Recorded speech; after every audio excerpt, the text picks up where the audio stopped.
Recorded Books Incorporated presents an unabridged recording of Saturday, the Rabbi Went Hungry by Harry Kemelman, narrated by George Guidell. This work, copyrighted 1966 by Harry Kemelman, is recorded by arrangement with his estate and the Scott Meredith Literary Agency. This recording is copyrighted 1997 by Recorded Books Incorporated. Saturday brings Yom Kippur to Barnard's Crossing, and Rabbi Small is preparing as usual. But his prayers and fasting are interrupted when a member of his congregation is found dead in his car. The police call it accidental. The insurance company calls it suicide. Rabbi Small's wife, Miriam, thinks it's murder. And now, Saturday, the Rabbi Went Hungry. Chapter 1. On the 10th day of this 7th month is the Day of Atonement. A holy convocation shall it be unto you, and ye shall fast. And no manner of work shall ye do on this day. It shall be a statute forever throughout your generations in all your dwellings. A Sabbath of rest it shall be unto you, and ye shall fast. On the 9th day of the month at evening shall ye begin, from evening unto evening shall ye celebrate your Sabbath. This year the Day of Atonement coincided with the weekly Sabbath, so that the 9th day of the month in the Hebrew calendar fell on a Friday, and the 10th on Saturday. It did not make the day any holier, that was impossible, but it enabled most Jews to observe the holiday without interrupting their normal work week. Late Friday afternoon, the Jewish community of Barnard's Crossing, like Jews everywhere, was making ready for this most holy day of the year. The women were preparing the evening meal, which traditionally was more elaborate than usual, not only to set off more sharply the 24-hour fast that followed, but to give the sustenance needed to endure it. The men had left work early to give them time to bathe, change into holiday clothes, dine, and still get to the synagogue before sundown, when the chanting of Kol Nidre ushered in the holy day. David Small, the young rabbi of the community, had finished dressing and now stood for inspection in front of the critical eye of his wife, Miriam. He was of medium height, but although in excellent health, he was thin and pale, and behind his glasses his eyes were dark, deep-set, and brooding. He carried his head slightly forward, as though peering at a book. His shoulders had a scholarly stoop. His wife was tiny and vivacious, with a mass of blonde hair that seemed to overbalance her. She had wide blue eyes and an open, trusting countenance that would have seemed ingenuous were it not offset by a determined little chin. There was a certain childlike quality about her that not even the protuberant belly marking her final month of pregnancy could dispel. "Your suit, David, the jacket doesn't hang right somehow. Stand up straight and throw your shoulders back." He made the effort. "It's that top button. It's a good half-inch off and pulls the lapel askew." "It fell off and I sewed it on myself. You were at a Hadassah meeting." "Well, give it to me and I'll resew it." She examined the button critically. "Why did you use blue thread when the suit is gray?" "Actually, it's white thread. I colored it with my fountain pen. Besides, my kittel will cover it during services." "And what about on the way to the temple, and talking to the members afterward? And your shoes are dusty." He started to rub his shoe against the calf of his trouser leg. "David, they'll only get dusty again when we walk to the temple," he said apologetically. "Use the shoe brush." He uttered a faint sigh of protest, but went to the back hallway, and presently she heard sharp staccato whisks. When he returned, she helped him on with his jacket, adjusting the set on his shoulders like a tailor, and then buttoned it. She patted the front of the jacket. "There, that looks better. Am I all right now? Do I pass muster?" "You're handsome, David." "Then we'd better get on with it."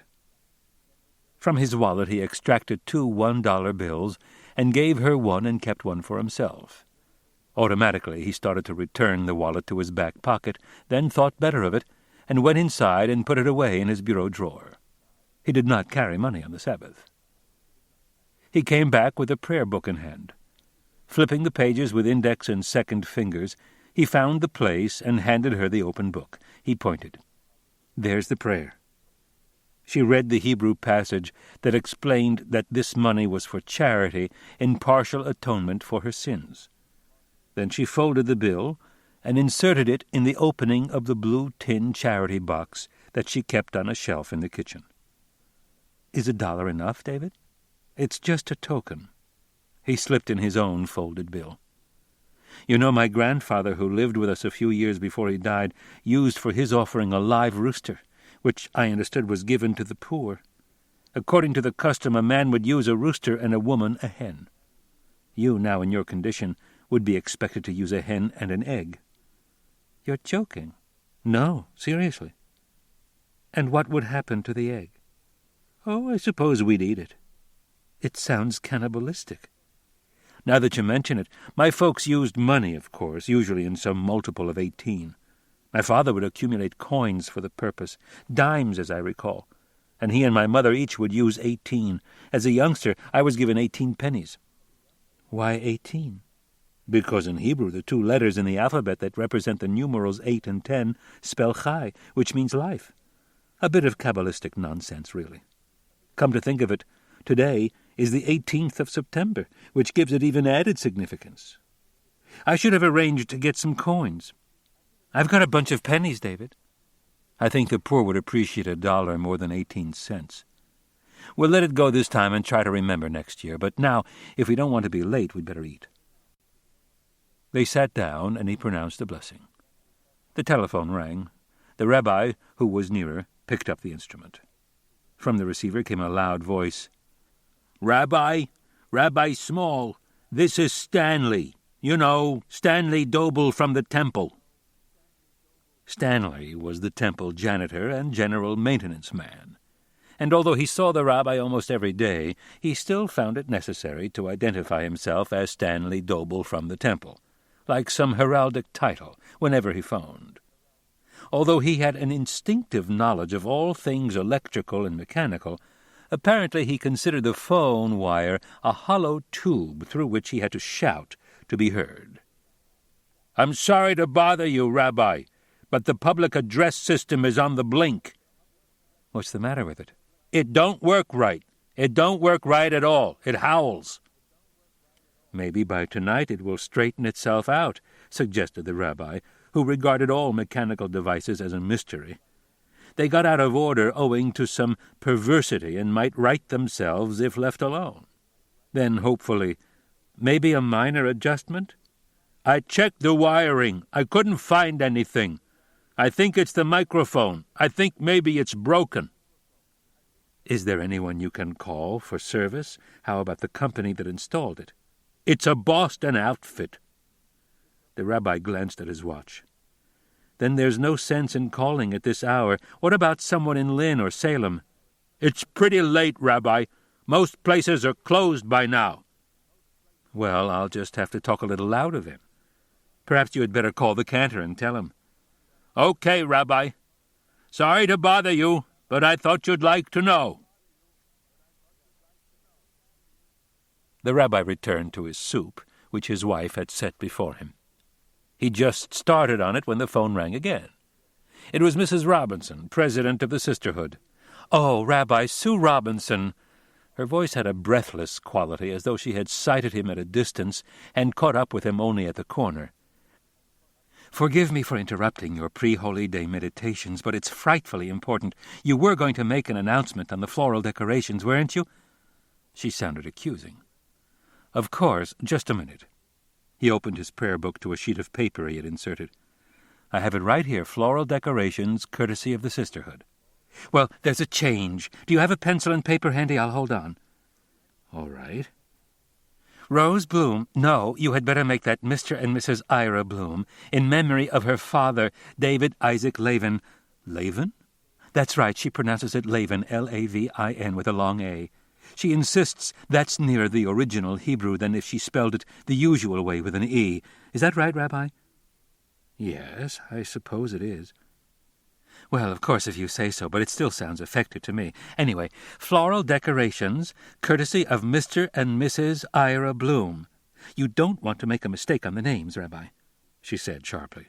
"I would have called earlier, but she called me only half an hour ago." "I won't forget." He read the announcement back to her from his scribbled notes. "Splendid. Oh, and Rabbi, you might tell Miriam. She'll want to know." "Of course I'll tell her." He carefully copied over the hastily penciled note, printing the names neatly so he would make no mistake when making his announcements from the pulpit. Back at the table he took a few spoonfuls of soup and shook his head.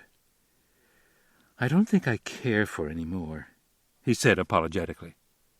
"It's probably cold by now." She removed the plate.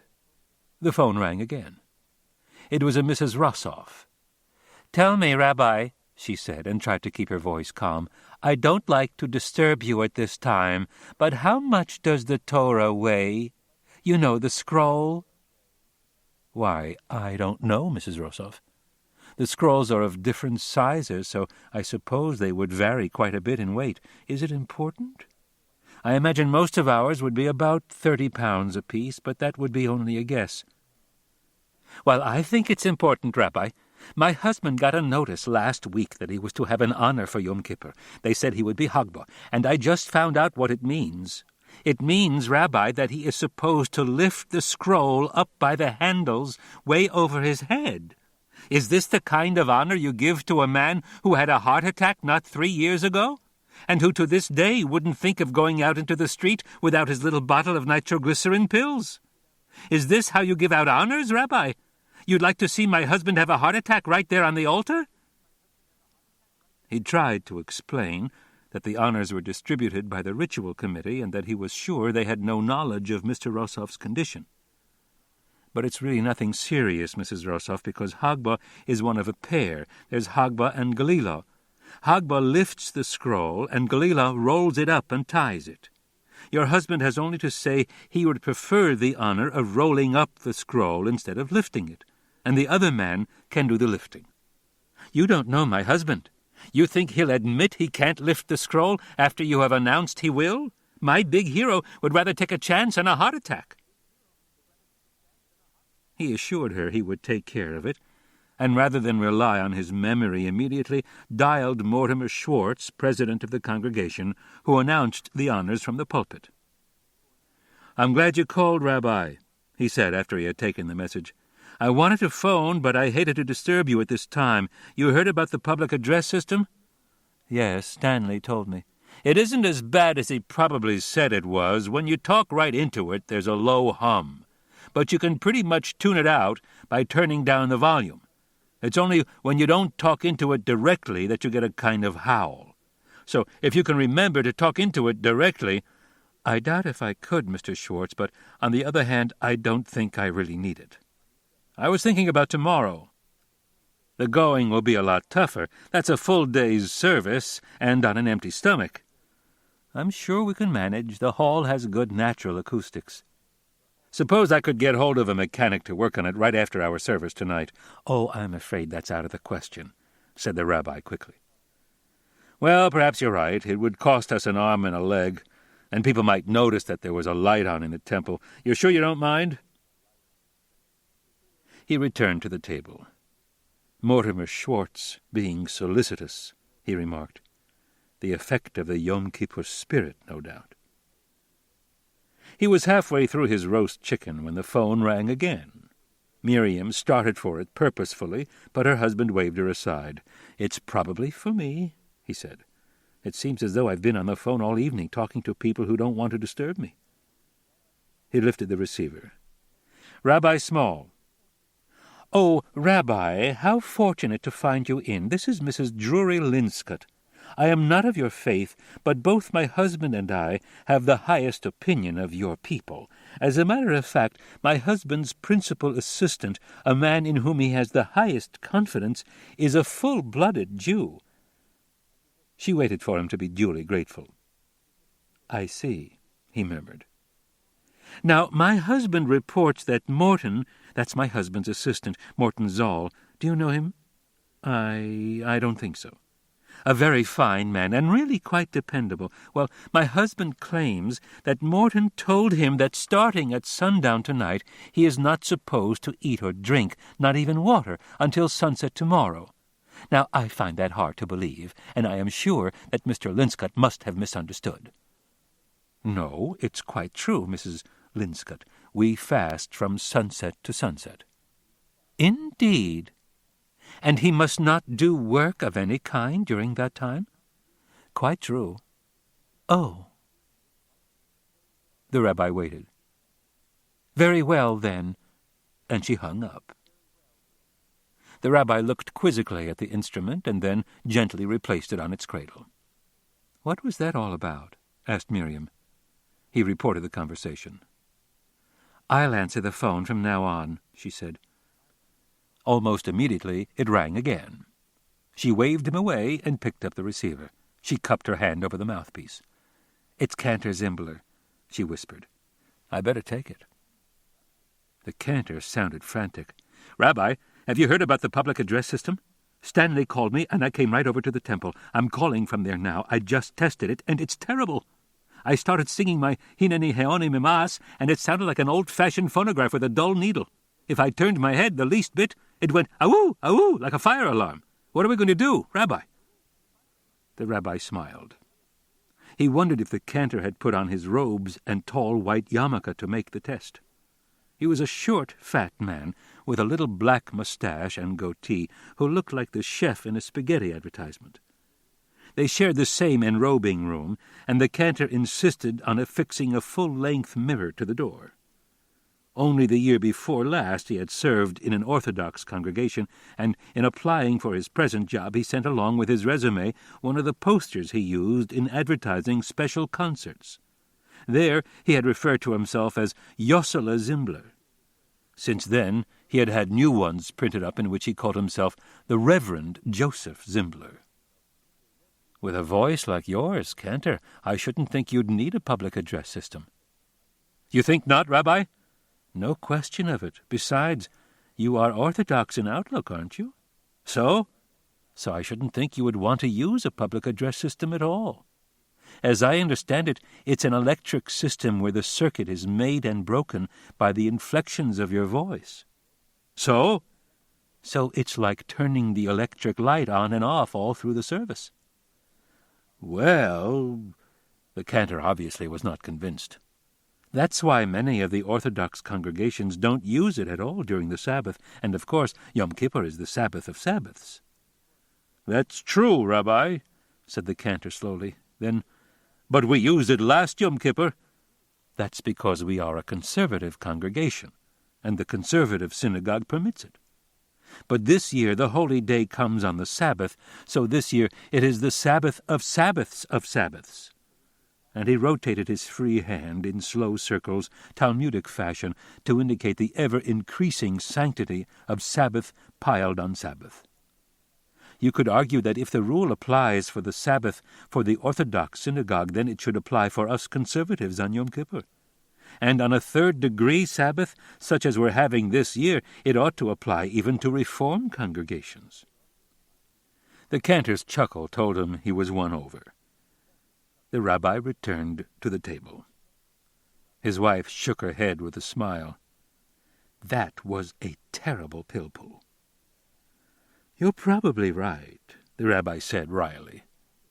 However, since pilpul is a fine hairline distinction the rabbi has used for a couple of 1,000 years to prove a point his common sense had already told him is right, this serves the purpose.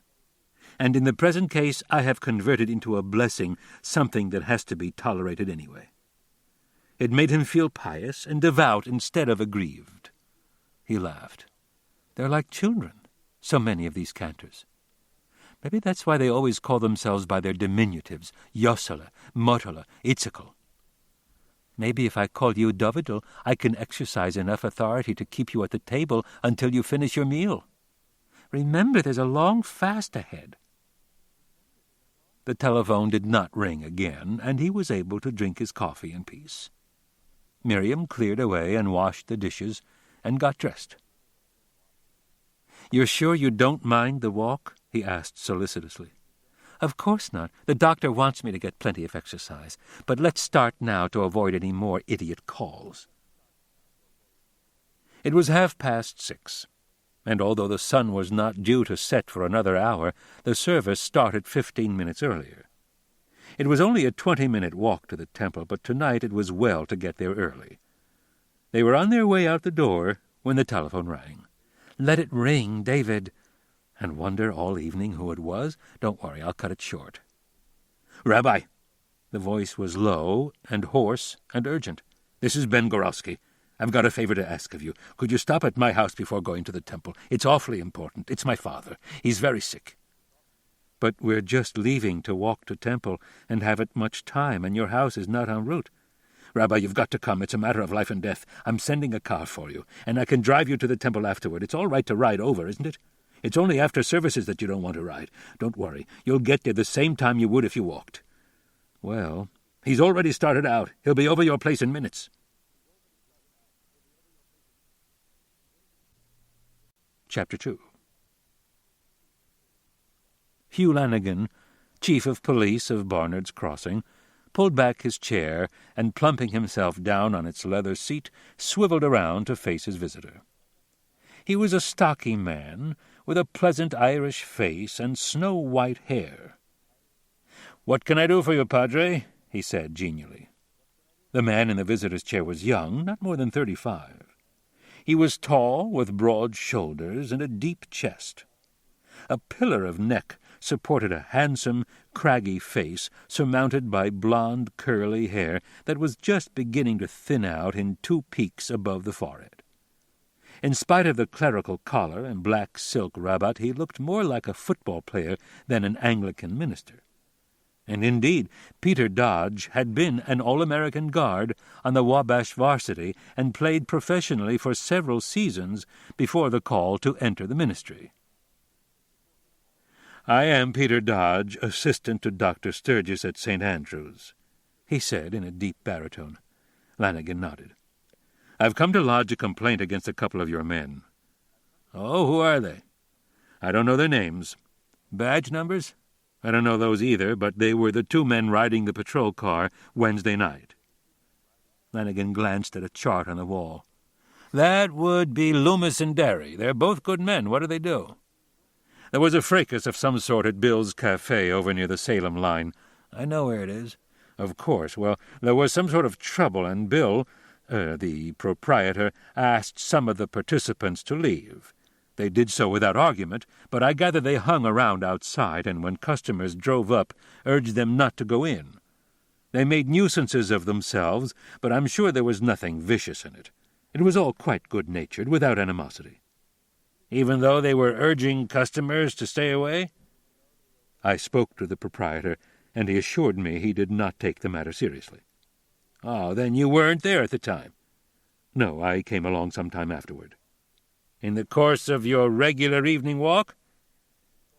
The younger man showed his surprise. "You know that I take a walk every evening? Don't tell me I'm under police surveillance." The chief smiled. "This is a small town, Padre, but we've got a lot of territory to cover and not enough men to do a thorough job.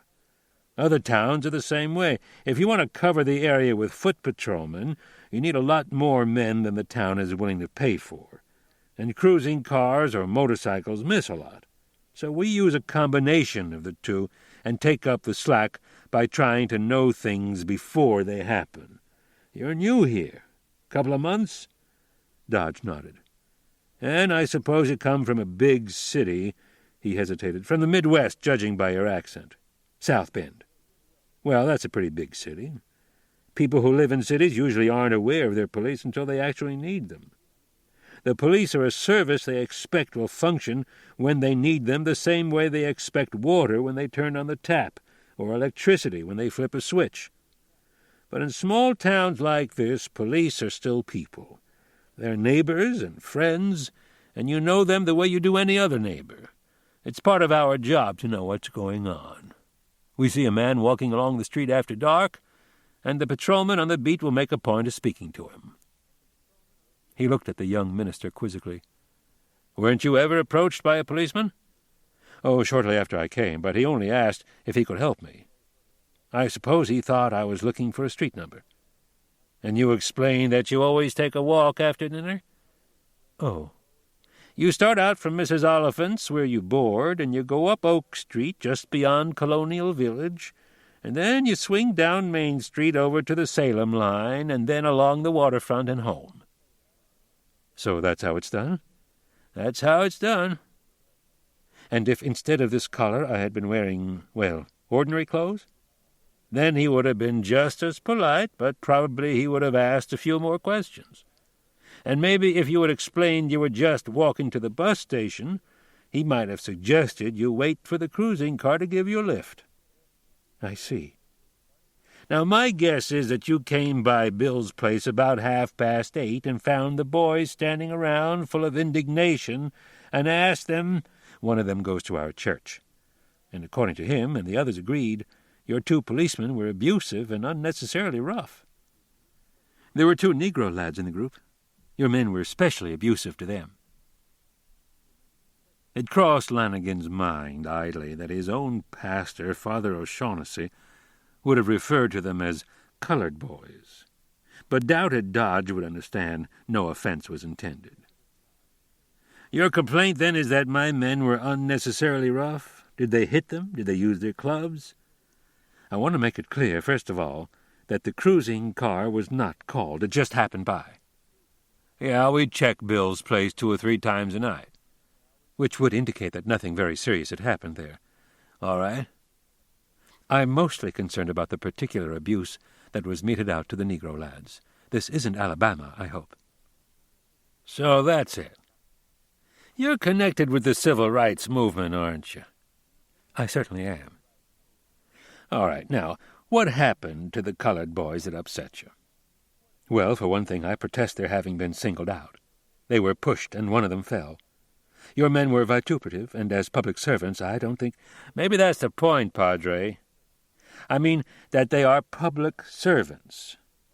But they think of themselves as servants of the Barnard's Crossing public rather than the public in general. And those 2 boys were not from our town." "How do you know?" "Because we have no colored families in Barnard's Crossing. And before you go jumping to conclusions, let me assure you that it isn't because we don't want them or because we have some sort of gentleman's agreement to keep them out.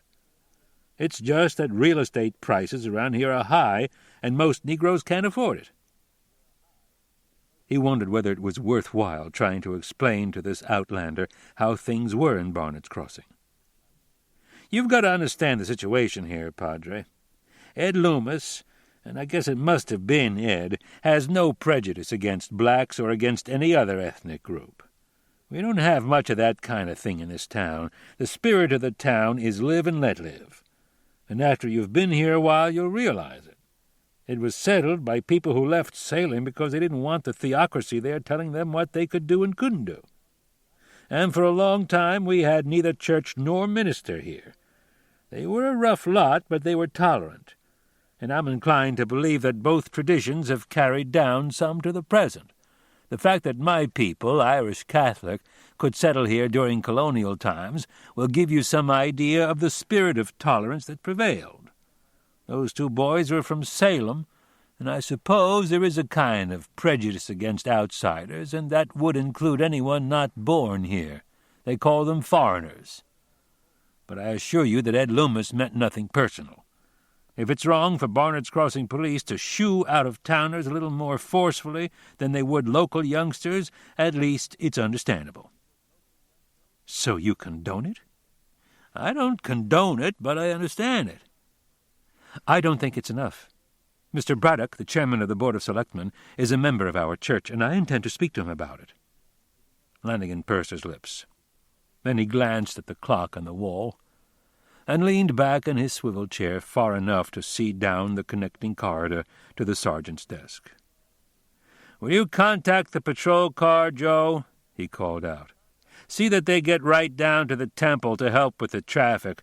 I spoke to the rabbi, and he said they'd start arriving around 6:30, and that traffic would be heaviest between 6:45 and 7:15. They can leave after that, and then we can stay on for another half hour. Then they can circle back and pick 'em up." He straightened up in his chair and smiled at his visitor. "You go right ahead and talk to Alf Braddock about Ed, Padre. He knows Ed Loomis pretty well. Ed crews for him during race week." Chapter 3. Colonial Village was the first real estate development in the Chilton area of Barnard's Crossing. The usual jokes about developments did not apply to Colonial Village. No danger here of the husband returning home and blundering into the wrong house.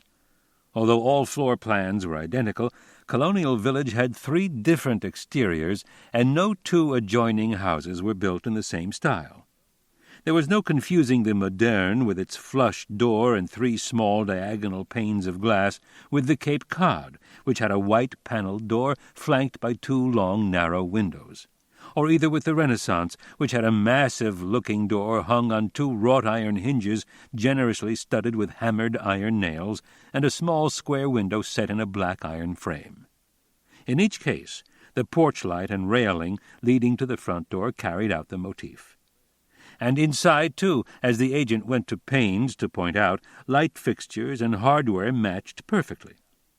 The Cape Cod had glass doorknobs and crystal chandeliers. The Renaissance, hammered copper hardware and square lanterns of pebbled stained glass set in frames of hammered iron. And the moderne featured polished brass doorknobs and light fixtures composed of a shallow curve of polished brass. And though the house lots were modest, 5,000 square feet for the most part, they afforded privacy while offering the added advantage of a closer relationship between neighbors. Shared barbecue meals were common in Colonial Village during summer, and several times a season there were block parties on Saturday nights. The older inhabitants of the town tended to be supercilious toward Colonial Village. They came from a background of ugly but solid and spacious Victorian houses, and referred to Colonial Village as cracker boxes, and joked about their indoor swimming pools in sneering reference to flooded cellars after a rainstorm. This was unfair. Not all Colonial Village cellars were subject to flooding, only those at the lower end of the development. Nor was it true that only Jews lived in the village. Almost as many non-Jews lived there. Bradford Lane, where Isaac and Patricia Hirsch lived, for example, may have been solidly Jewish at their end of the street, but the other end had a Venuti, an O'Hearn, and Stan Padevsky, who was Polish.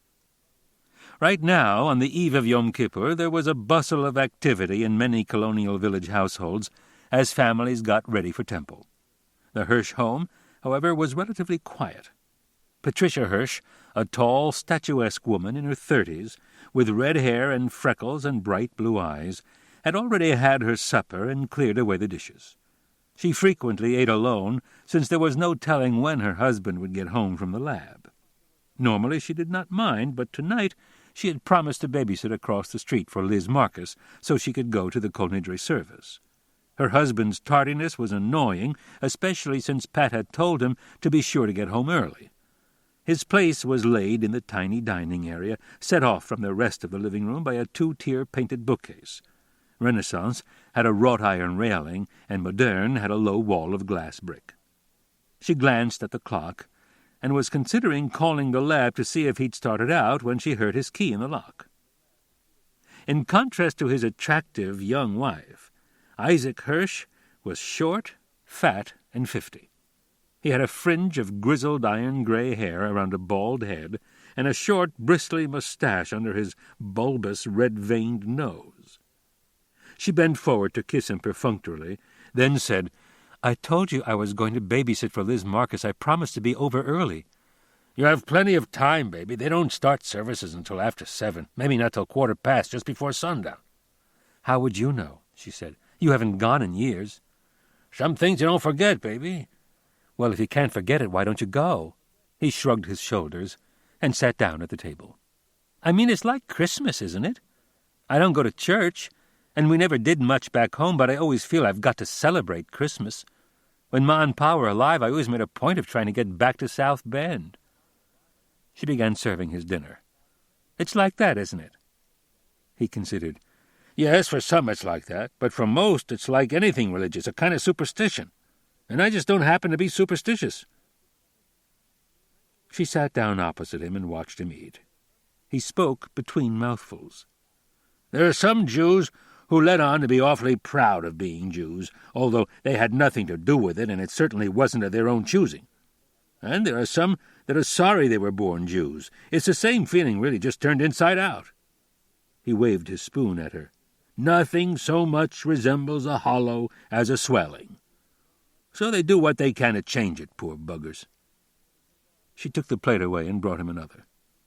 If they go out of town, they change their names, he went on. If they remain in their hometown, it's not so easy, but they work at it. I'm a Jew, and I'm not proud of it, and I'm not sorry for it. I don't try to hide it, but I don't glory in it either. It's what I am because it's what I was born. It's just a pigeonhole, a category. And you can make categories any way you like. Shift them up or down, one side or the other. I don't understand. Well, you come from South Bend. Are you proud of it? Do you regret it? You're a female. There have been times when I've been sorry for that, I can tell you. He nodded. All right, maybe I've been sorry a couple of times. It's only human. He grew reflective. At that, I guess I've been lucky. In science, it doesn't matter so much. If I had gone into business or one of the professions like medicine, where a lot of doors are closed to you if you're Jewish, maybe I would have regretted it more, and then I might have tried to do something about it, hide it, or gone the other way. But in my field, in math research, it's no particular liability. In fact, some people even think we've got a special knack. It gives us an edge, like an Italian looking for a job with an opera company. My, aren't we getting philosophical? Maybe. Fact is, I'm bushed. That can make a man philosophical, just being tired. Has Sykes been bearing down on you? She asked, at once sympathetic. He called you, by the way. Sykes? When did he call? About 10 or 15 minutes before you got home. He wanted you to call him back. All right. Aren't you going to call him?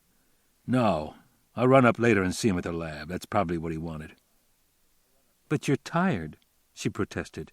And it's your holiday, too. Sykes knows I don't go to the synagogue. The old man has been chewing him out so naturally he's on my tail.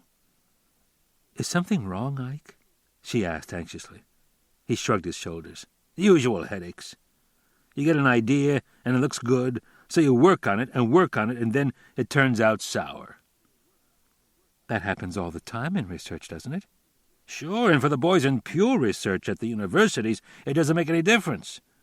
But with us, where we're working for industry, and you've got to charge the customer, it can become a little sticky.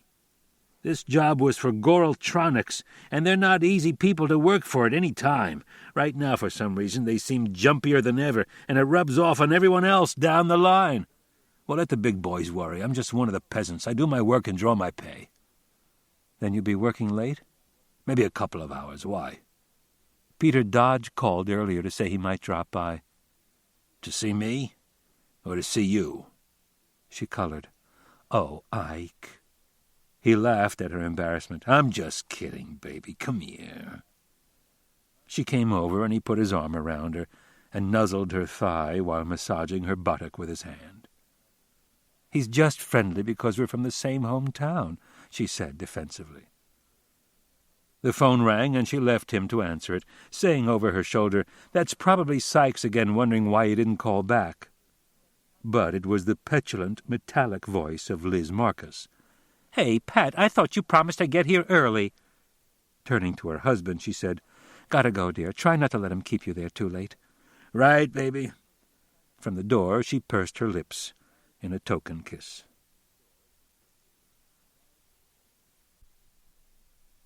Chapter 4. To native Barnard's crossers, the sprawling Gorowski showplace was always referred to as the old Northcliffe estate. It had passed to the Gorowskis 3 years before, and Myron Landis, the local realtor who had negotiated the sale, never tired of telling how the purchase was made. Cindy Northcliffe, that's the young one, although she was the last one and was a good 60 or 65 at the time, gave me an exclusive in this area on the estate, and I ran an ad in the Boston papers. $120,000 proposition. I figured it was worth a $50 ad.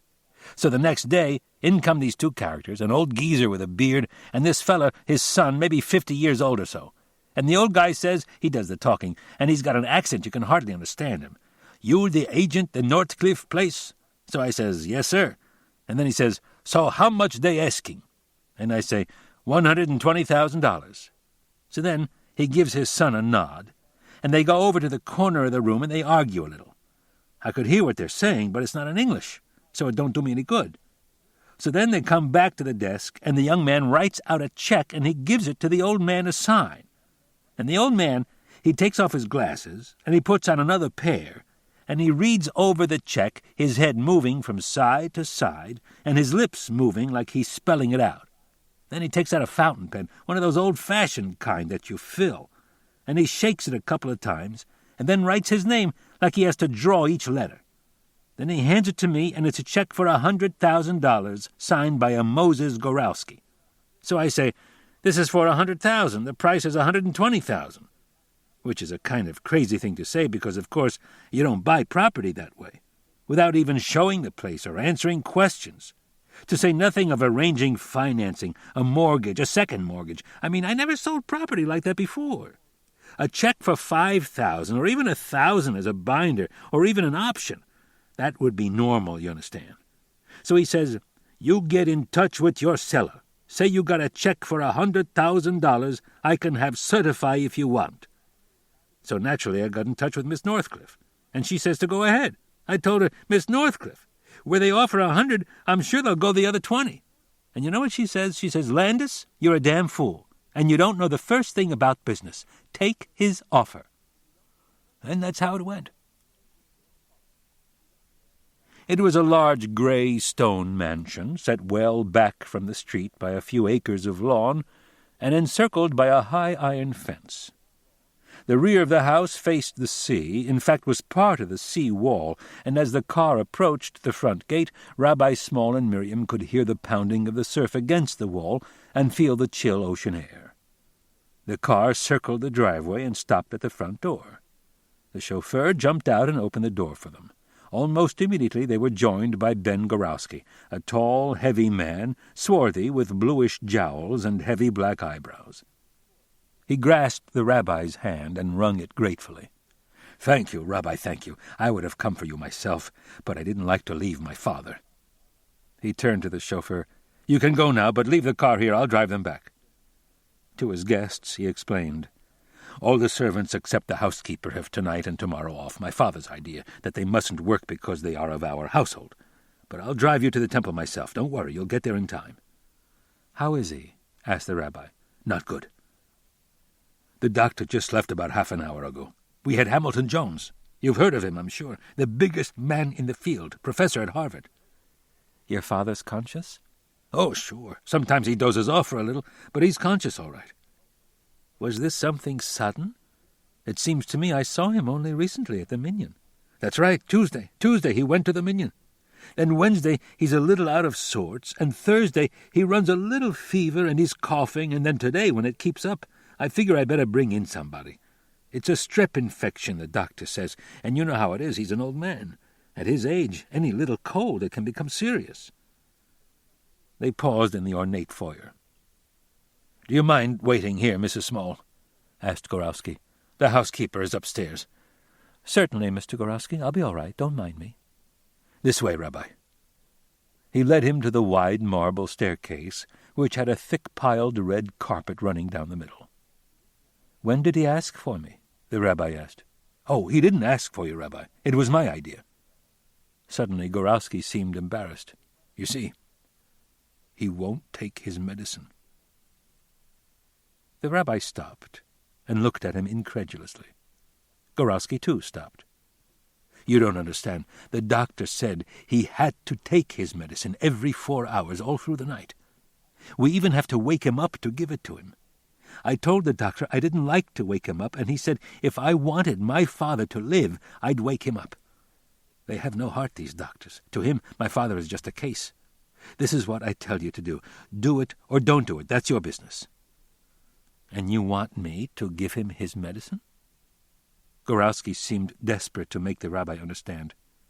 The medicine I can give him, or the housekeeper, but he won't take it, because it's Yom Kippur and it will mean breaking his fast. But that's nonsense. The rule doesn't apply to the sick. I know, but he's stubborn. I thought maybe you could convince him. Maybe he'll take it from you. They had come to the first-floor landing, and now Gorowski led him down a short corridor. "Right here," he said, and pushed open the door. The housekeeper rose when they entered, and Gorowski motioned her to wait outside. The room was in marked contrast to the rest of the house, or that portion the Rabbi had been able to see as they went up the stairs. In the center of the room was a large, old-fashioned brass bed, in which, propped up by pillows, the old man lay. A large, roll-topped oak desk, scratched and scarred and piled high with papers, stood against the wall, and in front was a mahogany swivel chair of the same vintage. On top of its cracked leatherette cushion was another of well-worn tapestry, long removed from some ancient sofa. There were a couple of straight-backed chairs, covered in green plush, that the Rabbi assumed probably had been part of the Gorowski dining-room furniture. "The Rabbi has come to see you, Papa," said Gorowski. "I thank him," said the old man. He was small, with a pale, waxen face and a straggly beard. His dark eyes, sunk deep in bony sockets, were bright with fever. One thin hand picked nervously at the coverlet. "How do you feel, Mr. Gorowski?" asked the Rabbi. "Nasser should feel like this." He smiled in self-deprecation. The Rabbi smiled back at him. "So why don't you take your medicine?" The old man shook his head slowly. "On Yom Kippur, Rabbi, I fast." "But the regulation to fast doesn't apply to medicine. It's an exception, a special rule." "About special rules, exceptions, Rabbi, I don't know. What I do, I learned from my father, may he rest in peace. He was not a learned man, but there wasn't another one in the village in the old country who could touch him for praying. He believed in God like in a father. He didn't ask questions, and he didn't make exceptions. Once, when I was maybe 13 or 14 years old, he was in the house saying his morning prayers when some peasants pushed open the door. They had been drinking, and they were looking for trouble. They shouted to my father he should give them some bromfen, brandy.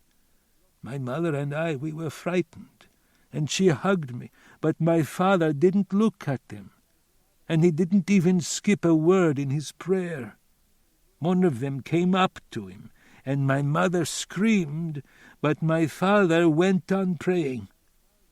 Then the others, they must have got nervous because they pulled their friend back, and then they left the house."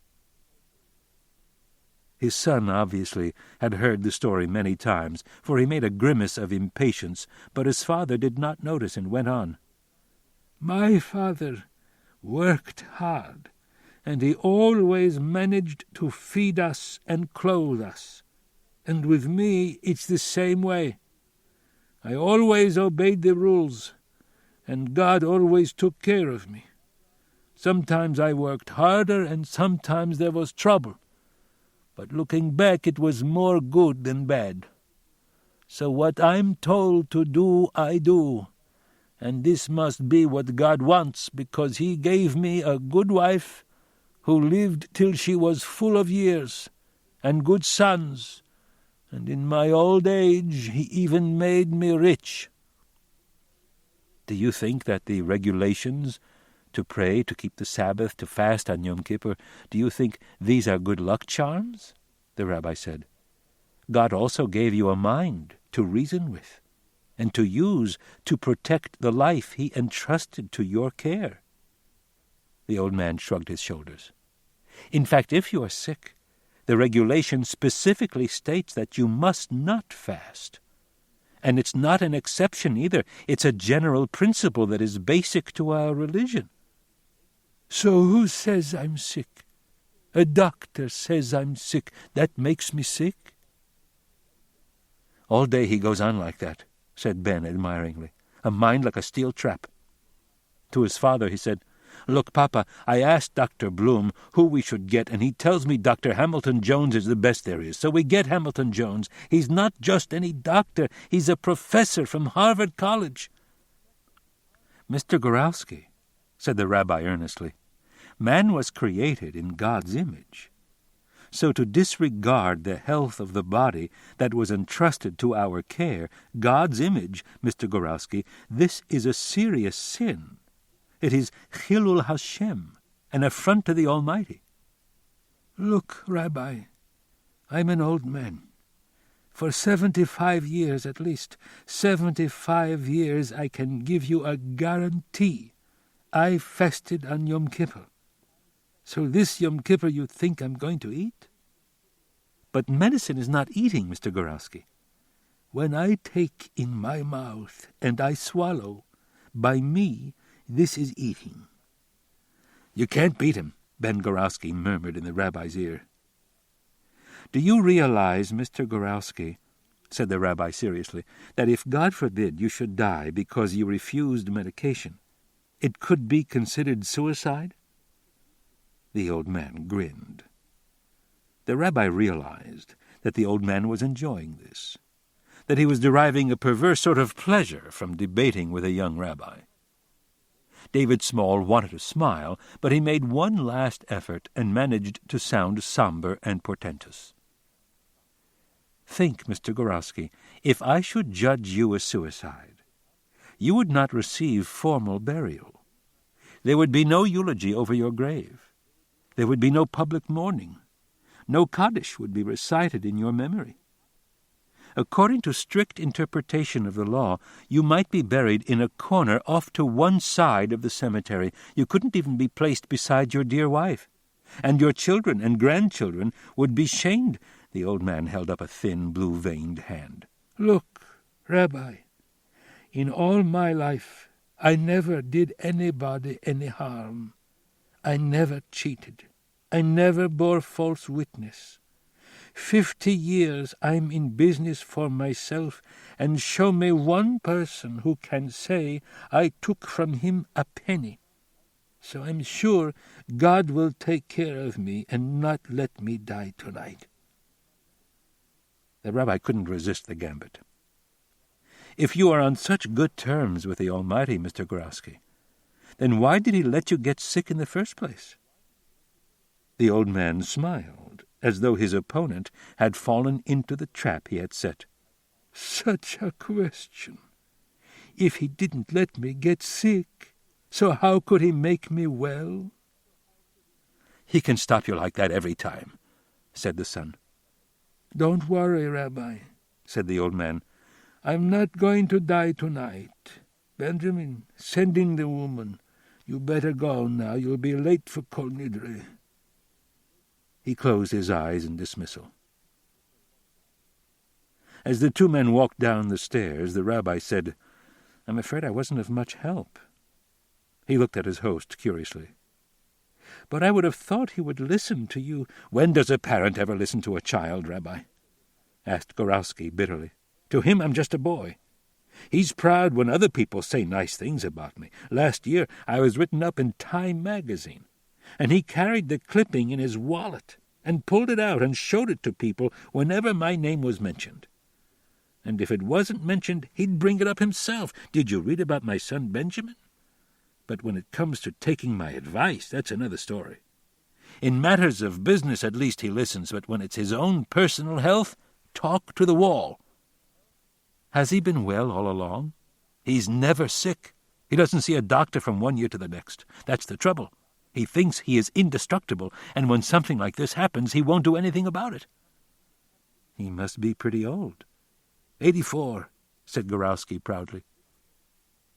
"Then maybe he's right," suggested the rabbi. "After all, you can't argue with success.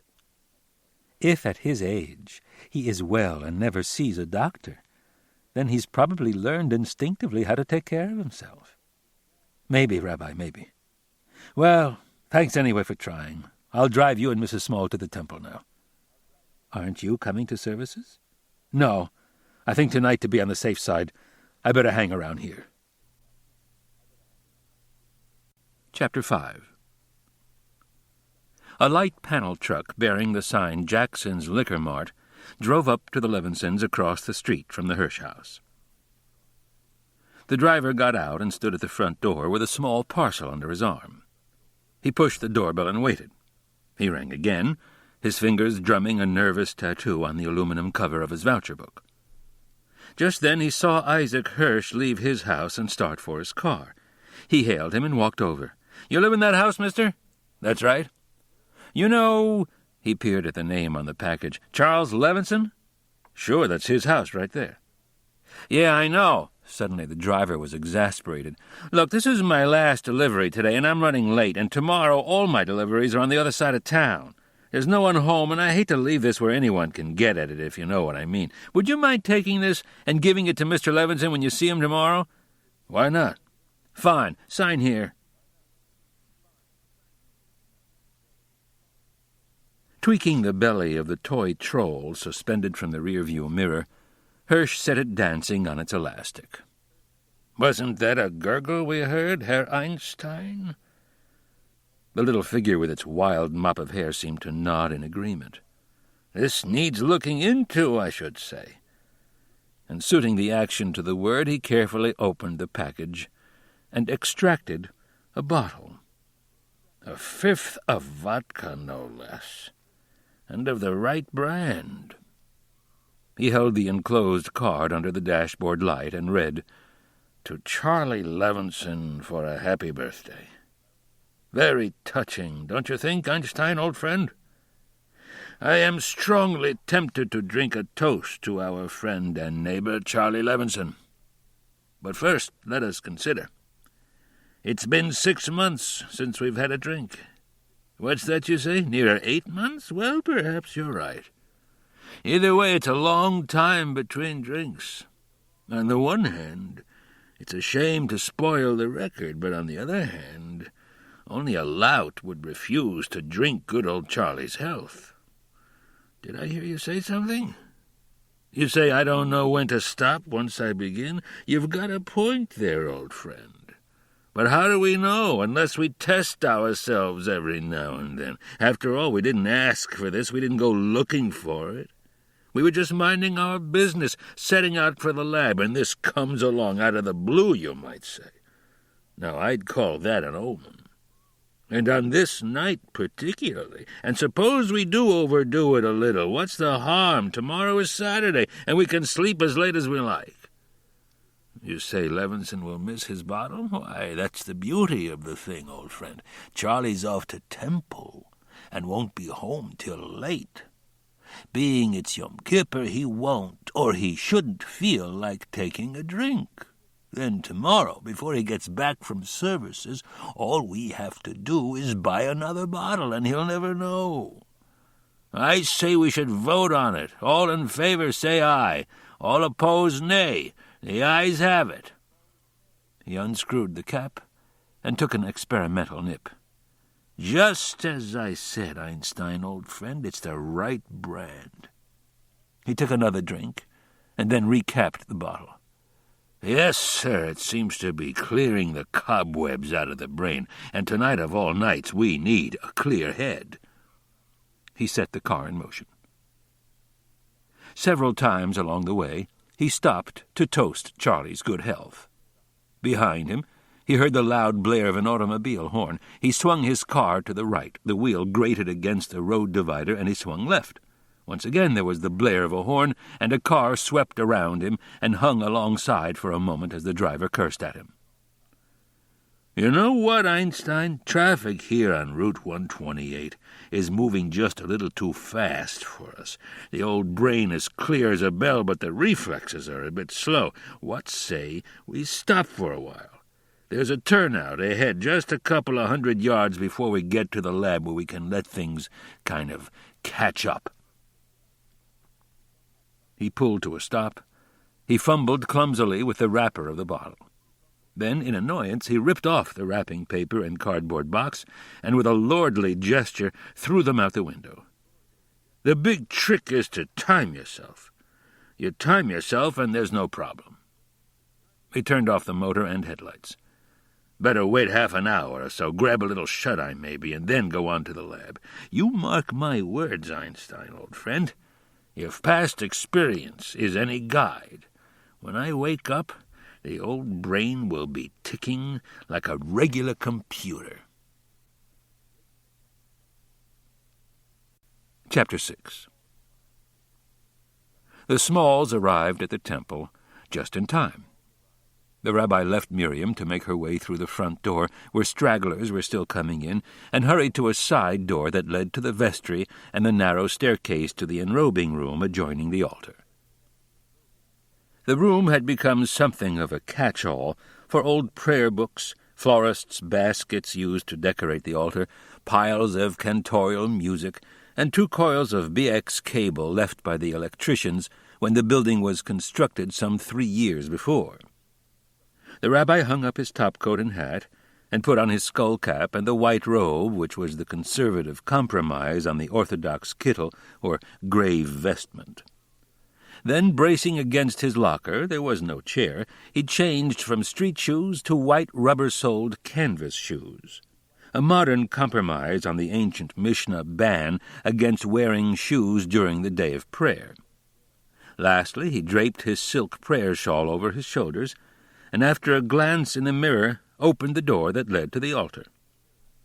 On either side of the ark were 2 high-backed red velvet chairs. The 2 on the far side were occupied by the vice president and cantor. The 2 nearest the anteroom were reserved for himself and the president of the congregation, Mortimer Schwartz. He came forward and shook hands with the president, then crossed in front of the ark to shake hands with the cantor and Eli Kahn, the vice president. He returned to his chair and looked around at the congregation, nodding to members who happened to catch his eye. "You cut it rather fine, Rabbi," said Schwartz. He was a tall, youngish-looking man of 50, with thin gray-black hair slicked back as if to emphasize his high forehead. He had a long, thin face and a thin, high-bridged nose. His mouth was small and the lips full and round, almost as though pursed or kissing. He was an architect, and something about his dress, the long points of his shirt collar, the thickly knotted tie, suggested some connection with the arts. He was good-looking, even handsome, and his posture and general movements, not studied but controlled, suggested he knew it. With the rabbi he maintained an armed truce, which manifested itself in a kind of jocose teasing that occasionally developed an unpleasant edge. "For a Hadassah meeting or a Sisterhood Committee meeting," he went on, "understandable. Ethel tells me that they don't even expect you to remember. They have an unofficial Rabbi Delivering Committee whose job it is to keep reminding you of the meeting date, and if necessary to go fetch you. She thinks it adds spice to the meeting. Will the rabbi turn up in time or not?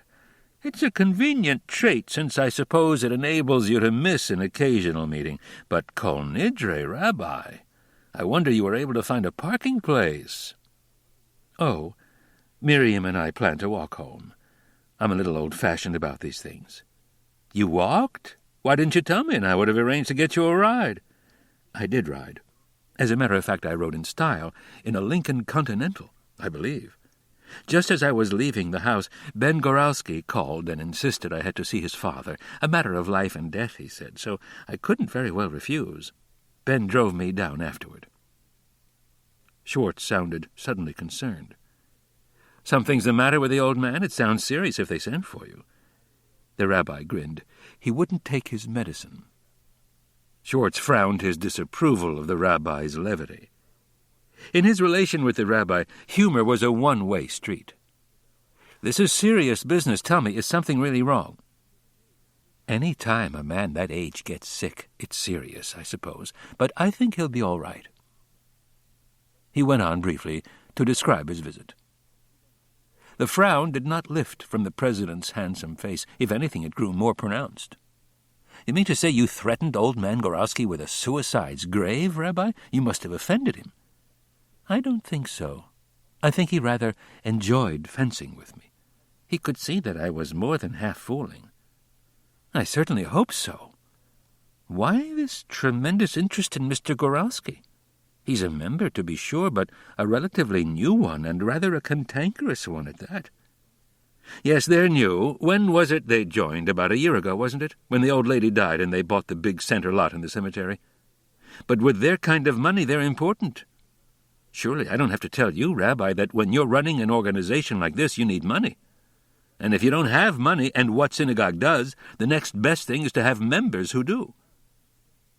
I've heard something to that effect. But surely it must be the son, Ben, who has the money. Schwartz's face brightened, and he looked straight out at the congregation. Then he leaned toward the rabbi and said, "You'd think so, wouldn't you? But actually the father is everything, and the son, at least while the father is alive, is just a messenger boy." "And the father is willing to give, and the son is not?" "You don't get the picture, Rabbi." He gestured with his hands spread as if to frame the picture. "The money they're both prepared to give. When you accumulate the kind of money they have, you're prepared to give some of it away. It's expected of you. It goes with your status like Continentals and a uniformed chauffeur. Now, the old man has been a pious Jew all his life. As you know, he comes to the minyan almost every day when the weather permits. So a man like that, his idea of giving away money is to give it to a temple. But Ben is a businessman through and through. When a businessman decides that the time has come to give charity, he views it as a business proposition. He is buying kavod, honor. And naturally he wants to get the most for his kavod dollar. If he uses the money to build a chapel, say the Goralski Memorial Chapel, who will see it? Who will know about it except the folks here in Barnett's Crossing? But," he lowered his voice, "suppose he were to donate a laboratory to Brandeis, or even to Harvard. The Goralski Chemical Research Laboratory, eh? Scientists and scholars from all over the world would get to hear of it." The congregation had quieted as people began to settle down, their eyes now on the altar in anticipation. The rabbi glanced at the clock and said he thought they had better begin. The two men rose and beckoned the cantor and the vice president on the other side of the ark with a nod. The cantor pulled the cord that parted the white velvet curtains in front of the ark. As he slid back the wooden doors of the ark to expose the precious scrolls of the law, the congregation rose. The president, reading from a slip of paper, called the names of half a dozen of the more important members of the congregation to come forward, and they ascended the steps to the altar, and the cantor handed each of them a scroll. When all the scrolls were received, the men clustered around the reading desk facing the congregation, and the rabbi recited first in Hebrew and then in English the ancient formula that traditionally introduces the Yom Kippur service.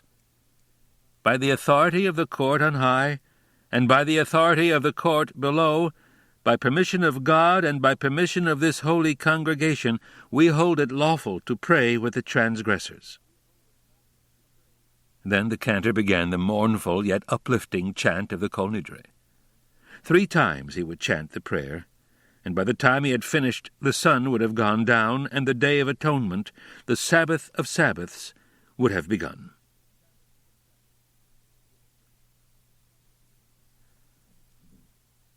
"How did the public address system work out?" asked Miriam as they walked home from the service. "Did it put much of a strain on your voice?" "Not a bit. I just spoke a little slower." He chuckled. "But our president was quite upset. Every time he got up to announce the names of those who had honors, they had difficulty hearing him. The ritual committee sends out notices indicating the approximate time a man will be called, but we were running a little late and there was some confusion.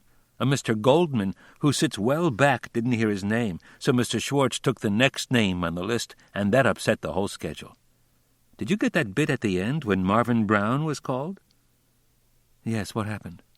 "Well, I guess he didn't hear his name, but instead of calling up a substitute, as he had been doing all evening, Schwartz kept repeating the name. I suppose because Marvin is a special friend of his and he didn't want him to miss his honor, even though it was just to open the ark. Finally, after he called Mr. Brown, Mr. Marvin Brown 2 or 3 times, the vice president came over and opened the ark himself. Our president was a little annoyed with him for it." "It seems a small thing to make a fuss about." "Mr. Schwartz evidently didn't consider it so. As a matter of fact, he kept grousing a good part of the evening about the acoustics. At first I thought it was professional jealousy, but then I got the feeling he had something else in mind.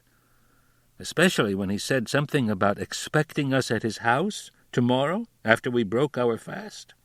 Did Mrs. Schwartz call you? This morning. Ethel invited us for dessert and coffee. Isn't it the usual custom? Don't we always go to the President's house for coffee after Yom Kippur? I guess we do at that.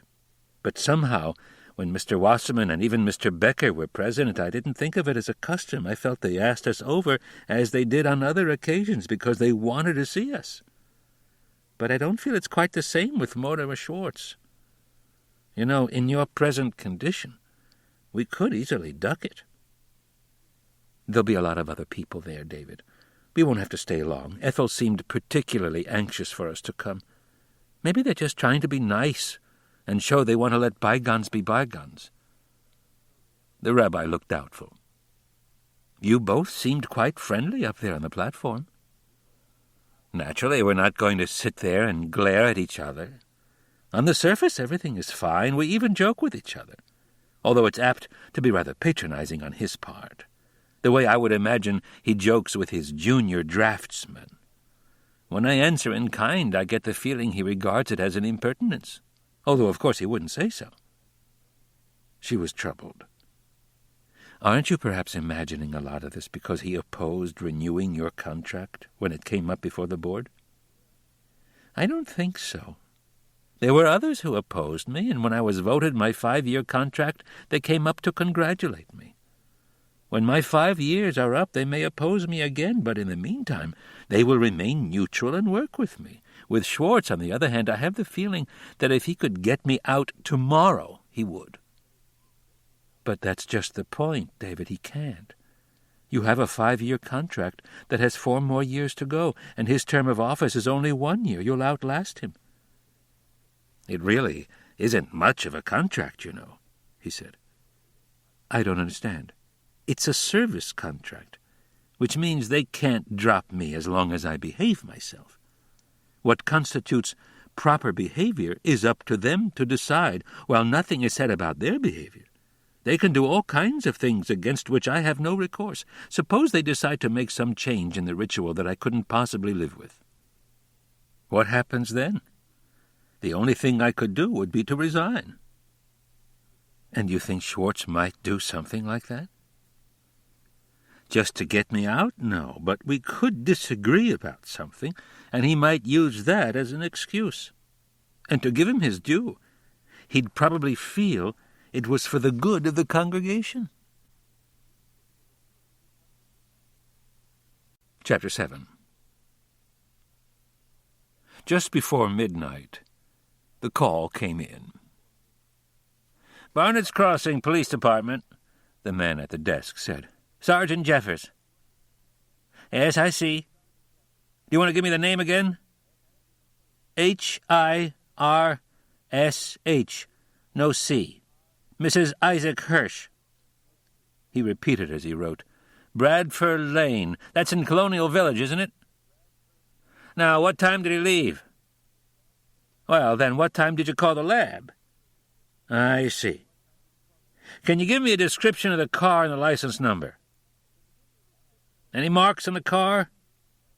All right, ma'am, I'll notify state police and local police departments to be on the lookout, and I'll have the cruising car stop by at your house in a few minutes. Will you put your porch light on, please? We'll do everything we can, ma'am. The patrol car answered his signal right away. Take this down, Joe. Chevrolet, 4-door sedan, light blue, rusty dent on left rear fender. License number 438972. Repeat, 438972. Isaac Hirsh, 4 Bradford Lane. It's next to the corner. The porch light'll be on. His wife just called in. He works at the Goddard Lab on Route 128. She was out babysitting for a neighbor, and when she got back, he had gone. Nothing unusual. He's apt to run down to the lab and work at night, but she called the lab a little while ago, and he wasn't there and hadn't been there. Stop over and talk to her. See if she's got a picture of him we can broadcast. Okay, Sarge. Say, Isaac Hirsh. Isn't that the guy who went on a toot some months back And we finally located him in a dive in the South End in Boston? Yeah, come to think of it, I'll notify Boston police to keep an eye out for him. That's probably what happened. Got thirsty again. When you go over, kind of suggest that she look around and see if anything is missing, like the cooking sherry or his aftershave bay rum. Those guys will drink anything when it hits them. Got it, Sarge. He turned to his partner. Let's go, Tommy boy.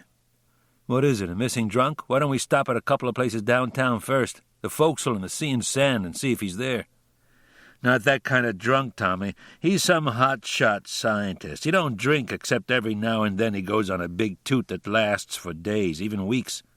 Last time we know about, on account of the missus calling in, he was missing 3 days. It must have been all of 8 months ago, maybe more. The Boston police finally found him holed up in a filthy little dive of a hotel in the South End. He was lying in bed, fully dressed, with a pile of dead soldiers on the floor. I don't think he had eaten in all that time. Mark my words, when we turn him up, it'll probably be another such place. Ah, here we are, the house with the porch light. I recognize it now. We took him home in the ambulance last time. You wait here in case the sergeant calls in. Patricia Hirsch opened the door before he had a chance to ring. Thank you for coming so quickly, officer. Although she was obviously agitated, her voice was controlled. Just as soon as we got the message, ma'am. He took out his notebook and pencil from the thigh pocket of his uniform. Now, can you tell me what your husband was wearing? Oh, she went to the hall closet. A light topcoat. It's gray, dark gray herringbone. And no, his hat is here. Underneath he had on a regular business suit, dark brown. And can you give me a description of him, height, weight, and so on? He's quite plump. He weighs about 190 pounds and is about 5'3". As he looked up involuntarily, she said, Yes, he's shorter than I am. He's also quite a bit older. He's 51 and bald, she added defiantly, with a mustache. You got a picture of him, ma'am? Yes, upstairs in the bedroom. Would you like me to get it? If you please. As she started for the stairs, he called after her, I'll just give this information to my partner outside so he can call it in right away. At the car, he asked Tommy if there had been any calls. His partner shook his head, then said, Better check out the house, Joe. The garage door, I notice it's down. When we first came on duty about 8 o'clock, a number of them were up, probably because so many people were over at the temple. Okay, I'll check it. Meantime, call in this description. And after repeating what Mrs. Hirsch had told him, he went back to the house. She was waiting for him with the picture. He took it, studied it for a moment, then said gently, You haven't noticed anything missing, have you? I haven't looked. Like what? Well, like whiskey. We don't have it in the house. Cooking sherry? I don't use it. Maybe bay rum or rubbing alcohol? No, nothing like that. All right, ma'am, we'll get right on to it. Why don't you just go to bed? I'll let myself out through the back. That only leads to the garage. Never hurts to look around, ma'am. You'll call me, no matter what time, won't you? Sure will. Making his way through the kitchen to the garage, he opened the back door and then quickly closed it behind him. The car was in the garage, and on the front seat, on the passenger side, was Isaac Hirsch. Even slim as he was, it was a tight squeeze for Joe between the wall of the garage and the car, but he managed. He opened the front door and leaned across the driver's seat to touch the man. By the light of his flashlight, he noted the position of the key in the ignition switch. He noted the half-empty vodka bottle. Then he withdrew and closed the car door. Squeezing his way to the front of the garage, he raised the overhead door just enough to duck under and pulled it down after him. He got into the cruising car, but as the driver started to shift into gear, he held onto his hand. No, Tommy, we're not going anywhere. I've found him. He's in the garage. Dead to the world? Yeah, only this time it's for good. Chapter 8. The day-long Yom Kippur services began at 9 with the recital of morning prayers. Only a handful of people were in the temple, mostly the older men, and on the platform only the rabbi was in his seat.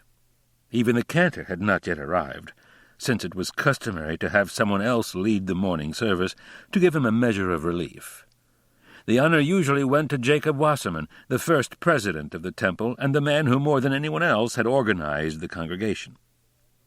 His voice made up in genuine fervor what it lacked in volume, and the rabbi enjoyed his chanting with its traditional quavers and trills more than the studied effects of the cantor, who surreptitiously would stoop and tap his tuning fork and hum the pitch before beginning a chant. The congregation kept drifting in all morning. Shortly after the cantor took his seat, Mortimer Schwartz appeared. He shook hands ceremoniously with the rabbi, and then crossed over to shake hands with the cantor. He returned to his seat and whispered that, just as he had expected, Marvin Brown called last night. "You mean about the honor he missed?" "Well, Rabbi, he didn't come right out and say so, but I know that's what it was." "I wouldn't have thought it meant so much to him." "Oh, I don't think he's particularly religious, but he's a salesman, first, last, and always. And something like that, he builds it up in his mind as kind of good luck, and if he should somehow miss out, it could throw him off stride. Do you understand?"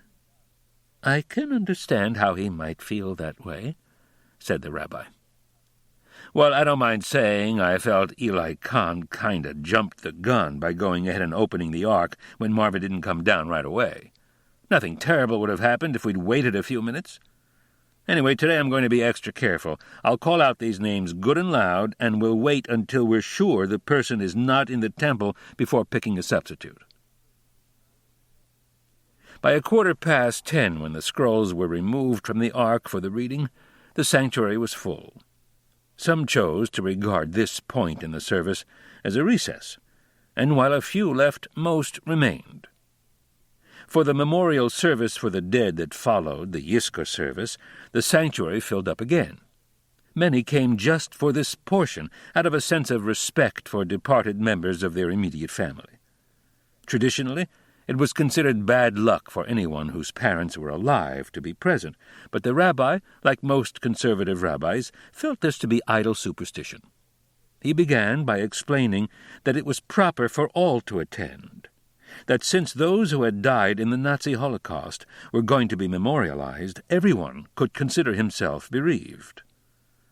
But here and there he could see some of the older congregants, brought up in orthodoxy, urge their children to leave. However, after Yizkor he could not help feeling pleased to note a large portion of the young people return, presumably to hear his sermon. One portion of the Holy Day service described the way the high priest of ancient times purified himself and his family before making the sacrifice to atone for the sins of his people. The sermon discussed this portion of the service, comparing this with the attempted sacrifice of Isaac by Abraham, a reference to the New Year reading on Rosh Hashanah, the beginning of the 10 days of awe.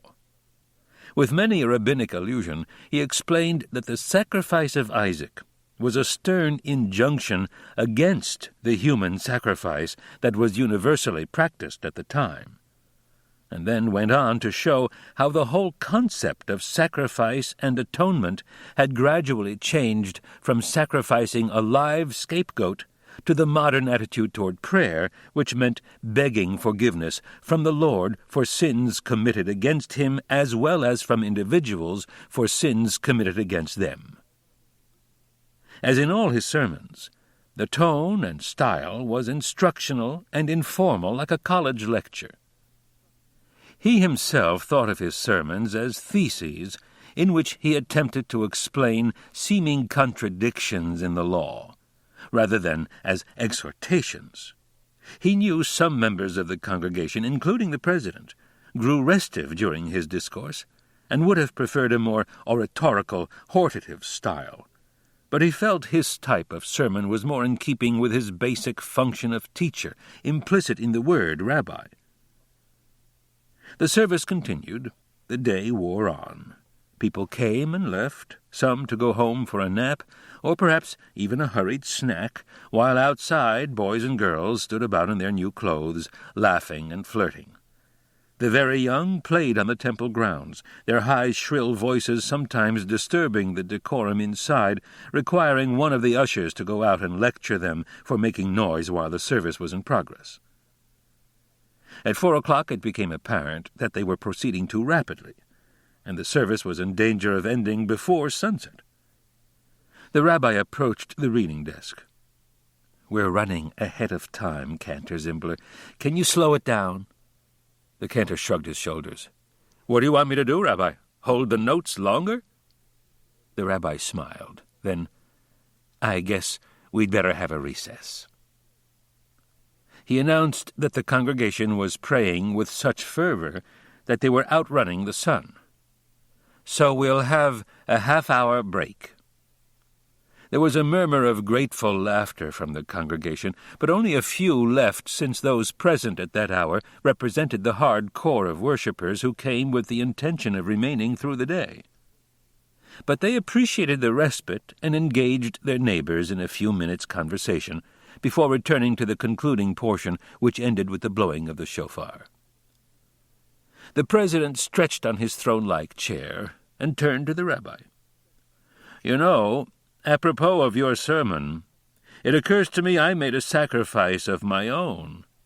This is the first year in a long time that I have fasted, and I feel fine, just fine. Other years I didn't exactly eat. I didn't have a regular meal. I'd have some juice in the morning, and then around noon I might go home for a cup of coffee and a sandwich. But this year I felt, being president, I ought to go the distance. And though I feel a little weak, otherwise I'm just fine." Mr. Goralski told me he had been doing it for 75 years, and it doesn't appear to have hurt him any. Gosh, I forgot all about the old man. Have you heard how he is? I haven't seen Ben around. I'm sure he hasn't been here, or I would have seen him. That sounds bad, Rabbi. The old man must be very sick. Ben would have come for Yisker at least, with his mother dead only recently, within the year. Not necessarily. They're quite orthodox, and according to custom, those recently bereaved who are still in the year of mourning do not attend the Yisker service. That's so. Then maybe that's it. I certainly hope so. The rabbi regarded him curiously.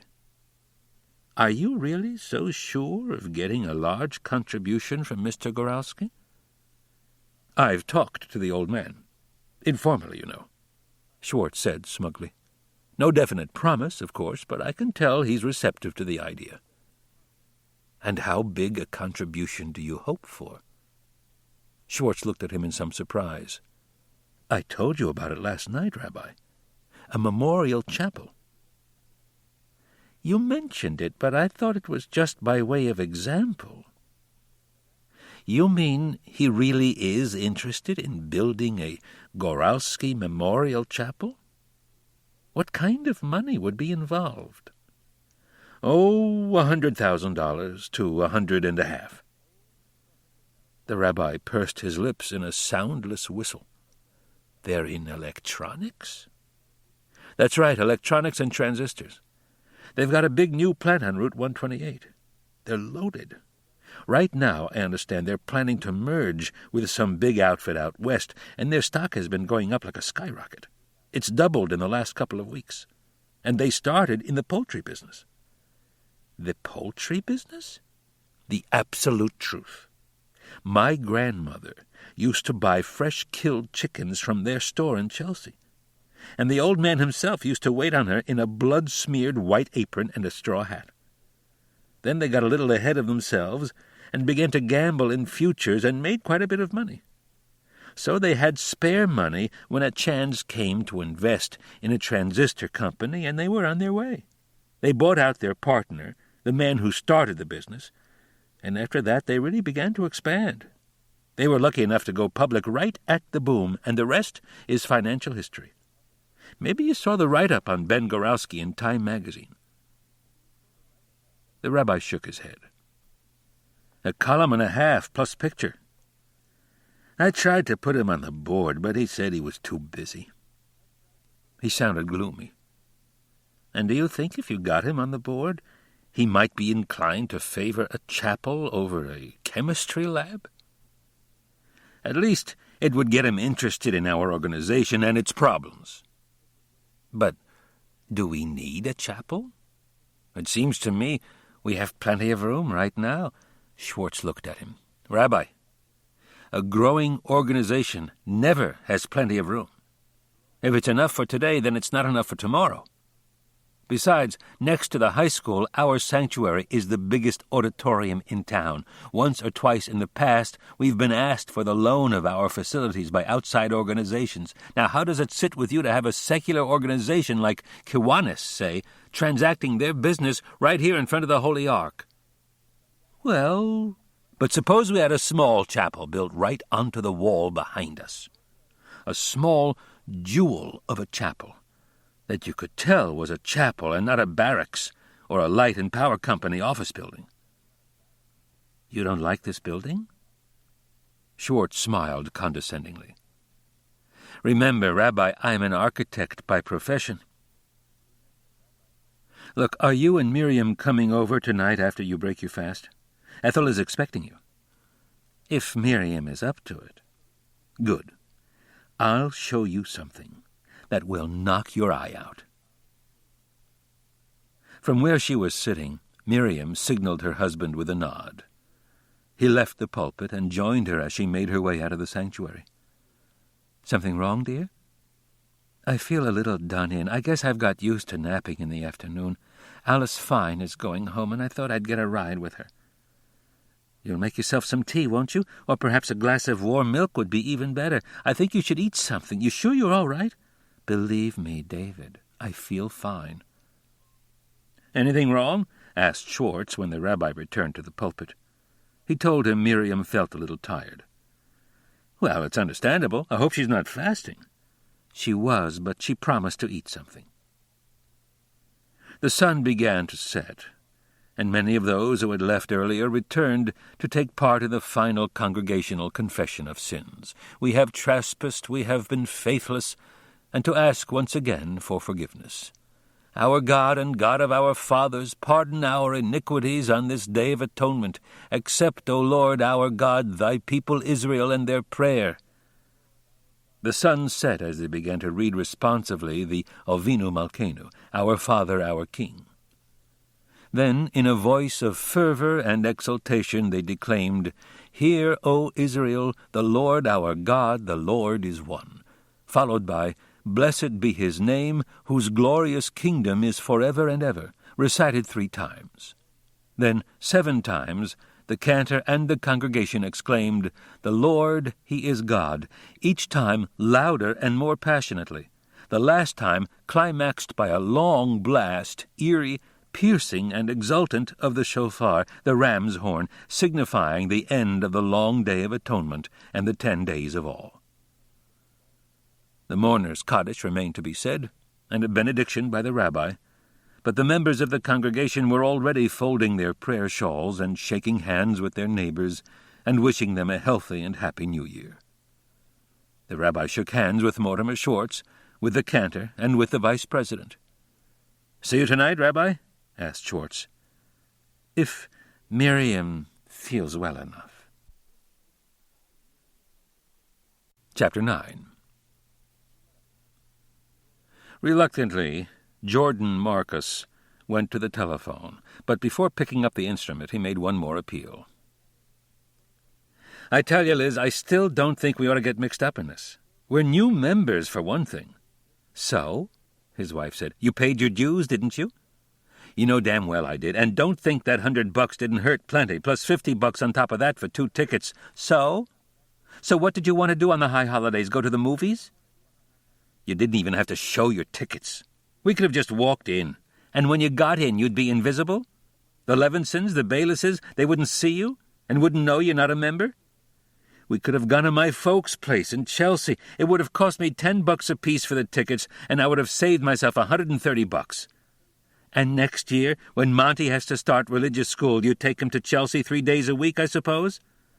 So we could have joined next year. And that's a sweet little racket, by the way, making you join the temple so your kids can go to the religious school. They all do it, all the new temples.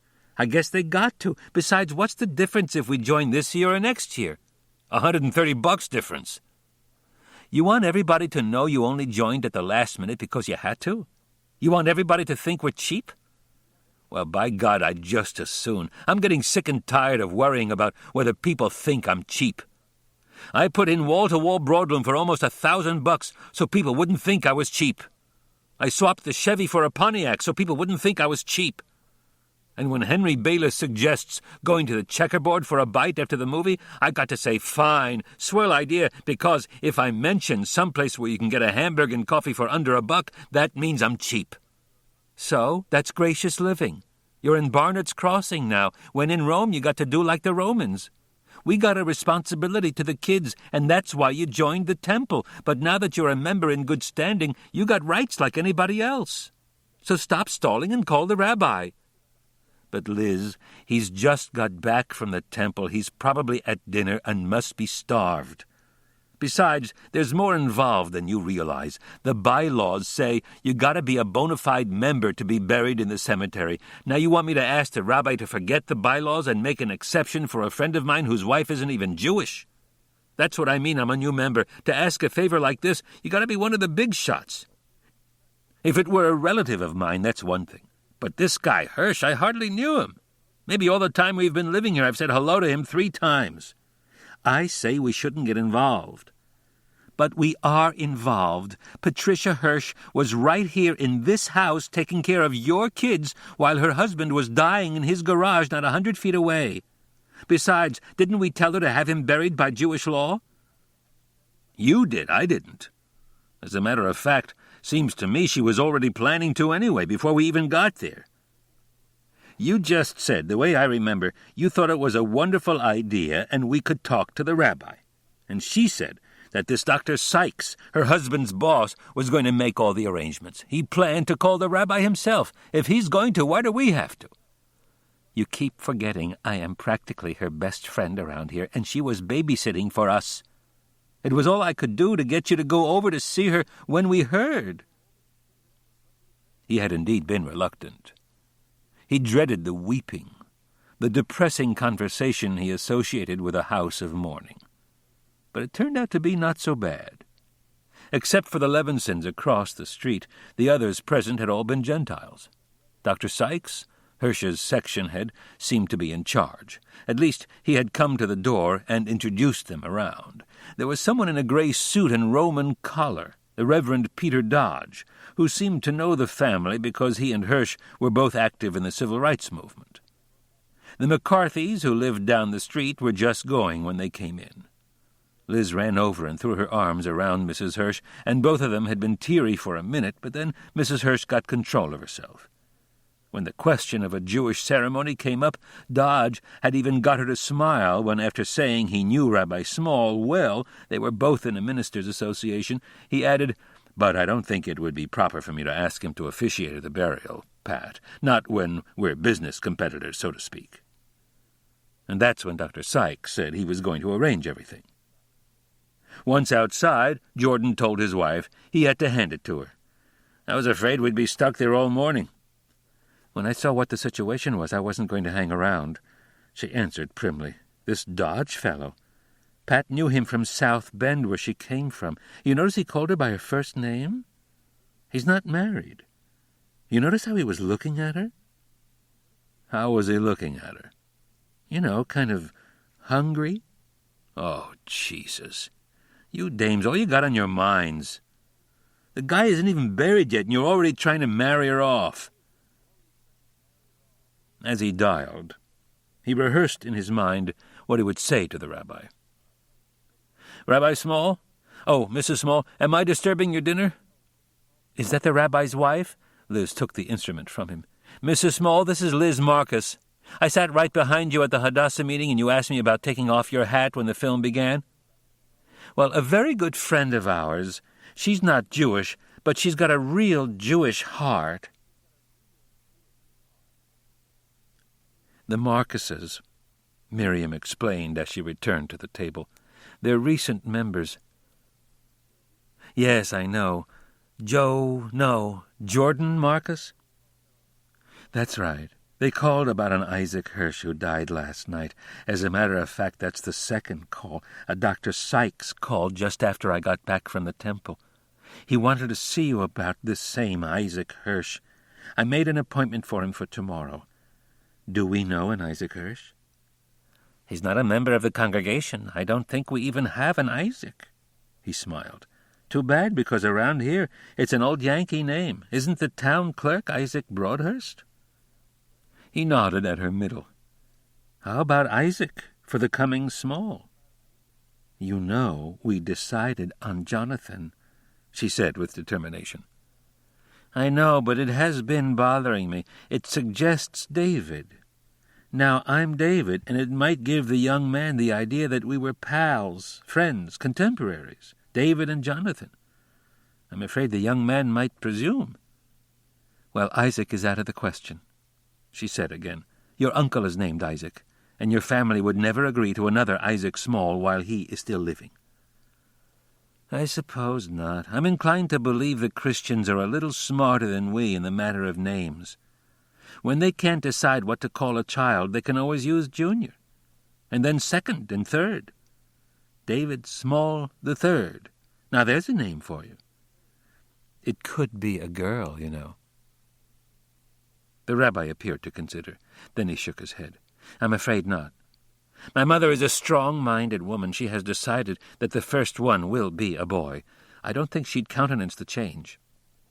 I'm kind of strong-minded myself, and recently I've been thinking that perhaps I'd prefer a girl." "I think you'd like a girl, David. Girls are gentle and kind and strong-minded." "Of course, if it were a girl," she went on, "I'd have to name her after my Aunt Hetty. I'd have to. Uncle Zachary would never forgive me if I didn't. And I'd never forgive you if you did. It's too big a handicap for a girl, and it's asking too much of a new father. Perhaps if the 5th or 6th child should be a girl, by then I'd be an old hand as a parent and more able to take the name in stride. But Aunt Hetty has been dead barely a year, and there's no one else who can name a child for her. Certainly Dot is not likely to have any more children. Even if it's a boy and we name him Jonathan, I'll have a hard time explaining to my uncle why we didn't call him something like Harry or Henry or Herbert." "And how would that constitute naming him after your Aunt Hetty?" "Well, it's the same initial." "Talk about silly superstitions. When we name a child, the father is called up for the reading of the Torah, and then a blessing is made in the Hebrew name of the child. The Hebrew name is always a combination of the given name and the name of the father. Your aunt's name was what? Hepzibah? So she was Hepzibah Bas Joshua. She was your father's sister, wasn't she?" "His oldest sister." "Fine. Now, if we named our boy after her, he would have to be something like Hillel ben David. Now, does Hillel ben David in any way match Hepzibah Bas Joshua?" She was troubled. "But if the baby should be a girl, we could name it after my aunt and call her Harriet or Helen. Or we could call her Sally and say that we were matching the last letter of the name rather than the first." She glanced at him doubtfully. "Would that be quite the same?" "It would certainly be just as sensible." His face softened. "As you know, every Jewish child has 2 names, a Hebrew name, which is used in the temple and is primarily for religious purposes, such as for naming or being called up to the reading, or bar mitzvah or marriage, and an English name, which is normally the English equivalent, such as Moses for Moshe. When we go beyond that simple rule, we are apt to do something silly, as when we give children the name Harold or Henry from Tzvi, because Tzvi means deer, and the Yiddish German word for deer is Hirsch. Harold, however, means something entirely different. It means champion. So we call a child a champion when we intended to call him a deer, because the Yiddish word for deer begins with an H. Or take this name, Yitzchak. The normal English equivalent is Isaac. But a lot of Jews, feeling Isaac sounded too Jewish, used Isidore instead because it had the same initial, not realizing that the only Isidore of any historic significance was the Archbishop of Seville. That's almost like naming a child Adolf instead of Aaron from the Hebrew Aharon." The English name is the one that the child will use for 99% of his life, so the obviously intelligent thing to do is to select a name you like that will not be a burden to the child and will be fairly euphonious in conjunction with his surname. Then pick a Hebrew name on the same principle, and don't worry whether the two match or not. So if it's a girl, you could call her Hepzibah, which is a very pretty name in Hebrew, and that would take care of your Aunt Hetty. And you could use precisely the same name for her English name, or you could call her Ruth or Naomi or any other name you happen to like. Minna Robinson suggested we ought to use a Hebrew name for both. Give the English name the Hebrew pronunciation instead of translating it. It's rather fashionable now. You mean call him Yonasan instead of Jonathan? And how about the surname Small? In Hebrew, that's Katan. There's an idea. Yonasan Cotton, or even Jonathan Cotton. Now, there's a real New England name for you. Say, I wonder if Cotton Mather was originally Little Mather. Look, if you don't finish so we can get over to the Schwartzes, your name will be neither Small nor Cotton, but Mud. We were due there 10 minutes ago. Chapter 10. And now, said Schwartz, I want to show you two something. There had been a great crush of people when they arrived, but the crowd thinned out until around midnight just the two of them were left. Ethel Schwartz served tea and cookies as they sat around the dining-room table and held a general post-mortem on the High Holy Day services, on the rabbi's sermons, on the cantor's singing, on the faulty public address system, on the disorder during the reading. And through it all, much to the rabbi's surprise, Schwartz had been pleasant and cordial. But now, he felt, they had come to the real reason the president insisted they remain after the others had gone. "This is my study," Schwartz called over his shoulder as he led them down a hall. "I do a lot of work here." He stood aside to let his guests enter. The room had no books, but against one wall there was a large tilt drafting table and a broad cabinet with drawers for storing blueprints. But what attracted their attention was the table in the center of the room, on which was a pasteboard replica of the temple done to scale. Even the landscaping had been reproduced, the grass made of green fuzzy material, the shrubbery of twigs and wrapped wire, the wall setting off the parking lot a piece of cardboard painted to represent rough fieldstone. There were even a few plaster of Paris mannequins to give some idea of the size of the structure. "It's lovely," exclaimed Miriam. 70 hours of work," said Schwartz, "but you haven't seen the best part." He led them around the table. Abutting the rear wall of the temple was a small structure which the rabbi guessed was the chapel Schwartz had mentioned. Slightly lower than the parent building, it had a parabolic dome suggesting the architecture in the Holy Land. A portico in front was supported by a row of columns, twin cylinders, obviously intended to represent Torah scrolls. "How do you like it?" asked Schwartz. And without waiting for an answer, he went on. "It's rich, it's classic, it's simple, and it's elegant.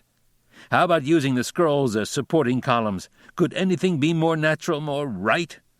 You've seen Jewish temples and synagogues using Greek columns, and Byzantine temples and colonial temples, and all the time we've had the scroll, which couldn't be more suitable and beautiful. The cylinder, of course, gives the greatest support with the greatest economy of material. It is naturally graceful. So why do we have to borrow from the Greeks when we have in the scroll a double cylinder, if you please, the greatest symbol of our religion? Next, look at the portico. Have you ever thought of the significance of the portico, Rabbi? In our present building, we have a door. That's all." His voice was contemptuous. "You're either in or you're out. How does that jibe with our services and prayer habits? On the High Holy Days, for example, we're in and out all day long. And on Friday nights or Saturdays, don't we stand around after the services and schmooze a while? Now, do you see the significance of the portico? It's in and out. It's a stopping-off place, a lingering place. It expresses our reluctance to leave the temple when the service is over. "It certainly is an interesting concept," the rabbi said. "But doesn't it, change the general effect of the original building?" "You bet it does," said Schwartz. "But it doesn't clash, it blends with it. That was part of the problem. If I had a free hand, if I didn't have to take into account Christian Sorensen's phony modernism—" He broke off abruptly.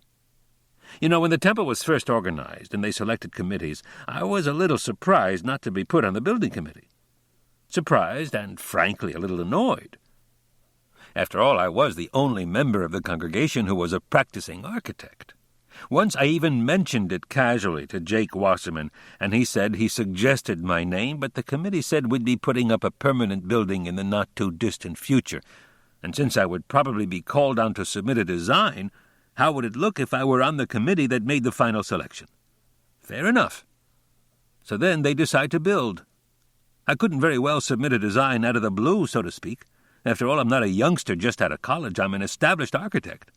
I expect to be invited to submit. You'll hear around that Mort Schwartz is only interested in the buck, but I assure you I didn't care about this commission for the money in it. I wouldn't have charged them 1 red cent beyond my out-of-pocket expenses. But not a whisper, not a murmur. After a while I swallowed my pride and made a few inquiries and was told the project was still a long way off. They were holding things close to their chests, the gang that was in power the first year. And the next thing I knew, they had engaged Christian Sorensen, a Gentile, if you please, to build the temple. You get it? I can't serve on the building committee because I'm an architect and would naturally be called on to submit a design, and then I'm kept from submitting a design." Miriam shook her head sympathetically. "I'm not blaming Jake Wasserman. He's all right. Threw me a bone, as a matter of fact, and put me on the board because of all the work I'd done for the temple. But that runaway building committee. Did you ever stop to think, Rabbi, what it means to a Jewish architect? The anti-Semitism that was common, at least up until recently, in medicine or in banking or in big business, it was nothing compared to my field, architecture. It's a little better now, I understand, but do you know what chance a Jew had of getting placed with one of the big firms of architects?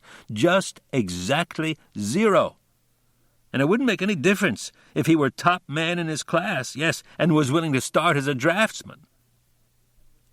"I had no idea it was that bad," said Miriam. "You bet. And it was the time of the Depression, too, which didn't help any. But you struggle, and somehow or other you serve your apprenticeship, and you get your experience, and you finally take the plunge and open up your own office. You're full of ideas and artistic ideals. You want to build something worthwhile that people will see, that might be written up and pictured in architectural journals. You're trying to make a reputation. And what do you get? A block of stores, a job of redesigning standard plans for a bunch of cracker boxes in a cheap real estate development like Colonial Village, a factory, a warehouse. And it can't be experimental because then your client starts to worry whether the bank will advance the mortgage money or whether it won't detract from the price if he should want to sell." "But isn't that true of many people?" the rabbi asked gently. "They have to compromise to make a living." "Right, Rabbi, it's a living and you're not hungry anymore, but suddenly you're 50 years old.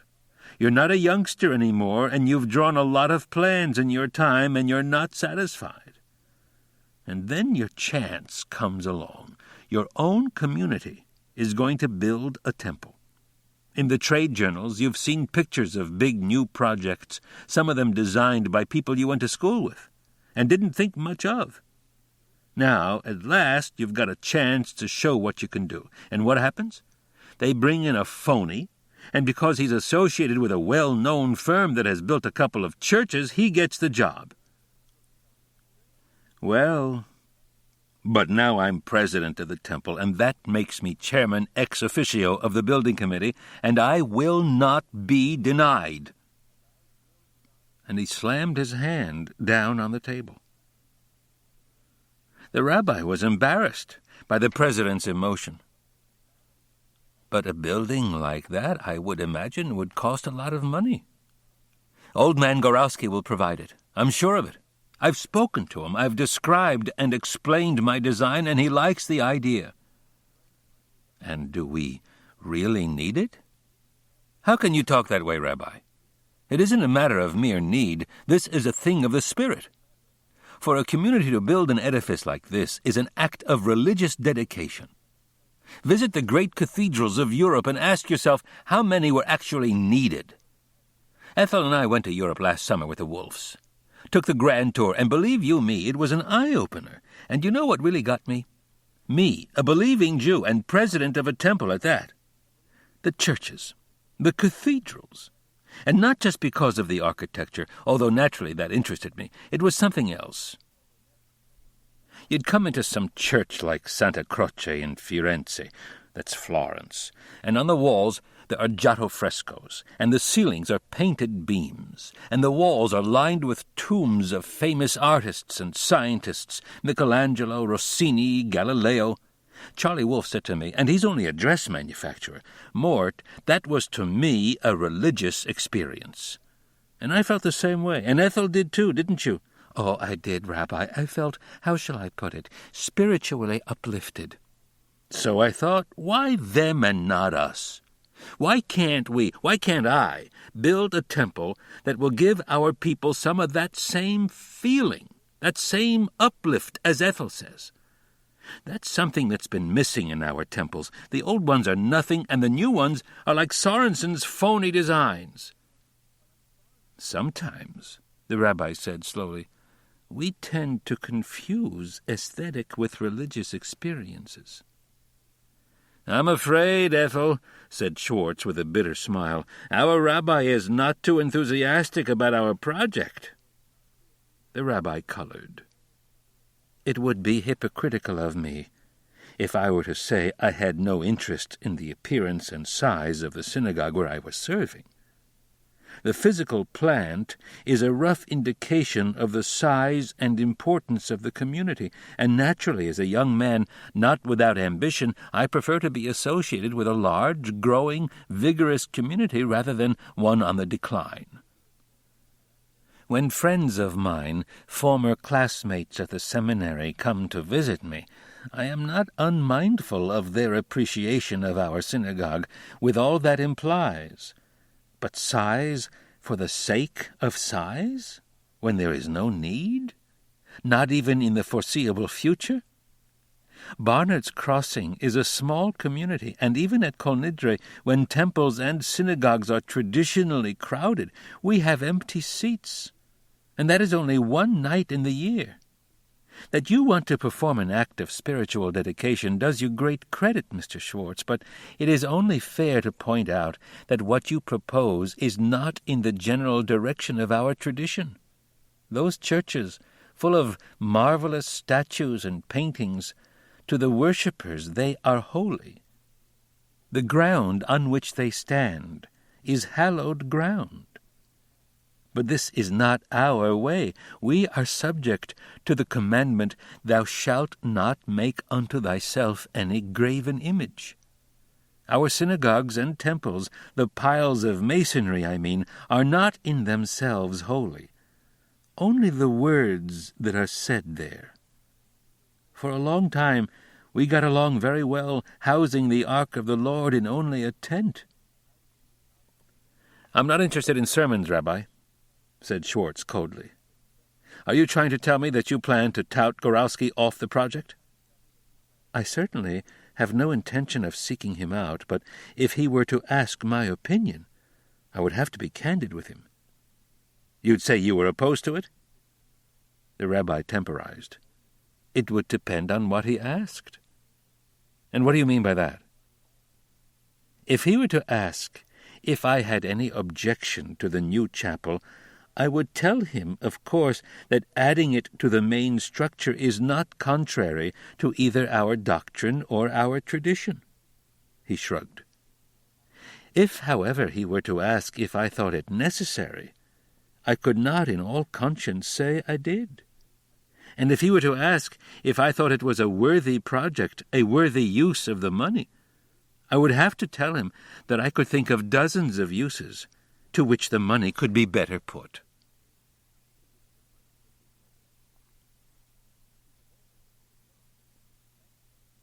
Of all the smug, sanctimonious—" Schwartz shook his head angrily. "You know, that's what comes of giving a man too much security. When they first proposed giving him a 5-year contract, I opposed it. And by God, I knew what I was doing." "He doesn't mince words, our Rabbi," said Ethel as she loaded the dishwasher. "What I don't understand is that it's all meant for him. I mean, that sanctuary would really be his. I'd think he'd like his own chapel instead of the public auditorium. That's just the point. In a sense, I was doing it for him. At least, he's the one who will benefit most from it. Why wouldn't he want it? I'll tell you why. It's just to defy me. There can't be any other reason." "Well, I don't know what he had in mind, but it seems pretty bad manners on his part. I mean, as our guest, the least he could have done was say it was nice. Even if he didn't like it, he could have been sort of non-committal. That's what I'm telling you. That's just my point. He went out of his way to be unnecessarily unpleasant. And that can only mean that he was opposing me on personal grounds. Maybe he's sore about my voting against him on the new contract and is trying to get back at me. Do you think he'll talk to Gorowski about it? He'd better not, that's all I can say. He'd better not, because if he does, then contract or no contract, this place will be too hot to hold him."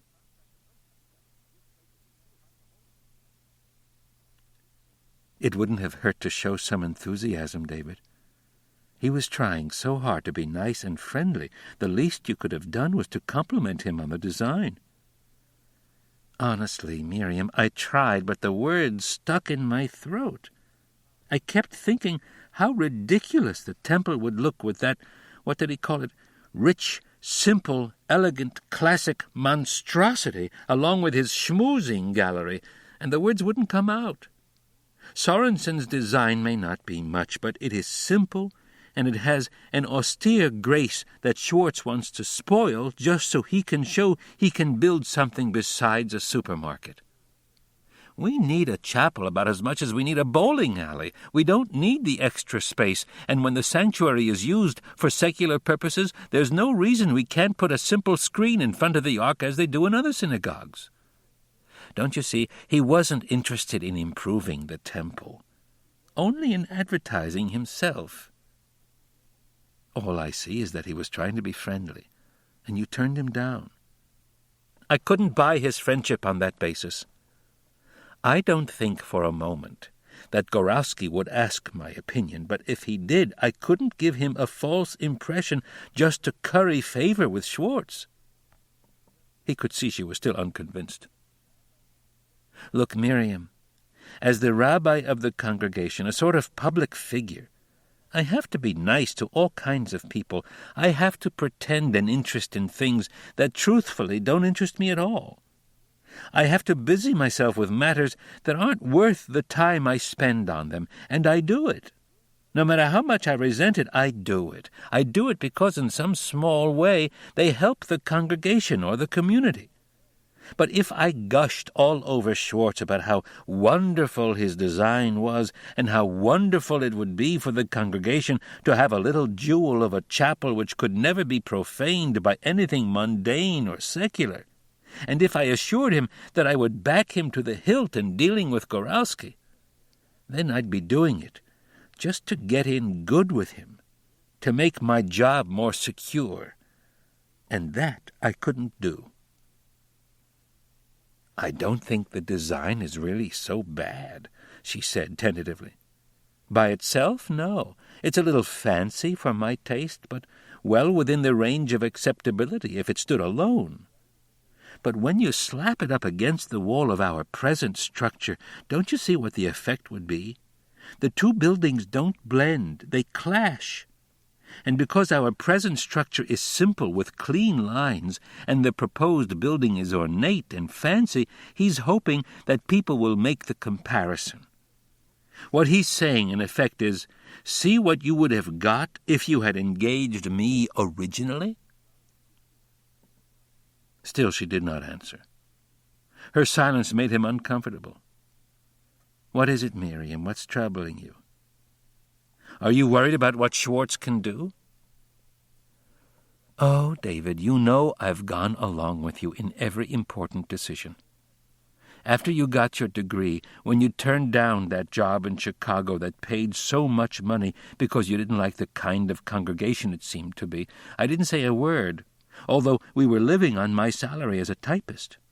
That and whatever occasional fees you got as a fill-in rabbi for the high holy days in small towns. And then there was the job at a good salary down in Louisiana that was the right kind of congregation, but which you refused because you felt you couldn't serve effectively in the South. Then there was the job as assistant rabbi in that Cleveland temple that paid more than most full rabbi jobs, but you said you didn't want to serve under someone else and have to subordinate your own thinking to his. It was near the end of the hiring season, and you yourself felt that Hanslick was getting tired of offering you jobs you kept turning down. And it was I who urged you to turn it down. I told you I didn't mind continuing my job, and that I loved our little one-room basement apartment that was so cold in the winter and hot in the summer, and doing all the shopping and the cooking. I did some of the shopping and the cooking, he protested. But when you did it, the clerks always gave you the worst. The vegetables that were just starting to rot. And the butcher, that kosher butcher on the corner, I'll bet his eyes lit up when he saw you come in. All the fat and bones and gristle, and you couldn't even remember to take off the roast until it started to burn. She began to laugh. Do you remember that time when you started to cut away the burnt part and I said I liked meat well done? And you said you could eat any kind of meat, but you couldn't stand a liar, and you went out and bought some delicatessen? Yes. And he too started laughing. And remember the time... He broke off. But what are you getting at? Just that in those days it didn't make any difference. And now is it different? Since living in Barnett's Crossing, have I been buying $200 suits and alligator shoes? You need a new suit, and the collars on half your shirts are frayed. Stick to the point, woman, he cried in exasperation. The point is, that was all right when there were just two of us. But I'm carrying a child, and I feel responsible for it. For him? And I'm responsible. Are you worried that I might lose my job and not be able to make a living for my wife and child? Don't worry. As long as we haven't developed a taste for luxury, then if not this job, another. And if not another pulpit, then a teaching job. And if I can't get that, then a job as a bookkeeper in an office or a clerk in a store. These days there's always some job for a man who is willing to work. Remember, a rabbi doesn't have to have a pulpit to be a rabbi. Traditionally, we don't even approve of being paid for one's learning. One should use the Torah as a spade to dig with. But don't think that I haven't thought about it. I'm aware of my responsibilities. And I'm aware of the added burden that will fall on our child as a rabbi's son. I am a rabbi's son, and I know what it means. Because your father is a public figure, everyone expects more of you. And you feel guilty when you don't come up to expectations. As a youngster, you can't imagine how often I wished my father owned a shoe store or went to work in an office like the fathers of the other boys. Believe me, I envied the boys whose fathers earned a living in the ordinary way. But there were compensations, and much of it was fun. When I went to the synagogue on a Friday night with my mother, and I saw my father in the pulpit conducting the service, delivering his sermons, I always felt that the synagogue was ours, that I was being taken there as other boys were occasionally taken to their fathers' offices on Saturday. But when I got a little older, and would overhear and partly understand the talk of men such as Schwartz, and don't think my father didn't have his Schwartzes, every rabbi does, then it wasn't so pleasant. A rabbi is a public servant, and anyone who has many masters can't expect to please them all. Once I asked my father about something I overheard, some controversy he was having with the members of his synagogue at the time, and he smiled at me and said, "In this life, you sometimes have to choose between pleasing God and pleasing man. And in the long run, it's better to please God. He's more apt to remember." After that, I wasn't bothered so much. Whenever I heard an uncomplimentary remark about my father, I figured he had chosen to please God again. Oh, David, I don't want you to do anything you think is wrong. Only—" She looked up at him. "Please, could we please God after the baby is born?" Chapter 11. Precisely at noon the next day, a cab pulled up to the door, and out stepped a slim, boyish-looking man in his early 40s. Dr. Ronald Sykes had a long, narrow face with thinning dark hair. It was an intelligent face, with shrewd, knowing eyes and a ready smile. He was wearing stout English boots, grey flannels, and a tweed jacket. If the hair had been a little thicker, the face a little fuller, and the eyes somewhat less knowing, he could have passed for an undergraduate. "I came to see you in behalf of my late friend and colleague, Isaac Hirsch," he said when they were seated in the Rabbi's study. "You heard of his death, of course?" "I don't believe I knew an Isaac Hirsch," the Rabbi said with a tinge of embarrassment. "He wasn't a member of my congregation, was he?" "No, Rabbi, but he did live here, and was part of the Jewish community, so I thought you might know him." The Rabbi shook his head slowly. "Well, he died Friday night, and his wife, or rather his widow, would like to arrange for him to have a Jewish funeral. Is that possible? I mean, where he was not a member of your congregation?" "Oh, yes, although our cemetery is reserved for members of the congregation, we make provision for Jews in the community who are not members. Upon paying a small fee, they are accorded nominal membership, which of course is exclusive of the price of a lot. However, as a resident of Barnard's Crossing, Mr. Hirsch can be buried in the town cemetery, Grove Hill, which is non-sectarian. I don't know what fees would be involved, but I could give him Jewish burial there just as well." The doctor shook his head. "No, I think Mrs. Hirsch would want him buried among his own kind. Mrs. Hirsch is not Jewish." "Oh. Does that make a difference?" Sykes asked quickly. "It might." The Rabbi hesitated. "In that case I'd have to be sure that the deceased had in fact been a Jew, that is, had remained a Jew." "I'm not sure I understand. His wife considers him a Jew. As long as I knew him, which is only this past year, to be sure, he never pretended to be anything else." The Rabbi smiled. "It's a religious rather than an ethnic distinction. Anyone born of a Jewish mother, not father, if you please, is automatically considered Jewish, provided," he paused to emphasize the point, "that he has not repudiated his religion by conversion to another religion or by public disclaimer." "To the best of my knowledge, he belonged to no other church." "But you said Mrs. Hirsch was not Jewish. Was she Catholic or Protestant?" "I don't know. Anglican, I think, originally. At least the Anglican minister came to pay his respects while I was there." "Well, you see how it is. If they had come to me and asked me to marry them, I would have refused unless she converted. So perhaps the late Mr. Hirsch was converted when they were married. Tell me, why didn't Mrs. Hirsch come or send for me herself?"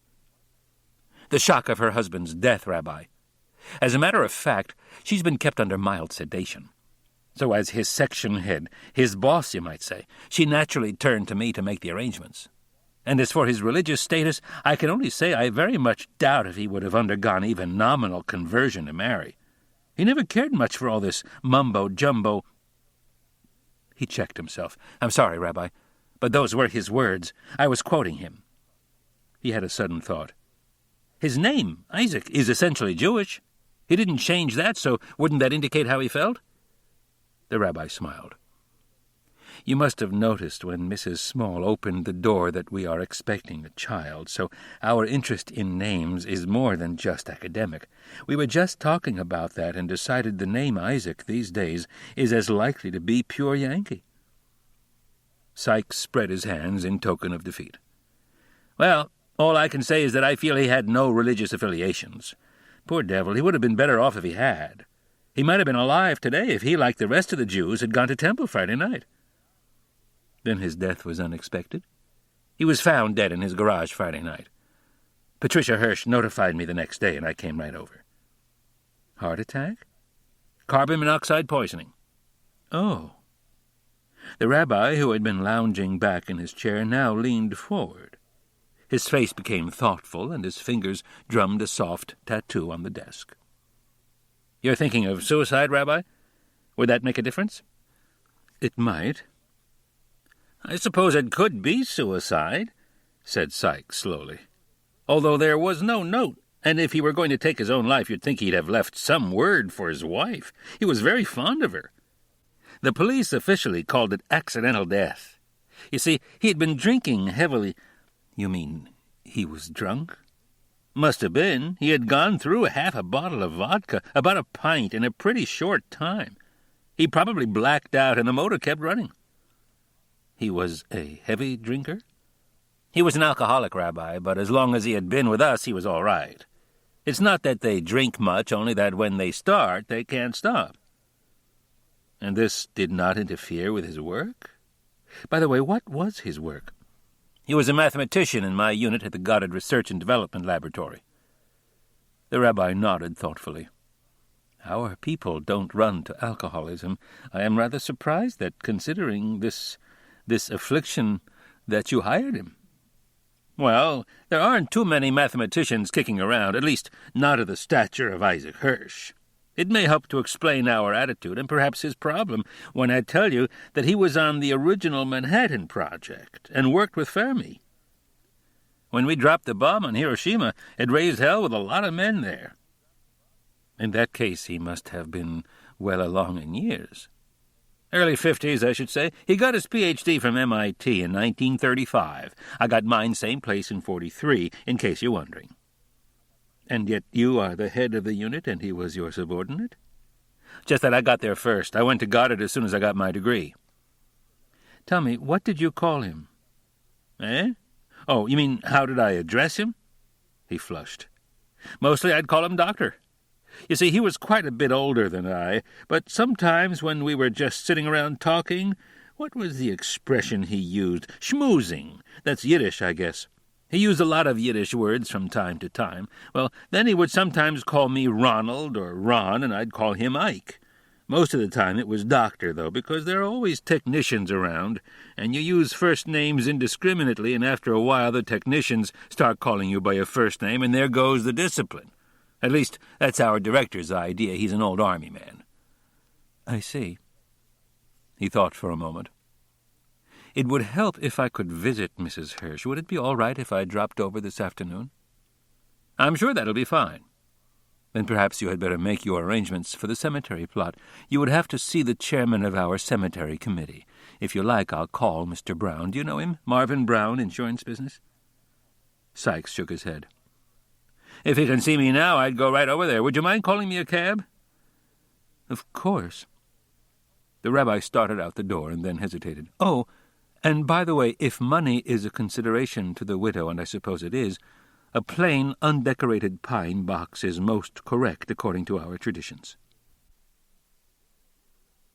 Marvin Brown was a live wire, a go-getter. He was a wiry terrier of a man who knew that time was money and that there were 100 cents to every dollar. He had long ago learned the supreme lesson of salesmanship, that if you made 1 sale for every 10 calls, you could make 2 sales by making 20 calls. This doctrine he not only preached, he practiced.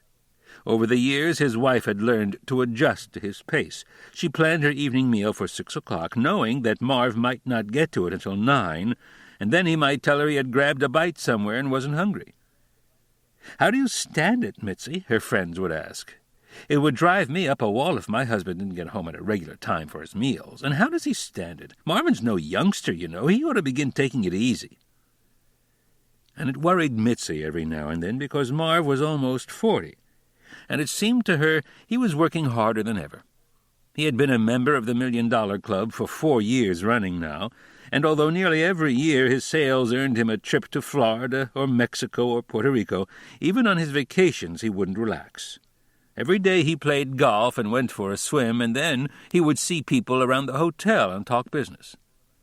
But, as Mitzi reflected, when Marv was out or when he called to say that he would be home late, she was always sure it was insurance business, not monkey business.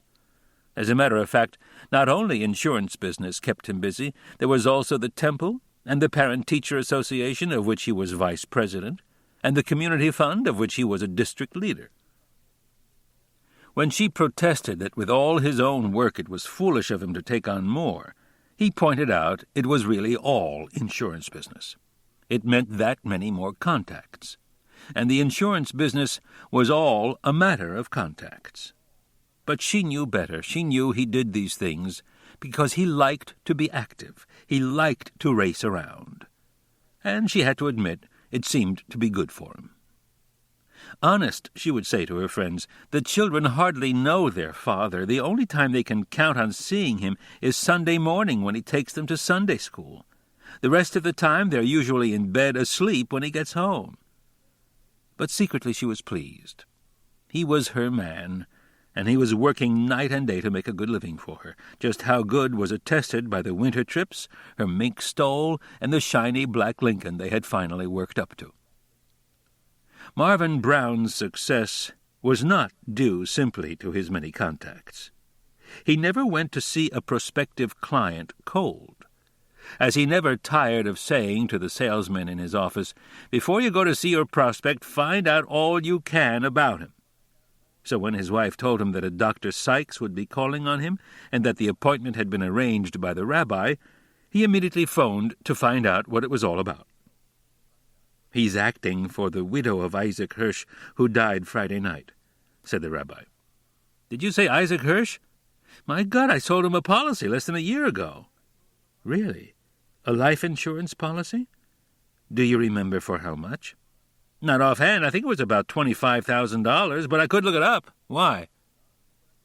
"Tell me, Mr. Brown, did he have any difficulty passing the physical?" "Not that I know of. That doesn't mean anything, though. Some of these doctors don't even touch the patient with a stethoscope. They ask him a few questions, and if he looks all right and has a pulse, they pass him. What's it all about, Rabbi? Was it a heart attack?" "I think the police ruled it accidental death." "Uh-oh. There's a double indemnity clause for accidental death on most of our policies. It's only a small additional fee, so we usually write them. I guess the widow was mighty happy. I mean, it's a lucky thing for her that he decided to take out the policy, although, as I remember it, I didn't have to do much selling." "Well, Dr. Sykes is acting for the widow. Mr. Hirsch was not a member of our temple, but his wife would like him buried in a Jewish cemetery according to Jewish rites. She herself is not Jewish." "I get the picture, Rabbi. Don't worry about a thing. Just leave everything to me." Chapter 12. Nothing Sykes said had prepared the rabbi for Mrs. Hirsch. He found her surprisingly young, in her early 30s, for a man in his 50s. And she was tall. Even though her blue eyes were swollen from weeping, he found them attractive. And her red hair was striking. At first he thought she looked flashy. Although she was dressed in black, her silk dress had flounces and lawn sleeves hardly appropriate for mourning. But then he realized she probably had not bought it for the occasion and must be wearing it because she had nothing more suitable. Normally of a gay and happy temperament, this would be reflected in her wardrobe. He introduced himself. "Oh, come in, Rabbi. Dr. Sykes phoned to say you were going to drop over. Peter Dodge was here earlier. He said he knows you, and the Lutheran minister, Pastor Kaltfuss. That's it. And then there was the Methodist minister and the Unitarian minister, I guess. I sure got a lot of spiritual comfort today." "They came to console you." "Oh, I know. And are you, too, going to tell me that Ike's soul is in heaven or in a better world?" Because he was aware that grief can take many forms, the rabbi was not offended by her bitter flippancy. "I'm afraid we don't peddle that kind of merchandise," he said. "You mean you don't believe in life after death, in a hereafter?" "We believe that his soul lives on in your memory, and in the remembrance of his friends, and in his influence on their lives. Of course, if he had children, he would live on in them, too." "Well, that's pretty obvious." "It doesn't make it any the less true."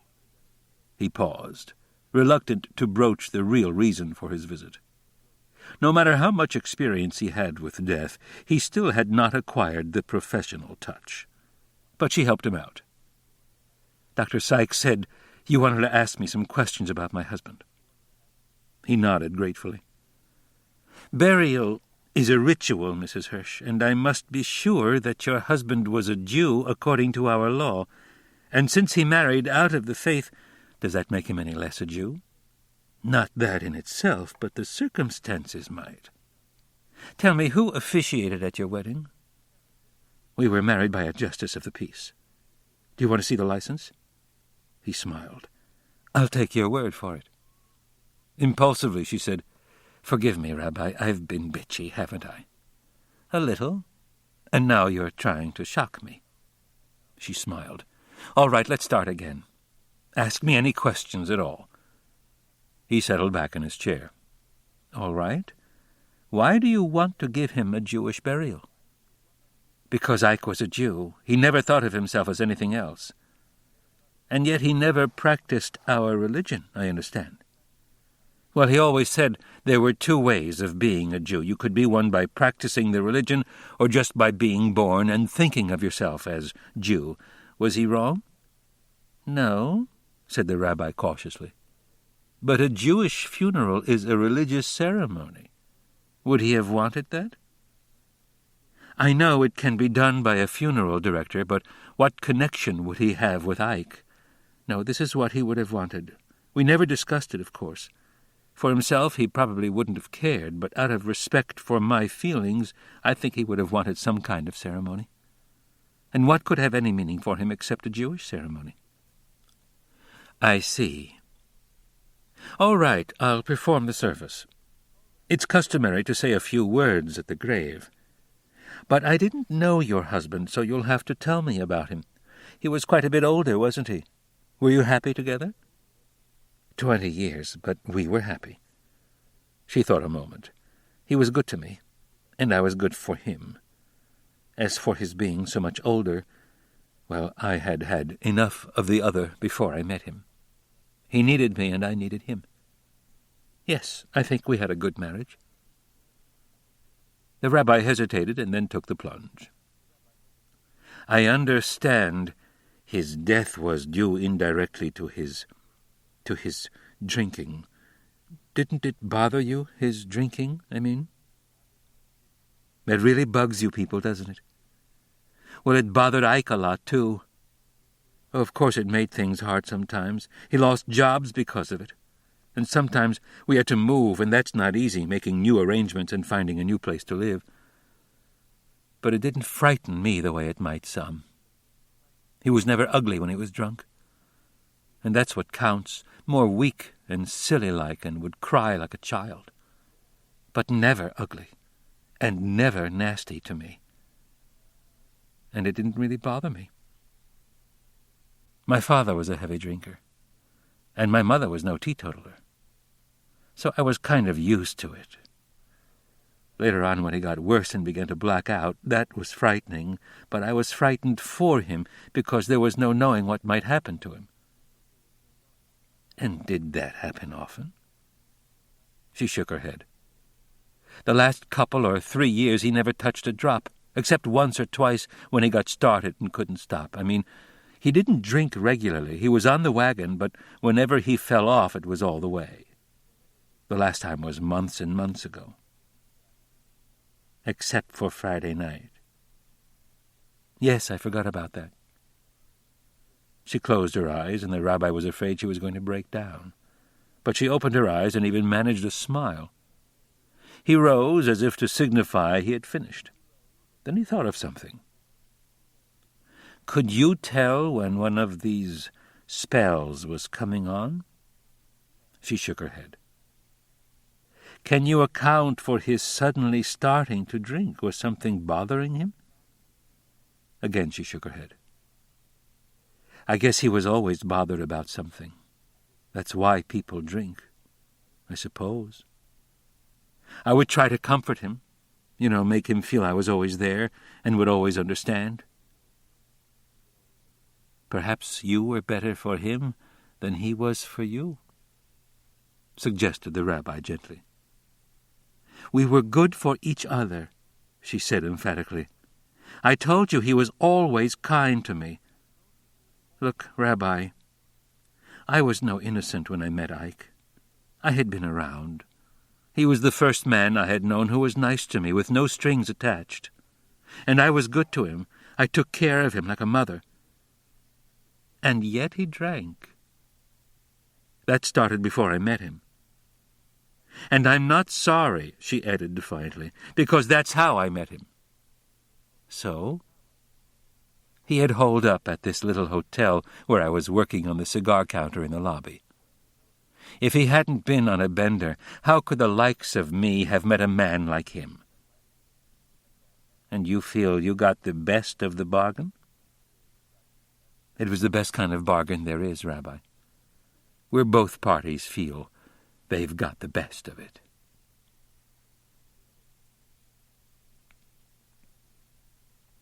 Chapter 13. "Yeah, this is Ben Goralski talking. All right, I'll hold on. Hello? Hello?" At the other end he could hear someone talking, and then he realized the voice was not talking to him, but to someone else in the other room at the other end. "Mr. Goralski, Ted Stevenson speaking." "Oh, hello, Ted. Nice to hear your voice. Where are you calling from?" "From our offices." "On Sunday? Don't you guys ever stop working?" "There are no regular hours and no days off for top management in this company, Mr. Goralski, not when there's important business to be done. And if you join us, you'll work the same way." Goralski had an inkling of the purpose of the call, and the implications of the "if" was not lost on him. "We were going to call you yesterday, as a matter of fact," Stevenson went on, "but we knew it was your holiday and assumed you would be at your synagogue." "Well, as a matter of fact, I didn't go. I was right here all the time. My father took sick, and with a man that age—" "Oh, I'm sorry to hear that. How is he?" "He's all right now, but for a while it was kind of like touch and go." "Well, I'm delighted to hear he's on the mend. Give the old gentleman our regards and best wishes for his recovery." "Thanks. He'll be pleased." The voice at the other end shifted gears abruptly. "We have been somewhat disturbed over here, Mr. Goralski, over the action of your stock in the last week or so." "Yeah, well, Ted, you know how it is. Rumors of a merger get out. We tried to keep it mum at this end, and as far as I know, no one here has leaked. But when your crew came down, someone may have recognized somebody in your party. I tell you, when it first got back to me, you could have knocked me over with a feather. But I guess that's the way it is in these things." "No, Mr. Goralski, that's not the way it is. We know that there always are rumors preceding a merger, and that can affect your stock. But your stock has climbed so precipitously, we did a little investigating. We inquired among some of our good friends in the market down in Boston, and we learned that the reason for the climb was not the rumor of a merger with us, but some new process." "Well, that turned out to be a dud, I guess," said Ben unhappily. "So we discovered on further inquiry. Of course, these things happen from time to time in any R&D program, but if we thought that it was deliberately engineered for the purpose of increasing the value of your stock preliminary to the merger, we would regard that as sharp practice and would be forced to reconsider the entire proposition." "And I wouldn't blame you, Mr. Stevenson, but I give you my word—" The other cut him off unceremoniously. "We're not interested in explanations or excuses. What we want from you is—" When Ben finally hung up, he was dripping with perspiration. For a long time thereafter he sat, staring at the telephone.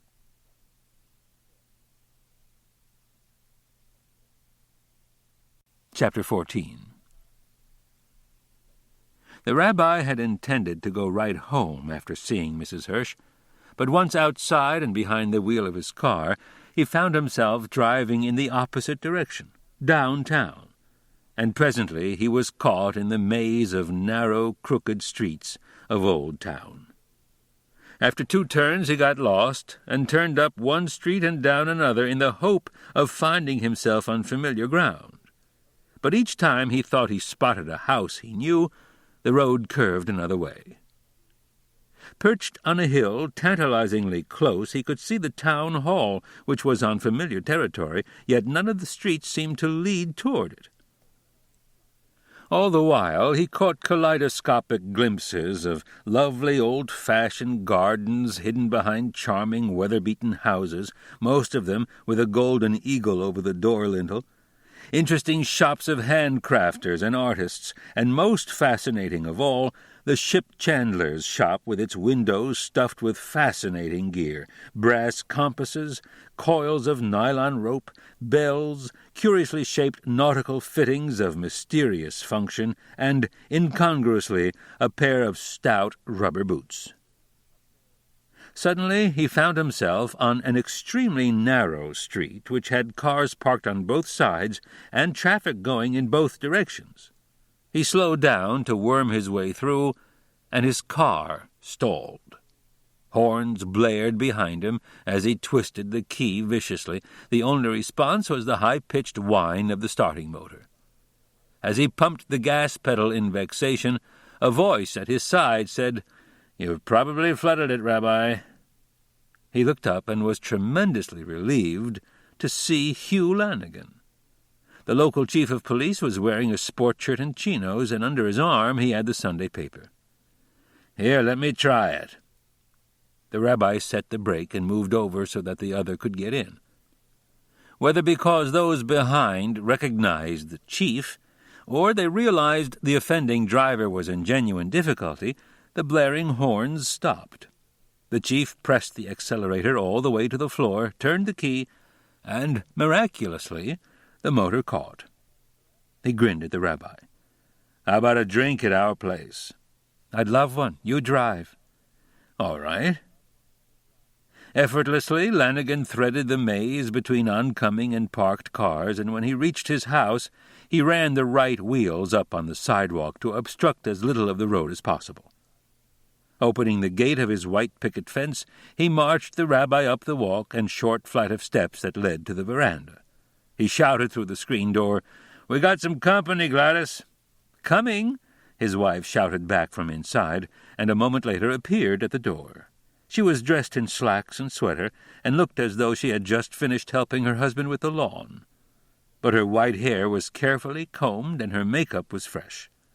"Well, this is a pleasant surprise, Rabbi Small," she said, and held out her hand. "You'll join us in a drink. I was just fixing Manhattans." "That will do very nicely," said the rabbi with a grin. "I can't help thinking," said the rabbi as she left to prepare them, "that on the few occasions I have called on you, it always starts with a drink." "Spirits for the spiritual, Rabbi."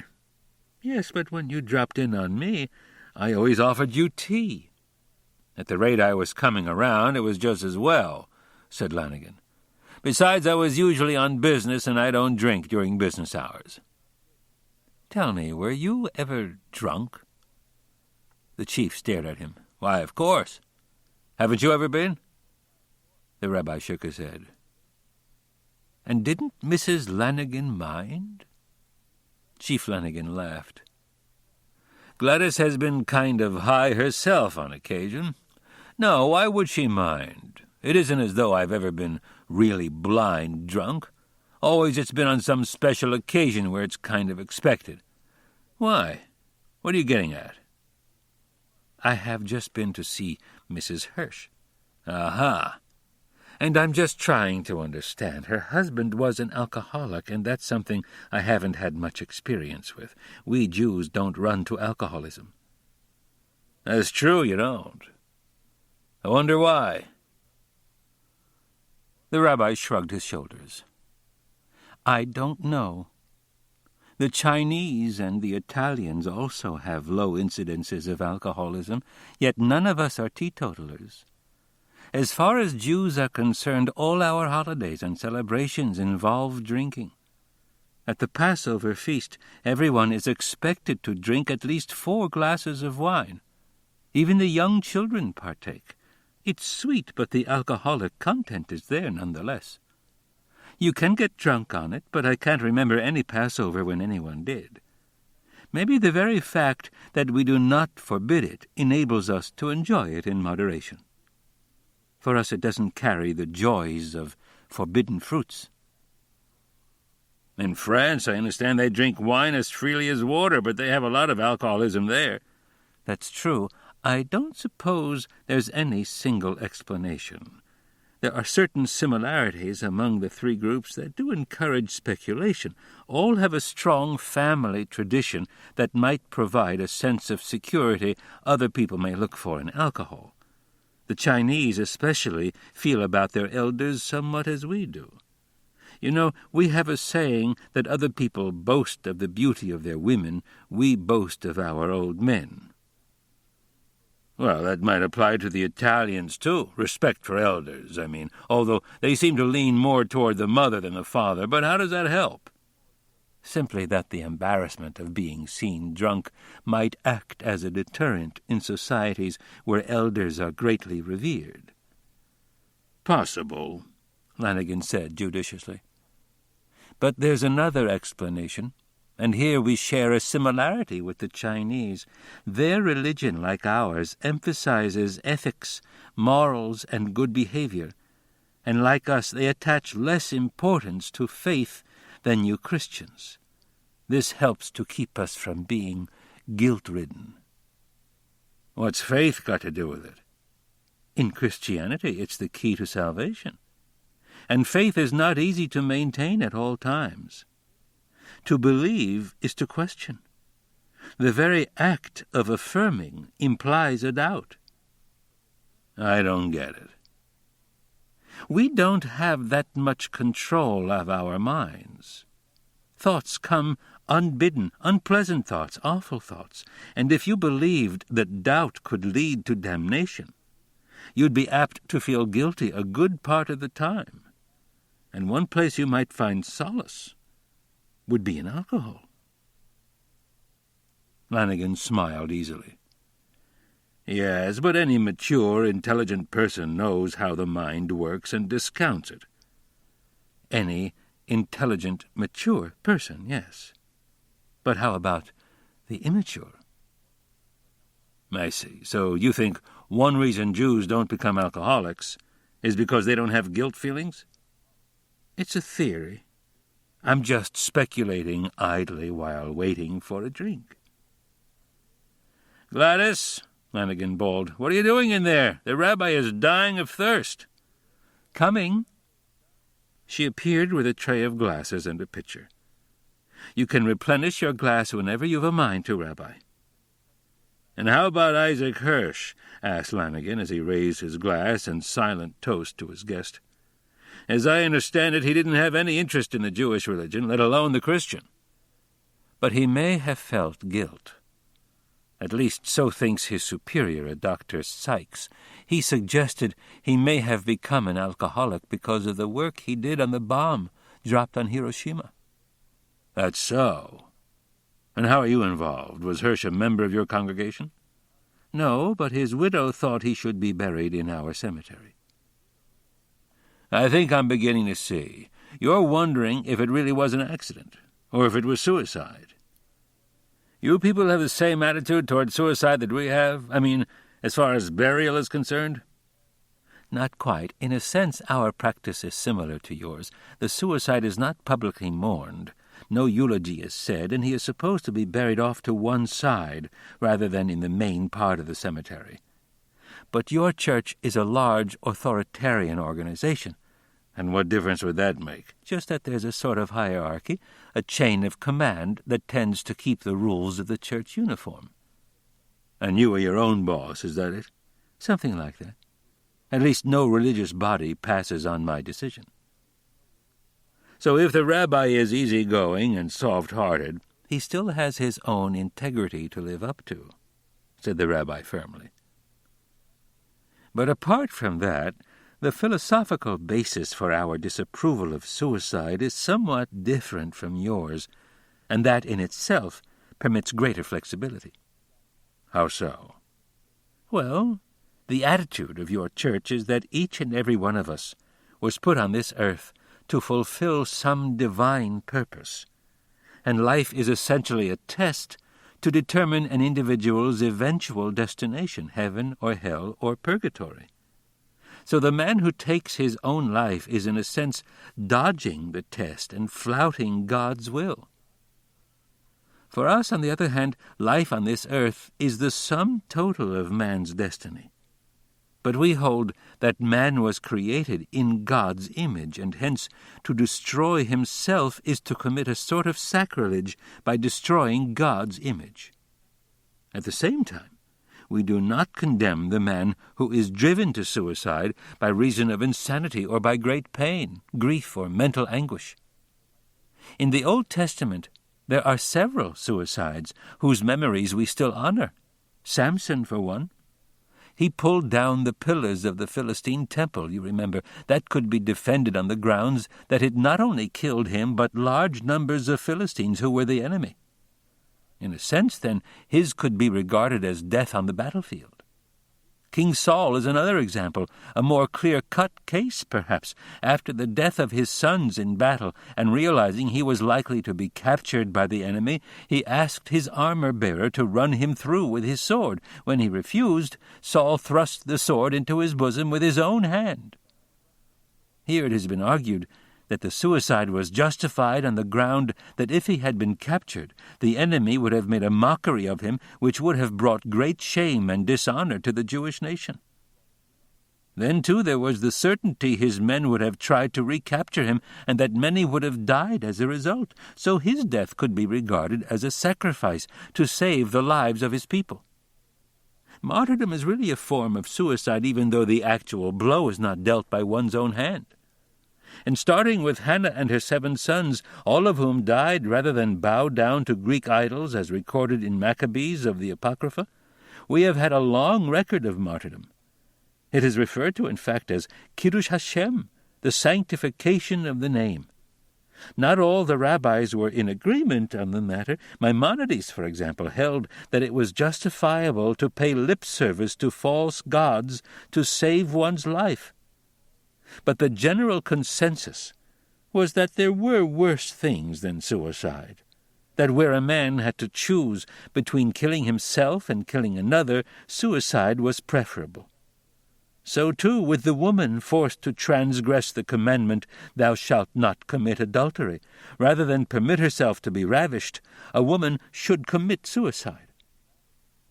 These attitudes still prevail today. Look at the enormous pride the modern state of Israel, an Orthodox theocracy, if you please, takes in the reconstructed fortress of Masada, where, according to Josephus, some 900 Jewish defenders were besieged and withstood the might of the Roman armies for several years, and then committed suicide en masse rather than be captured and enslaved. But if you condone suicide when a man is not in his right mind, or when driven to it, what's left? Lanigan asked. It seems to me that would include just about every suicide. Well, it certainly gives us a lot of leeway, the rabbi admitted.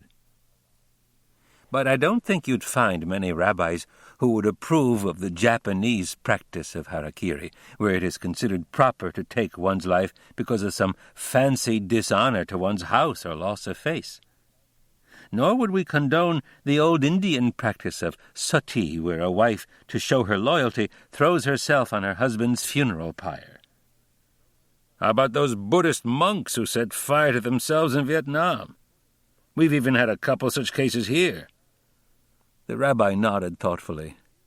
That would pose quite a problem. My guess is that most modern rabbis would dodge the issue by considering it a form of insanity.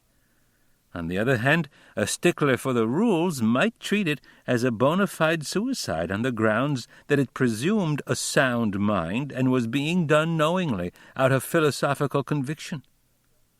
Still, there are plenty of loopholes, enough certainly to include Hirsch. Then you do think it was suicide? Why did you call it accidental death? To answer your second question first, Rabbi, because we couldn't prove it either way. So naturally we called it accidental death, which is kinder to his widow. Remember, suicide is a crime, and we can't go labeling a man a criminal with no definite or positive proof. And my first question? What was that? I asked whether you thought it was suicide, setting proof aside. No, Rabbi, I don't.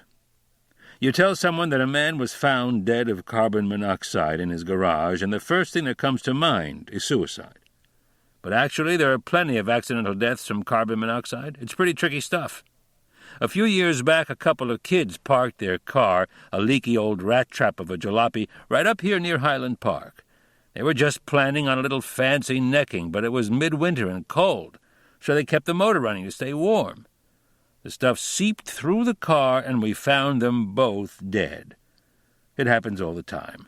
A man goes into the garage to tinker with his car. It's cold, so he keeps the garage closed and passes out. If he's not found in time, he's dead. Another thing, you wouldn't think so in a town of this size, but in my time I have seen quite a few suicides. Most of them, curiously enough, are apt to be young people. But there have been grown-ups, too. The grown-ups almost always leave a note of some kind. The kids don't, for some reason. Maybe they're just trying to make their folks feel sorry.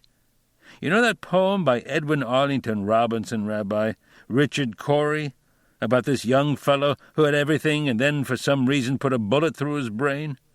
A bachelor might do that, but somebody who has a family, they usually leave a note. Is that your only reason? That Hirsch left no note? There's another reason, although it wouldn't be much good in a court of law. This is a heavy drinking town. We've got a lot of pretty rich people with idle time on their hands, and they drink. Then we've got a lot of high-strung executive types who are busy raising ulcers, and they tend to drink more than is good for them. And finally, we have a bunch of fishermen, and they know what to do with a bottle. Well, I've never known a heavy drinker, what is apt to be called an alcoholic these days. I've never known one of them to commit suicide. I once asked a psychiatrist who was down here for the summer why that was, and you know what he said? He said they don't commit suicide because they're already doing it. According to him, these alcoholics are really suicides who are doing it the long way. Does that make sense to you, Rabbi?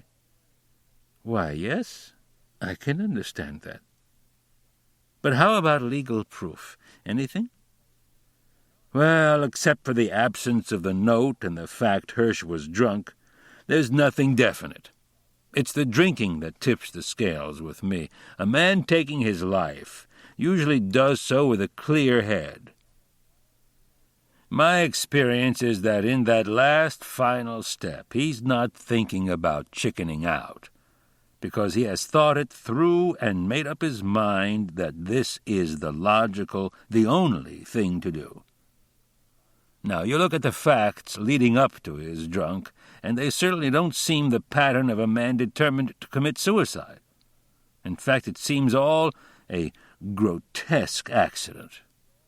When Mrs. Hirsch called in that her husband was missing, we notified the state police as well as various police departments hereabouts to be on the lookout. A state police cruising car remembered seeing a car matching the description parked on Route 128 at one of the turnouts not far from the Goddard lab. So they drove over and the car was gone.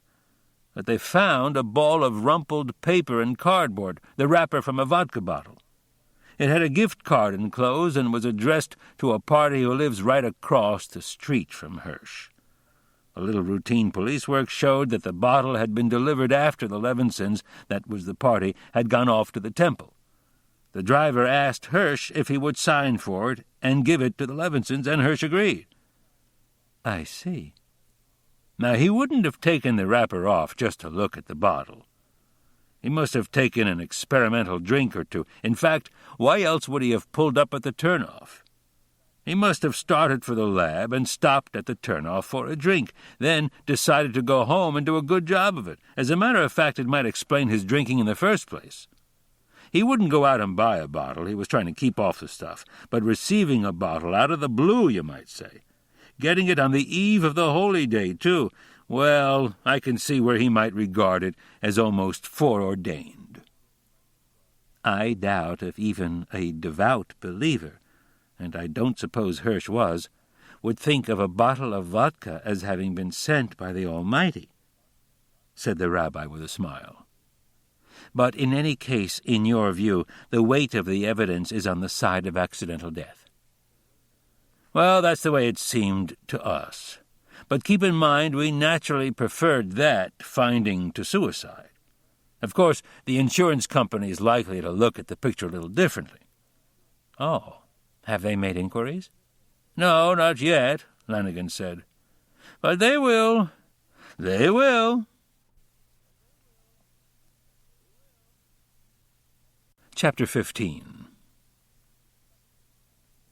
Pat Hirsch, accompanied by Liz Marcus, arrived home in the undertaker's limousine to find Dr. Sykes parked in the driveway. His small foreign roadster had made the trip from the cemetery much faster than the big limousine. "Come in, Liz," said Pat. "I'll make some tea."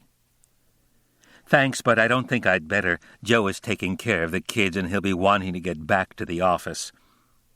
Liz kissed her impulsively. She had been more emotional than Pat during the entire proceedings, and left, saying she'd try to get over that evening after putting the kids to bed. Dr. Sykes held open the door for Mrs. Hirsch. "You didn't need to go to the expense of renting the limousine, Mrs. Hirsch. I could have driven you out and back." "I know, but somehow it didn't seem right to go to the funeral in a sports car. Can I fix you something to drink?" "No, thanks. I've got to be getting back to the lab. I just stopped for a minute to see that everything was all right." "Oh." She took off her coat. "It was a nice funeral, wasn't it?" "I guess so. I couldn't tell much since it was all in Hebrew. I guess it was Hebrew, or Yiddish. No, Hebrew.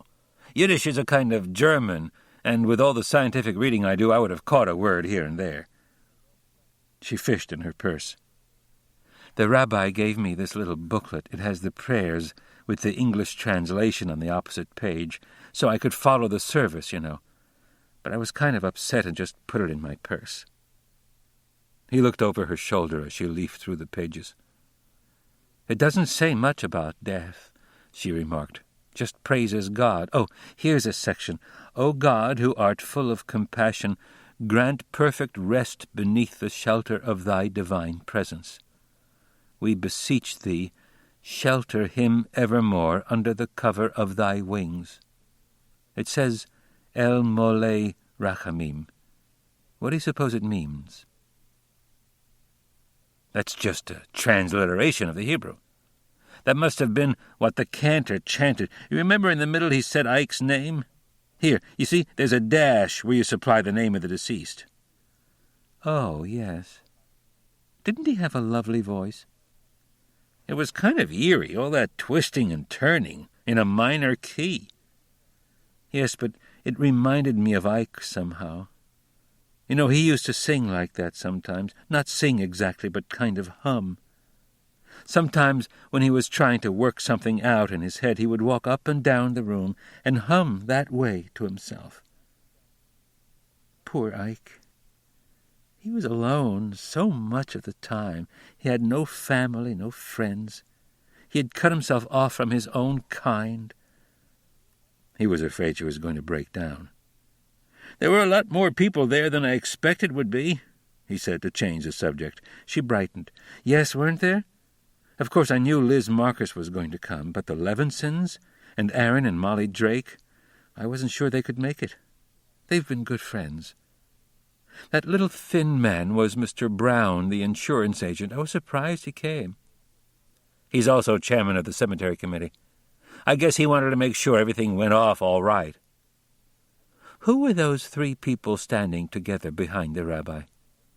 "They were from Goddard. One is a general handyman we have, and the other 2 were technicians. They were all friends of your husband." "It was nice of them to come. And did you see Peter Dodge?" He grinned. "I noticed he wasn't wearing his collar." "Well, under the circumstances, I think that's only natural," she said defensively.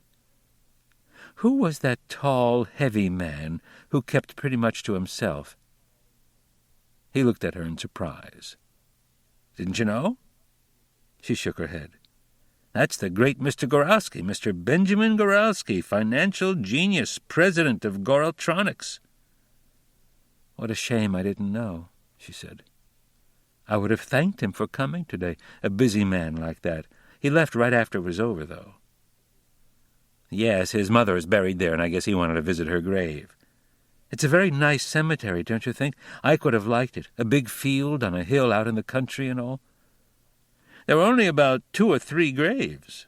"Well, I suppose that's because it's new. Probably in time they'll have to put in a road and replace that broken wire fence, but I like the way it is right now. And Ike's grave right there near the entrance. Everyone will have to pass by." He sat down on the arm of the sofa. "I meant to ask you, Dr. Sykes, who was the little red-faced man?" "No one I ever saw." "He kept eyeing me all through the service. Every time I'd look up, he was looking at me." "That's only natural. You were the principal mourner." "No, everyone else looked at the rabbi or the cantor." "Maybe it was a friend of Dodge's. They were standing next to each other. Here he comes now. We can ask him." He opened the door for Peter Dodge, and the 2 men shook hands ceremoniously. "You did a wonderful job," Dodge said. "Everything went off splendidly. I would have offered to help, but it might have proved a bit awkward, you understand." "Of course, and I really didn't have to do much. The people at the temple took care of most everything. Well, now that you're here and Mrs. Hirsch is in good hands, I'd better be getting back to the lab." "Oh, do you have to go now, Dr. Sykes?" She held out her hand. "I haven't really thanked you for all you've done. You've been just wonderful." "Glad I could help. Your husband was a friend, a real friend. He'll be deeply missed. Oh, by the way," he said to Dodge, "who was the short little man standing beside you?" The minister shook his head. "Don't know. Why?" "We thought perhaps he was a friend of yours. Well, he must have been someone from the temple." "You think so? He didn't look Jewish." "How can you tell these days?" Both men laughed. Dodge watched through the open door until Sykes had climbed into his car, then shut the door and turned to Pat. He took her hands in his, and holding them wide apart, looked at her, his eyes shining with admiration. "You were magnificent, Pat," he said. "A couple of times I thought you were going to break down, but you rallied splendidly. I can't tell you how proud I was of you." Chapter 16. The Goraltronics plant, set back from Route 128 by half an acre of carefully tended lawn, was a 1-story building covering 2.5 acres with a parking space in the rear for 400 cars.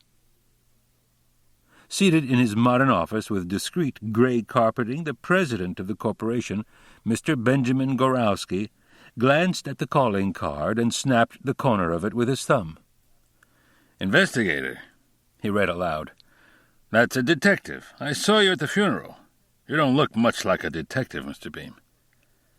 The figure in the visitor's chair on the other side of the curved slab of teak that comprised Goralski's desk was short and fat, with a round red face like an Edam cheese. His dark eyes all but disappeared when he laughed. He laughed easily. "I don't suppose any detective that looked like one would be worth much," he said, and smiled. "But I'm not a detective, at least not the kind you read about. I don't carry a gun and go around rescuing beautiful blondes. I just ask questions." "And you want to ask me some questions about Isaac Hirsch. Why me?" "Well, for one thing, Mr. Goralski, you were at the funeral. Everybody else I could account for. They were friends of the widow, or associates of the deceased, or officials of the temple, but I couldn't understand why a big, important businessman like you would be there. And in the middle of a working day, too."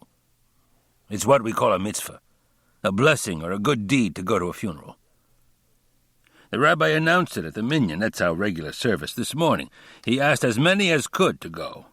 Strictly speaking, it's a service, so you're supposed to have 10 men there. The others couldn't get away. They've got jobs. I'm my own boss, so I went. Besides, my mother is buried there, and it gave me a chance to visit her grave." "I see." "But what's all this about? Does your company always make this kind of investigation before settling a claim?" "Only where there's a question, Mr. Goralski." "What sort of question?" Well, when a man drives into his garage, turns off the headlights, closes the garage door behind him, and then is found dead of carbon monoxide poisoning, there's always a question. Suicide? Isaac Hirsch took out an insurance policy of $25,000 less than a year ago. There's a 2-year suicide clause on all our policies and double indemnity for accidental death. If his death was an accident, the company forks out $50,000. If it was suicide, we don't pay a red cent. The company feels that $50,000 is worth a little investigation. Yeah, I guess it is. And now that you've done a little investigating, what do you think? Beam smiled, and his eyes seemed to vanish. I'm not the front office, but I'm guessing that when they get my report, they won't pay without the beneficiary going to court and making us. Look, this is a little narrow garage he's got. There's a trash barrel on the right. To get the car in far enough to close the door, Hirsch has to drive all the way to the back wall and in between the barrel on one side and the garage wall on the other. It's a tight squeeze. I measured it myself. As it was, he left himself just over a foot on the driver's side and about the same on the other. Get the picture? Now, that's pretty good driving for a drunk. Then he douses the lights but leaves the motor running. He slides out from under the wheel on the passenger side. It's too tight a squeeze on the driver's side because he's kind of a fat little guy like me, and he pulls down the garage door. Then he comes back and gets in the front seat again on the passenger side where he was found.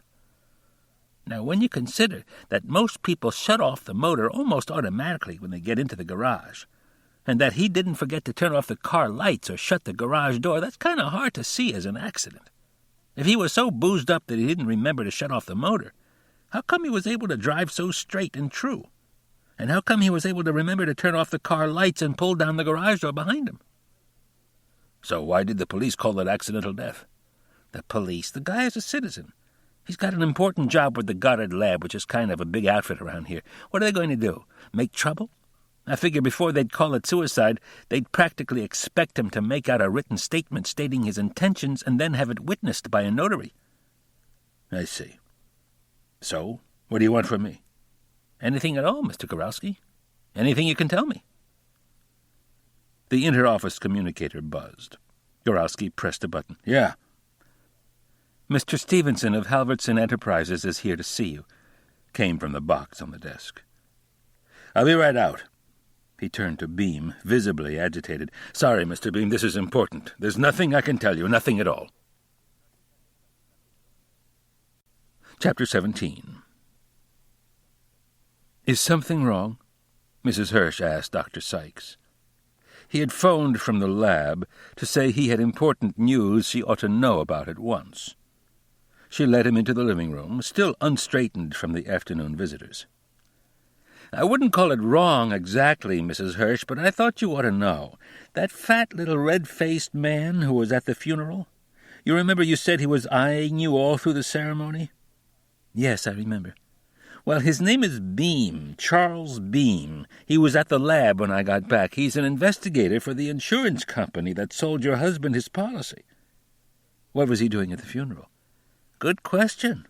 I guess he was investigating. What are you trying to tell me, Dr. Sykes?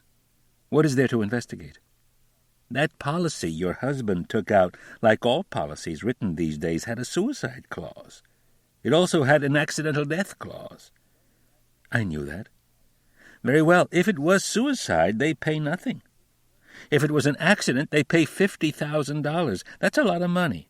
And naturally, they want to make sure it wasn't suicide. Well, sure, I don't blame them. But it wasn't. The police did some investigating, too, and they decided officially it was accidental. I should think that would settle it.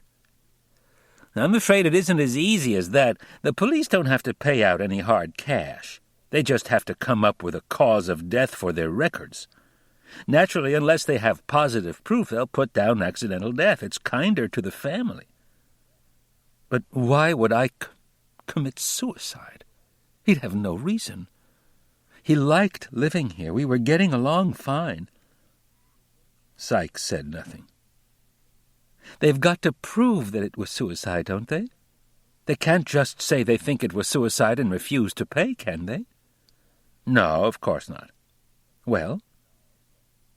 Look, Mrs. Hirsch, The custom in such cases is to investigate, and should they decide it's suicide, they refuse to pay, and it's up to you to bring suit to collect. If they don't have positive proof, they're apt to offer a settlement, 75% of the claim, say, or 50%, depending on how strong they feel their case is. But I don't have to take it.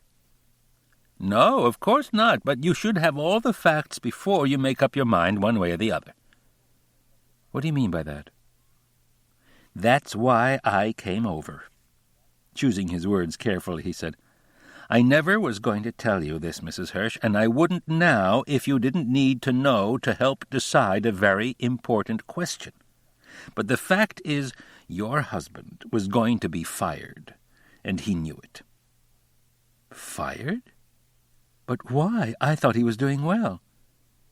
Sykes obviously was embarrassed. I wish that were so, he said gently. Especially since from all I've heard your husband was quite a man when younger. When he was on the Manhattan Project, his work was very well thought of by some mighty important people. But since coming to Goddard, and probably for a while before that, he just didn't have it. He made 6 mistakes in the, less than a year he'd been with us. I covered for him each time with the boss, but this last time he made a mistake that was pretty serious. It was on a job for one of our most important clients, and I did what I could, but the boss was stubborn. I had an appointment with him for Monday morning. But what did he do? I don't think I could explain it unless you were a mathematician, but in general his research seemed to prove that a whole new process was possible, a much cheaper way of doing the thing, sorry, but I can't be any more explicit, and doing it better. The story leaked out and the company's stock went up. And then we found that your husband had made a mistake. Naturally, the client was angry. What made it bad is that the company is involved in a merger, so it makes them look as though they were manipulating their stock. And Ike knew it? Dr. Sykes remained silent. Oh, Ike, you poor dear. He must have known and wanted to keep it from me. He was probably afraid we'd have to pick up and move along. We had moved so many times, because of the drinking, you know. And he knew I was beginning to think we had it pretty much licked and would be able to stay. He knew I liked it here. She broke off, as a sudden thought occurred to her. You don't think it was because he was afraid he didn't have it anymore, Dr. Sykes? I mean, you say he made mistakes. He never used to make mistakes. If he thought his mind wasn't as sharp, from the drinking, perhaps, but I wouldn't have cared. He must have known that, no matter what happened, he'd still be plenty smart for me. I'm sure he did know, Mrs. Hirsch, Sykes said. She sat up and squared her shoulders. All right, then. What do I do now? Nothing. You don't have to do anything. When you hear from the insurance company, you can decide then. If I can help, he got up, if there is anything I can do, Pat, anything at all, you have only to call. She nodded. Yes, I know. You've been a good friend to us.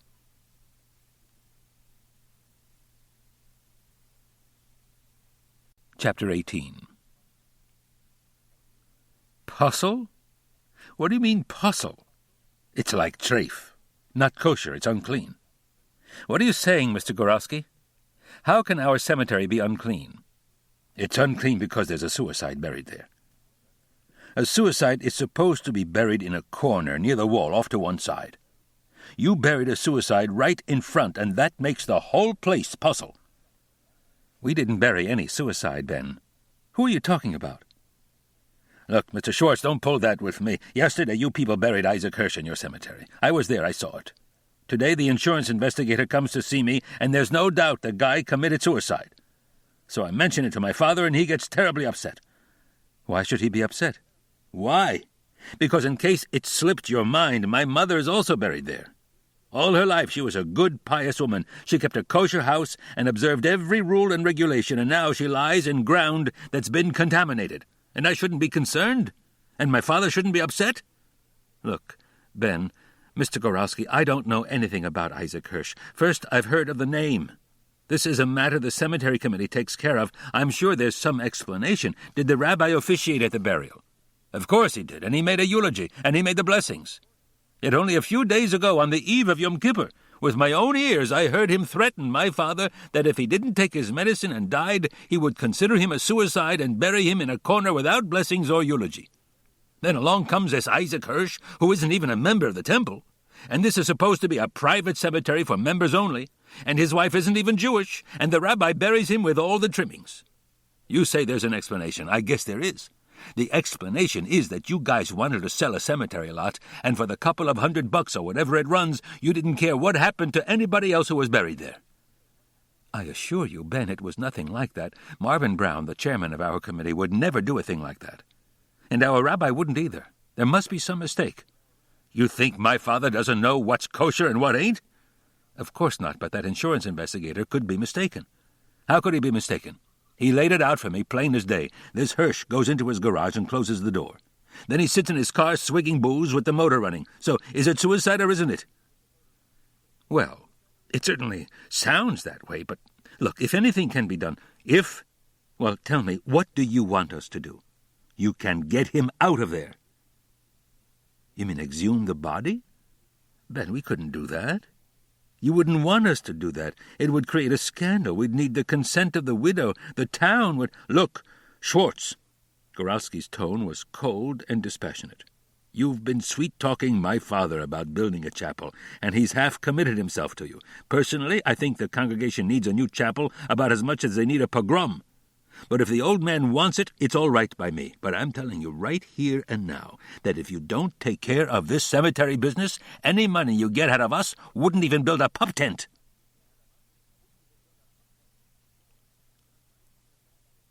Mort, I'm not one of the rabbi's most ardent admirers any more than you are, but you've got to admit he knows his stuff. I mean, if he buried Hirsch, then it must be okay. You don't understand, Marvin. You still don't get it, said Schwartz wearily. The rabbi probably didn't go into the question of suicide at all. Maybe he suspected and maybe he didn't. Suppose he did, what would he do? He'd call his friend the police chief, who would naturally give him the official finding, death by accident. So he went ahead. In his place, I wouldn't have done any different. And if we ask him, I'm sure he'll say everything is right and kosher. He's not going to come right out and say he made a mistake. So what can we do about it now? We can't take the body out. Well, you know, if the widow wouldn't object, forget it, Mort. Even if she were willing, and if I'm any judge of character she wouldn't be, we'd have to get the approval of the Board of Health of Darbury, where our cemetery is, and of the Board of Health of the place where he would be reburied. There'd be so much red tape and so much publicity. Actually, it was Ben Goralski's idea, Marv. I told him all that. So have you got any other ideas? Well, Schwartz began cautiously. It stands to reason this must happen fairly often, especially where we bury them as soon as we can. Then a couple of days later they find a note, and what they thought was a normal death now is a suicide. So I figure there must be some machinery for taking care of this kind of thing. Some ceremony of purification, say, that the rabbi can perform that would make the cemetery kosher again. The rabbi could dress it up, put on a real show. What's the matter? As Marvin shook his head slowly. I don't think the rabbi would do it. Damn it, if the board orders him to, he'll have to. I don't know. I'm not sure that's something the board can order. It seems to me it would be up to the rabbi to decide, and I'll tell you something else. I'm not so sure I like the idea myself. Why not? Because I don't think it would do the cemetery any good. Now, what's that supposed to mean? Look, Mort, you're an architect, so maybe you don't understand the psychology of selling. It's hard enough to sell someone a cemetery lot. It's what we call an intangible, like insurance. The people in our congregation are all pretty young. Their minds aren't running to things like cemetery lots. But a good salesman can convince them. Sometimes he appeals to their sense of loyalty to the temple. Sometimes to their sense of responsibility to their wives and families. Sometimes you just shame them into it. But whatever your approach, you've got to make sure your product is perfect without a flaw. The minute there's something wrong with your product and your prospect knows it, he grabs onto it and uses it against you. If we let on there is something wrong with the cemetery, that maybe it isn't 100% kosher, I figure 3/4 of those people I've got lined up right now, I can kiss them goodbye. So they'll buy a little later. Mort, you talk as though you didn't realize what the cemetery can do for a congregation. Remember, the temple bought the land last year when Becker was president. And whatever you say against Becker, remember he was a businessman. He made me chairman of the committee because he figured that a guy who could sell insurance could sell cemetery lots. Like I say, they're both intangibles. He used to kid me about it. Marv, he used to say, you sell them insurance, which is like betting them that they're going to live, and they're betting they won't. So when you sell them a lot, you're hedging your bets. Son of a gun, you got them coming and going. And I've used that on some of my prospects. It kind of makes a joke of it. I'll admit you're good, Marv. That's why I kept you on as chairman when I was making up my committee. So what are you getting at? All I'm saying, said Marvin doggedly, is you should appreciate what the cemetery can mean to the congregation. But if we don't do something right now, we stand to lose the Gorowskis. Marvin was not impressed. I'll admit it's nice to have a first-class tycoon type like Ben Gorowski associated with the temple, but not if we have to kowtow to him every time he... Look, Marv, if I tell you something, can you keep it under your hat? Suppose I said I practically have an ironclad promise from the old man, Ben's father, that he will ante up the money for a new chapel. Not just a big donation, but the whole cost, maybe $150,000. Marvin whistled. $150,000. Maybe more. Marvin drew a pencil from his pocket. Then in that case I may just have an idea, he said. He fished around and brought forth from an inside pocket an advertising folder which he discarded in annoyance. What are you looking for, paper? Schwartz slid a pad over to him. Thanks. He drew a rough square and in the bottom right-hand corner made a small X. This is the cemetery, and here is where Hirsch is buried. All right. According to Gorowski, a suicide is supposed to be buried in a corner off to one side.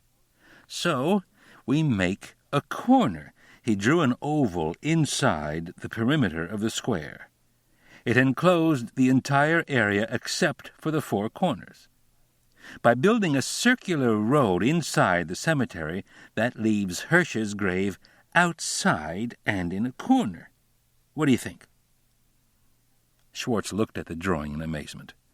Marvin, you're a genius. You just thought that up? Well, I've been playing with the idea in another connection. You remember a couple of board meetings ago I said we had to have a road through the cemetery? The board turned it down because they didn't want to go into that kind of money at the time. But I thought about it a lot, trying to figure out a pattern that would give access to all parts of the cemetery and still eat up the least possible land. This seemed to fill the bill. But isn't a circular road apt to be more expensive? We don't have to do the whole road. Even keeping to our present budget, the money already voted that I have in hand, we can lay it out and do just one corner, Hirsch's corner to start with. We'll finish the rest when the board votes more money. By God, Marv, I think that'll do it. I still say you're a genius. Marvin looked dubious. How about the rabbi? What about him? Do we tell him? Schwartz considered. I guess we better, if only to make sure this will do the trick. Chapter 19.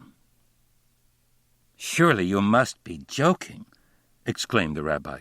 You're harking back to the Dark Ages. During the Nazi terror, there must have been hundreds of suicides. Would you have denied them ritual burial? But you yourself threatened old man Gorowski with just that, according to his son, said Schwartz. Threatened him? I was scaring an adult with the boogeyman. He could tell I wasn't really serious. I was just trying to get him to take his medicine. I told you all about it at the temple. Yes, but Ben Gorowski evidently took it seriously, said Schwartz.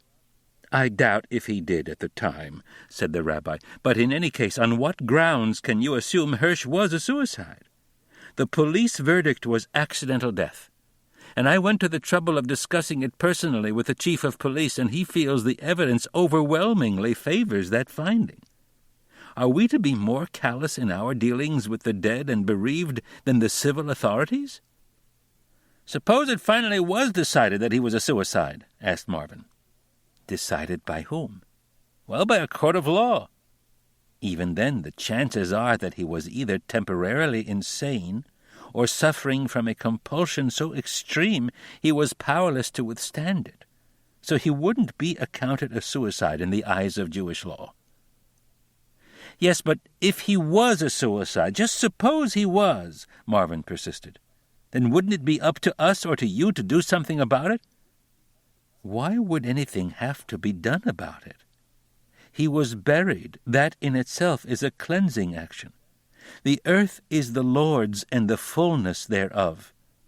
Burial itself cleanses. When a utensil becomes chaff, the way you cleanse it is to bury it in the earth. Are you suggesting that the presence of this man's body pollutes God's earth? And if so, where does it stop? At the boundary of our cemetery, which is an artificial line recorded in the registry of deeds, or does it go on indefinitely until it reaches the ocean? Well, maybe there's some prayer, some bit of hocus-pocus, that I can make a few magician's passes over the grave? Is that what you had in mind, Mr. Brown? Now, look here, Rabbi, said Schwartz. We are all practical men, I hope, and we are up against a practical matter. I'm not worried about the cemetery being polluted, and Marvin here isn't either. But this is something that Ben Gorowski and evidently his father take seriously. Call it superstition, if you will, call it ignorance, but it bothers them. Now, we're practical men, Rabbi, Marvin and I. As chairman of the cemetery committee, Marvin is concerned with the effect on sales of cemetery lots if this story gets around. And I am concerned with keeping the Gorowskis in the temple organization. We've worked out what I consider a practical solution to a sticky little problem. And what we want from you is just some information.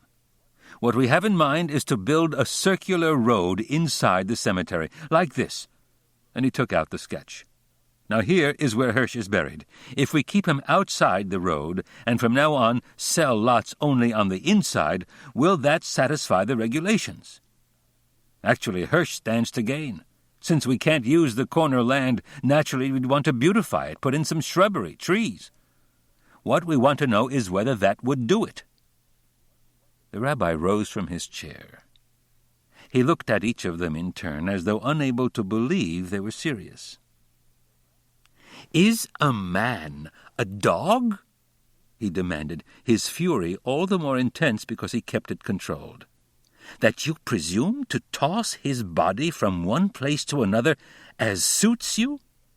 Is the service I conducted at his grave just a bit of mumbo-jumbo of no significance and no meaning? Last week I joined with other rabbis in submitting a petition to our State Department, asking them to protest the Russian government's desecration of Jewish graves. And now you would have me party to a plan to desecrate a grave in our own cemetery to satisfy the superstitions of a foolish and ignorant old man and his equally foolish and ignorant son. Are our ceremonies to have a price to be sold to the highest bidder?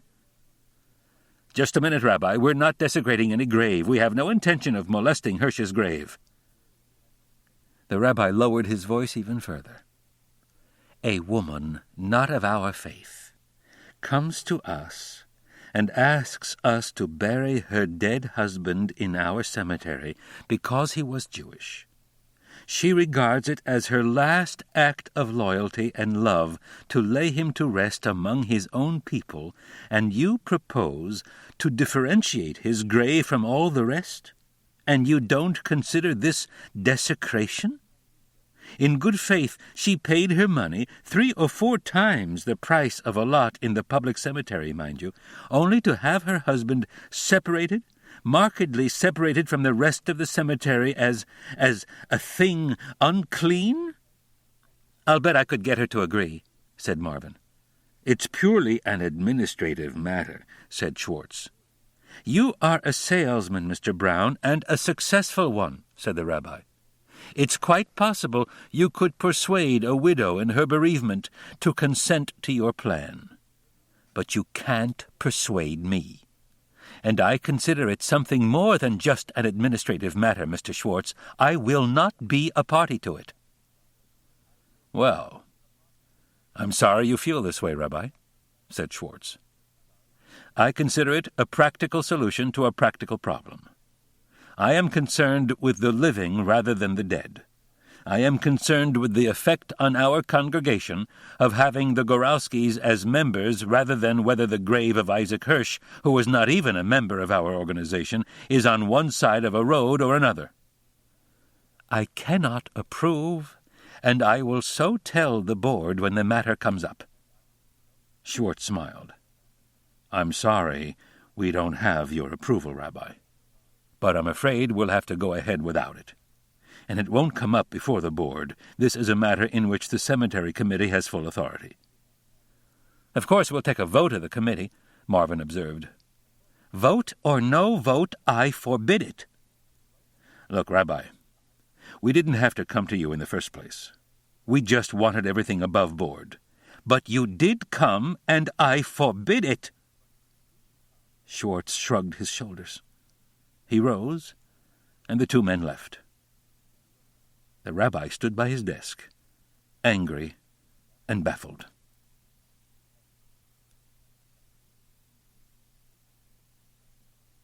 "What did he mean he forbids it?" asked Marvin. "Can he do something?" "Like what?" "I don't know, call some board of rabbis?" "Don't be silly. Our temple is a completely autonomous body, and the rabbi is just an employee. He's told us that often enough himself. The only thing he can do if he doesn't like it is resign." "After what I just heard, that might not be such a bad idea," said Marvin. "You don't like him?" "I think we can do better," said Marvin evenly. "Yeah? How do you mean?" "Well, I'm a businessman. Over the past few years, I've had a lot of people working for me, salesmen and office help. I've got a rule about help. I don't care how good they are. I don't care how much of a world-beater a salesman is. If he can't take orders, he goes." "That's the way I feel, Marv. Say, who's on your committee?" "Summer Pomerantz, Bucky Lefkowitz, and Ira Dorfman. Why?" "Not one of them has done a damn thing, but they're on the committee." "That's 3, and you make 4. Didn't I appoint another so as to have an odd number?" "You're on it ex officio. That makes 5. "Good. So all we need is one more for a majority. Look, Marv, why don't you get hold of them? Tell them as much as you think they have to know, and get their vote for this new road, just in case the rabbi gets cute. No sweat. They know I do all the work, and they don't ever go against my decisions. Right, when you get it nailed down, why don't you call the rabbi and tell him you've taken a vote and your committee is 100% in favor of the new road? That is a good idea, Mort. It will keep him from getting any fancy ideas. Let me know how you make out. But act fast. I don't want to give the rabbi a chance to block us." Chapter 20. Marvin was elated when he called Schwartz Friday morning. "I just got through talking to the rabbi. I didn't crow, but told him I thought he'd like to know that the committee vote was unanimous." "What did he say?" "He didn't say anything." "Damn it, Marvin, he must have said something." "I'm telling you, he didn't say anything, just, 'I see,' or something like that. No, come to think of it, that's all he said, 'I see.'"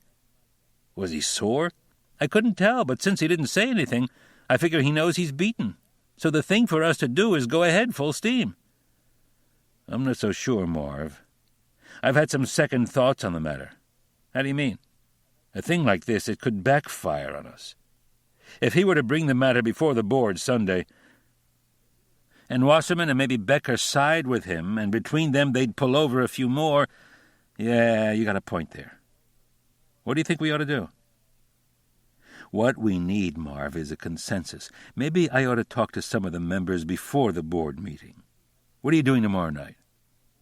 "Well, Mitzi suggested we take in this foreign film at the Strand. Strictly a dud. Ethel and I saw it last week in town. Why don't you come over, and I'll contact some of the boys." "I get it. You're going to show them the model?" "Right." The group returned from the study to the living room, where Ethel Schwartz had prepared coffee and ice cream and delicious little French cookies. "You know, Mort," Hal Berkowitz said, "what I can't get through my noggin is why the rabbi of all people should want to do anything to keep that building of yours from going up. I mean, Your chapel has class, and what's more, it's his." "That's right," chimed in Abner Sussman.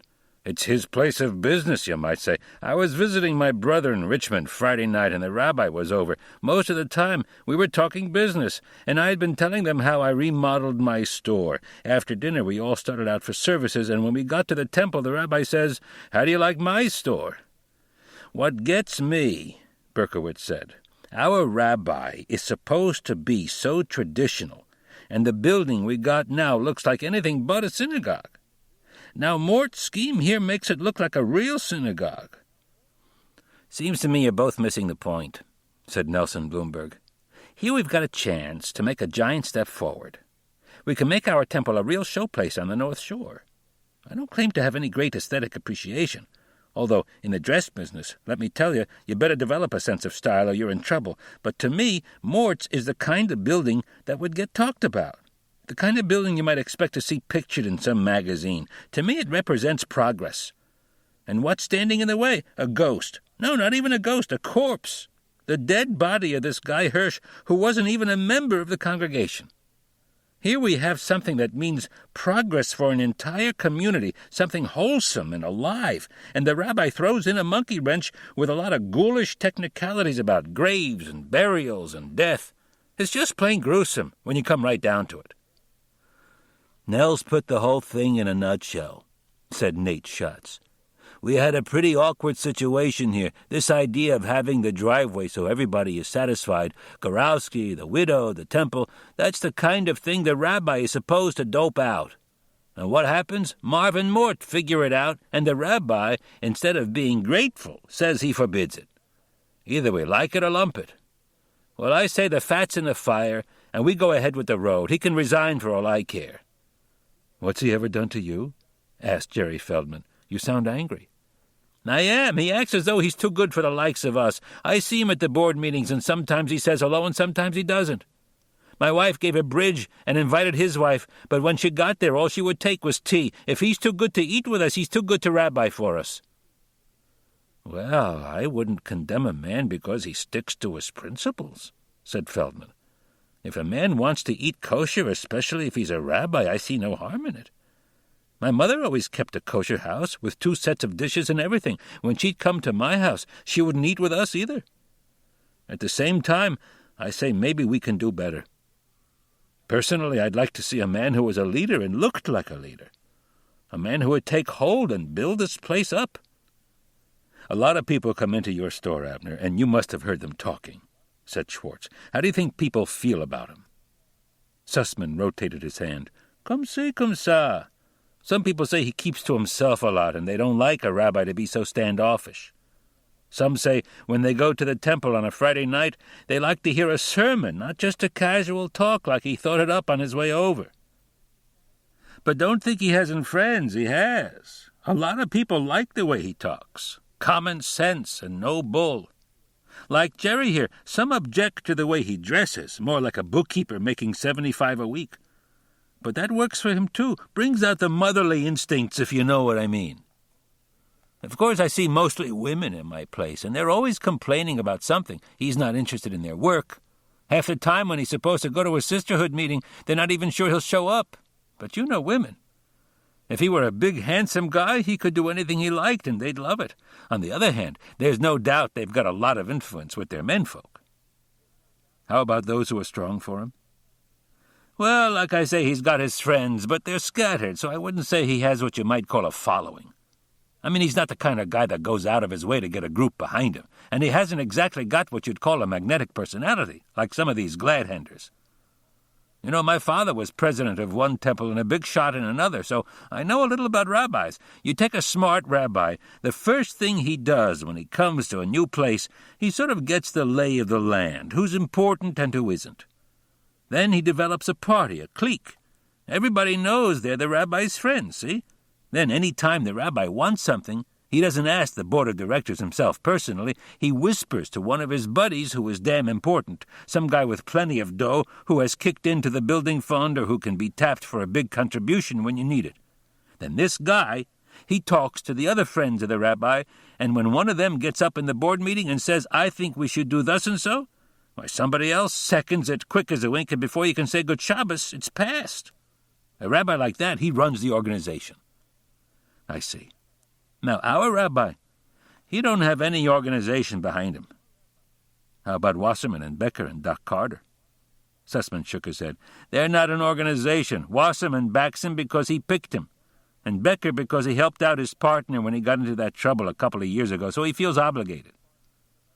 You know how a rabbi goes about setting up an organization? He visits with them. He invites them to his house. He's nice to their wives, and he's helpful to their kids. One I knew who used to help his friends' kids with their school lessons when he'd come to visit. Not their Hebrew school lessons, but their public school lessons. Another one would play baseball with some of the kids, and this one even had a beard. Can you imagine our rabbi playing ball? Everyone laughed. All right, said Schwartz. So the consensus of the meeting is... Marvin Brown held back after the others left. You know, Mort, if this doesn't go through, we'll be left with egg all over our faces. Marv, old boy, it's in the bag.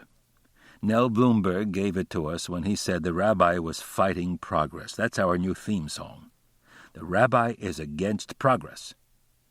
I didn't mean the rabbi. I was thinking of Goralski. How much of a commitment do you have from the old man? It's pretty firm. Ben was the stumbling block, but now with this he's sure to be on our side. How do you mean? Well, when he called to tell me about the cemetery, he mentioned his father's interest in the chapel and said we wouldn't get it if the situation wasn't taken care of. Well, if we do clean it up and we point out that to do it we had a regular hassle with the rabbi, will he have the nerve to say he changed his mind? Maybe. But you know how these things work. Goralski can stall. The old man can say he put it in his will. Why not? As Schwartz shook his head. Because, Marv, old boy, I just decided this is going to be called the Hannah Goralski Memorial Chapel. Get it? We'll make this a memorial to his wife, Ben's mother. So isn't the old man going to want to see it? Isn't he going to want to be there to lay the cornerstone and be at the ceremony when it's completed and to be the first one called up for the reading on the first service that's held there? Marvin Brown began to chuckle. You know, Mort, you're pretty cute yourself. I think we pulled a fast one on the rabbi. Chapter 21. Saturday morning, at morning services, the rabbi's throat felt dry and scratchy. When he got home, he was tired and had little appetite for lunch. He intended to return and spend the afternoon in the temple study, but his bones ached, so he lay down on the living-room couch and dozed off. After his nap, he felt better and went to the temple for the evening service, and by the time he got home, he had a chill. His head felt warm. The rush of warm air as Miriam opened the door struck him like a blow. His nose twitched, and he exploded in a loud sneeze. "Are you catching cold, David?" "I don't think so," he said, but she stood on tiptoe and kissed him on the forehead. "You're warm. You've probably got a temperature." "Oh, I'm all right." But he sneezed again. Paying no attention, she marched into the bathroom and appeared a moment later, shaking the thermometer with a professional snap of the wrist, inserting it over his mumbled protest. 101.4, you've got a fever, she announced. You get undressed right now, David Small, and get into bed. You're making too much of it, he said. I caught cold. I'll be fine in the morning. Not if you don't take care of yourself. She forced water and orange juice on him and aspirin, but when she took his temperature later on in the evening, it had risen to 102. I'm calling Dr. Sigmund, she said. Oh, what's the sense? It's just a cold. There's nothing he could do about it. I'd rather you wouldn't call. Why not? Because he won't charge me, but he'll feel it necessary to come out anyway. I can ask him if he wants to see you. From her tone of voice, he knew it was useless to argue. He had it himself last week, she said when she returned to the bedroom. He says there's a lot of it going around. It's a virus infection, but doesn't last long, a couple of days. Just as I said, you are to stay in bed, take aspirin and liquids, and you're not to venture out until you've had a normal temperature for 24 hours. "A couple of days, but I've got a board meeting tomorrow." "Not any longer. You're staying in bed, at least until Monday. The board will manage for once without the wisdom of your counsel, I'm sure. But tomorrow is particularly important. I've just got to be there. We'll talk about it tomorrow, and don't count on it." The board meeting began at 10. But a number of members arrived earlier, since they had children in the religious school, which began at 9. Before that, at 8:30, was the morning minyan when the rabbi normally arrived on Sundays. After the service, he would go visit the classrooms, and at 10 join the board of directors at their meeting. Since it was a special privilege, he tried to attend as often as possible. Of all the rabbis in the area, he alone was permitted at board meetings. But this Sunday he did not appear at the minyan or at religious school classes. Instead, he was at his own breakfast table in bathrobe and slippers, having eggs and toast, the diet Miriam considered proper for a sick man. At the temple, no one commented particularly on his absence. Several times before he had been unable to attend, but Mortimer Schwartz and Marvin Brown felt it had special significance. "It's obvious, isn't it?" said Schwartz. "He's thought it over and found he hasn't a leg to stand on. If he were to make a fight of it, and he'd have to, and were beaten, he'd either have to resign or back down. He doesn't want to do either one, so he just stayed away. So what do we do now?" "Well, you know, Marv, I think this kind of changes things. With the rabbi not here, maybe you should give a committee report. This might be a good time to ask for an increase in your budget. You don't have to mention Hirsch. You could just talk of the need to build a road." Just then Arnold Green, the corresponding secretary, signaled Schwartz to come over. "What's up, Arnie?" Green drew the president to a corner and held out a letter. "Read this. It was in the board mailbox when I came in. According to the postmark, we must have got it Saturday. It's from the rabbi. I thought I'd better speak to you before I read it to the board." Schwartz read the letter quickly, then folded it and put it back in the envelope. When he spoke, his voice was intense. "Look, Arnie, I don't want this read at the meeting today. I want you to forget you ever received it, understand?" "But I'm supposed to read all communications received." "Well, you weren't supposed to receive this one. It was addressed to me, and I want you to promise you won't say a word about it." "What's it all about?" "I don't know a hell of a lot more than you do, but unless I get a chance to find out, this organization can be split wide open. You remember what happened when his contract came up for renewal? You wouldn't want that again, would you?" "Of course not, but when the rabbi sends a letter to the board, he's going to wonder why it wasn't read." "But he's not here today. Don't worry, it'll get read, but it'll keep for a week." "If that's the way you want it." "That's the way I want it. Now, let's get the meeting going." "The rabbi's got a touch of the grip," Dr. Sigmund explained when the board members had settled into their places. "Had it myself last week. He should be up and around by the middle of the week." "I just got over it a couple of days ago," remarked Bob Fine. "And I was going to call you, Doc, but when your Shirley told Myra you'd had it too, I figured you wouldn't have anything to prescribe, so why not save myself a few bucks?" Dr. Sigmund laughed. "I'll have to talk to Shirley about giving away my secrets." Sitting well to the back in the room, Marvin Brown managed to catch the president's eye. Schwartz nodded briefly and called the meeting to order. The secretary read the minutes, then he called for the reports of the committee. Marvin Brown did not offer a report, but when the new business was announced, he raised his hand and was recognized. "I don't know if I should have given this during committee reports, but I'm planning to make a motion, so I thought I'd hold it until now. Before I make my motion, I'd like to give a few words of explanation." "You're supposed to make your motion, then if it's seconded and the president calls for discussion, you can make your explanation." Al Becker, last year's president, was a stickler for parliamentary rules. "Well, that's all right, Al, but suppose nobody seconds my motion. Then I don't get a chance to explain." "So it means the explanation isn't necessary." "Yeah, well, then if I quit as chairman of the cemetery committee and you ask me why, I'll tell you the reason was in the explanation you didn't let me give."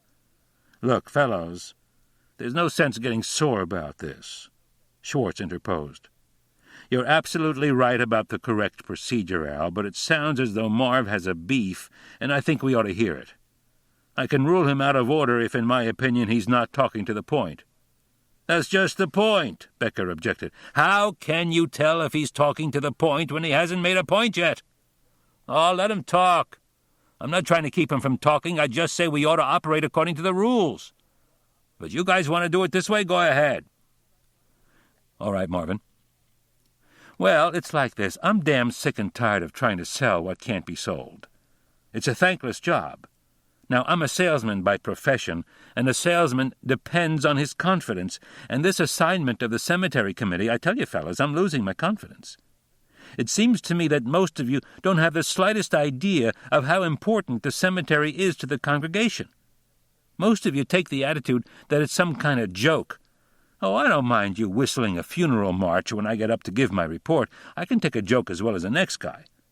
But what bothers me is that you're not serious about the thing itself. All these wisecracks about my getting you coming and going, insurance while you're living, and a plot in the cemetery when you're not, that's well and good. But sometime we've got to look at this realistically, and as far as I'm concerned, the sometime is now.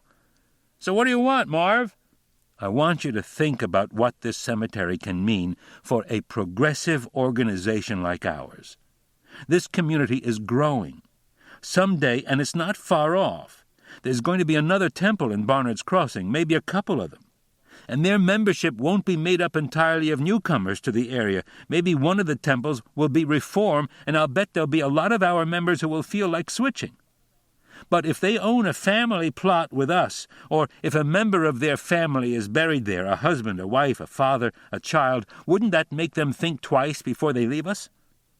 And then think of the money. A cemetery can be a gold mine. We charge about 4 times what the town charges for a lot in the public cemetery. In 10 or 15 years, it could cut our dues, or, if it's operated right, enable us to expand. Now, what are the problems I'm faced with? First off, most of our members are young people. They haven't even started to think about maybe, God forbid, they'll need a plot someday. And let's face it, when you ask someone to plank down $150-odd bucks for a lot which he doesn't think he's going to need, and I for one hope he doesn't, it's a lot of dough. What's more, a lot of our members work for some of the big corporations, and they don't know when they might be transferred to another city. So are they going to come back here to be buried? Well, I got some ideas on the subject. I think we ought to sell lots on the installment plan.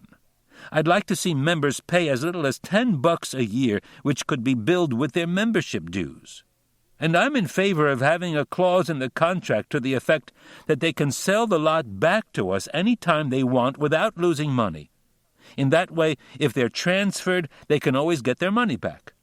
I'm even toying with the idea of maybe selling lots like a kind of insurance policy, where if the member dies before he is paid in full, the widow doesn't have to pay any more. Is this the motion you're making, Marv? No, that isn't my motion. I just mentioned all this to show that your committee is thinking about their job all the time.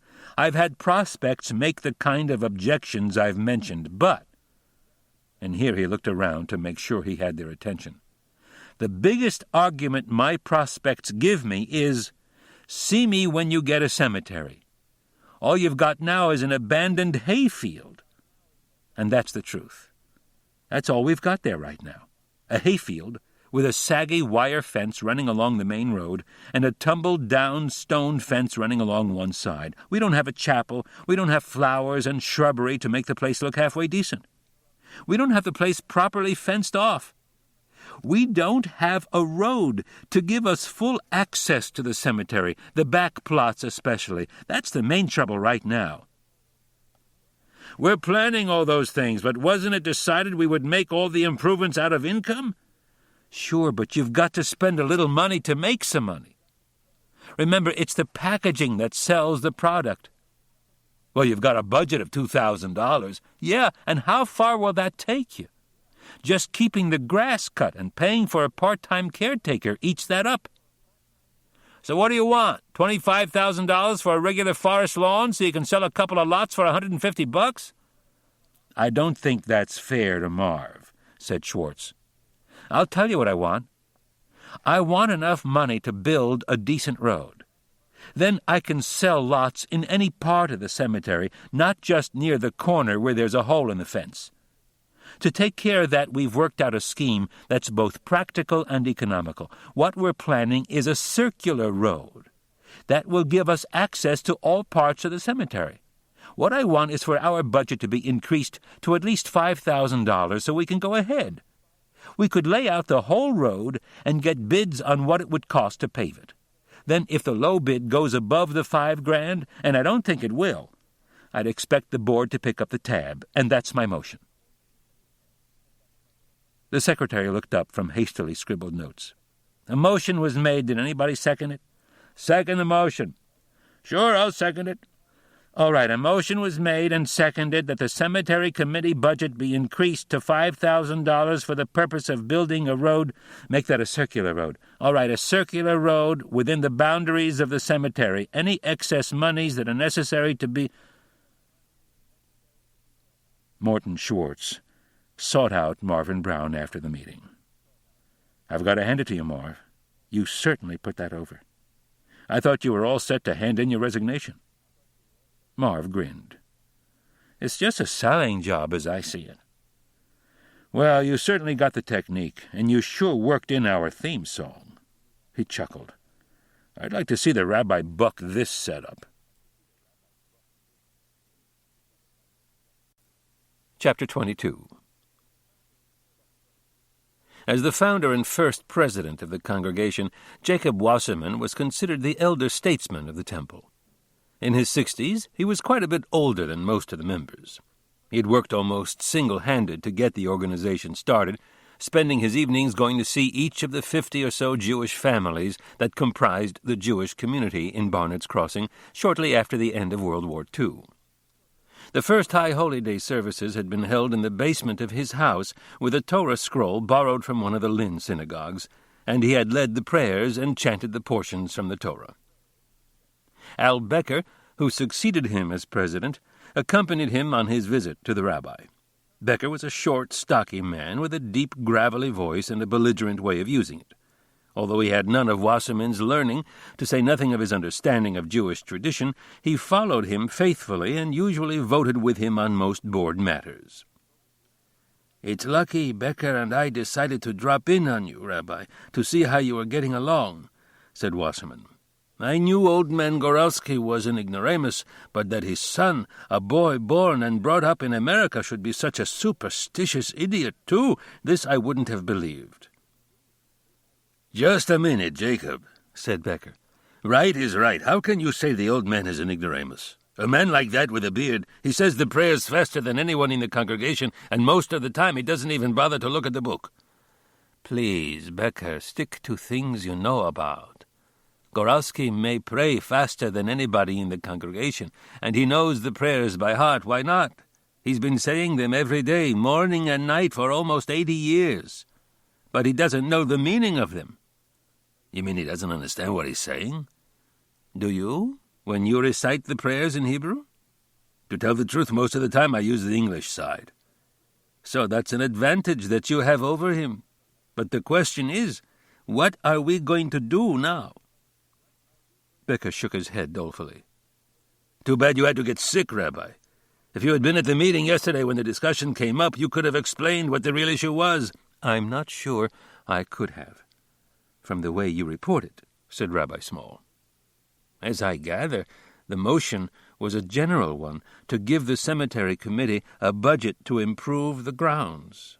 In general, I think that's a good idea. So under the circumstances, I'd be unlikely to rise and accuse Marvin Brown and your president of ulterior motives." "Of course not," said Wasserman. "It would have been unseemly for the rabbi. It would be like calling Schwartz a liar. And even if he had, and the whole business had come out into the open, what good would it have done? After Schwartz got through explaining, do you doubt that the majority of the board would have voted with him? Building a road which might affect the grave of an outsider against a building worth $100,000 or more? "I cannot permit the desecration of the grave of a Jew by fellow Jews," said the rabbi quietly. "But what can you do about it, Rabbi?" said Becker. "You've got to be reasonable. The road has already been voted, so it's no longer a simple question of being fair to this guy Hirsch. Now it's a question of who is to set policy for the congregation, you or the board." "Not quite, Mr. Becker," said the rabbi. "In this matter, my authority is supreme." "I'm afraid I don't follow you there, Rabbi." It's simple enough. Although it is customary to speak of the rabbi as an employee of the congregation, it is a mistake to equate him with other employees. My position here is more like that of the CPA who is engaged to audit the books than that of Stanley Doble who is hired to maintain the building and grounds. I'm not a tool of the congregation to be used any way they see fit. I cannot be asked to do something that runs counter to the principles of my profession any more than you can ask a CPA to cover up some discrepancy in the books. The CPA has loyalties to the entire business community that transcend his loyalties to the person who engages him. In the same manner, my loyalties cannot be commanded completely. Transcending my loyalties to this congregation are my loyalties to the Jewish tradition, to the Jews of the past, and to Jews as yet unborn. In certain areas, and this is one, my authority is supreme, and not subject to question by the congregation. But a widow comes to me, the rabbi went on impatiently, and asks to have her late husband buried in a Jewish cemetery according to Jewish custom. It is for me to determine if he is a Jew, and I decided he was. Again, it is for me, and only for me, to determine if his manner of death warrants burial according to Jewish rites. If there is the suspicion of suicide, it is for me, and only for me, to decide how much weight to give the evidence, how much to allow for mitigating circumstances, and then to decide how rigidly to apply the regulations that govern burial of a suicide. These are not congregational matters. These are purely rabbinic. Well, if you put it that way. Now, having made my decision, I referred the widow or her representative to the chairman of the cemetery committee. Mr. Brown, as the voice of the congregation in this matter, sold the widow a lot in good faith and accepted her money. If the congregation had a regulation limiting the cemetery only to members, and on those grounds had refused to bury Hirsch, I might have considered the regulation harsh or ill-advised, but there I would have no authority, only what influence I could bring to bear. But the regulations made special provisions for a case like this. It called for the payment of a fee which conferred nominal membership, and this fee was paid and accepted. No question. Once having made Hirsch a nominal member of the congregation in accordance with the regulations they themselves made up, they then have to treat his burial exactly as they would any other members.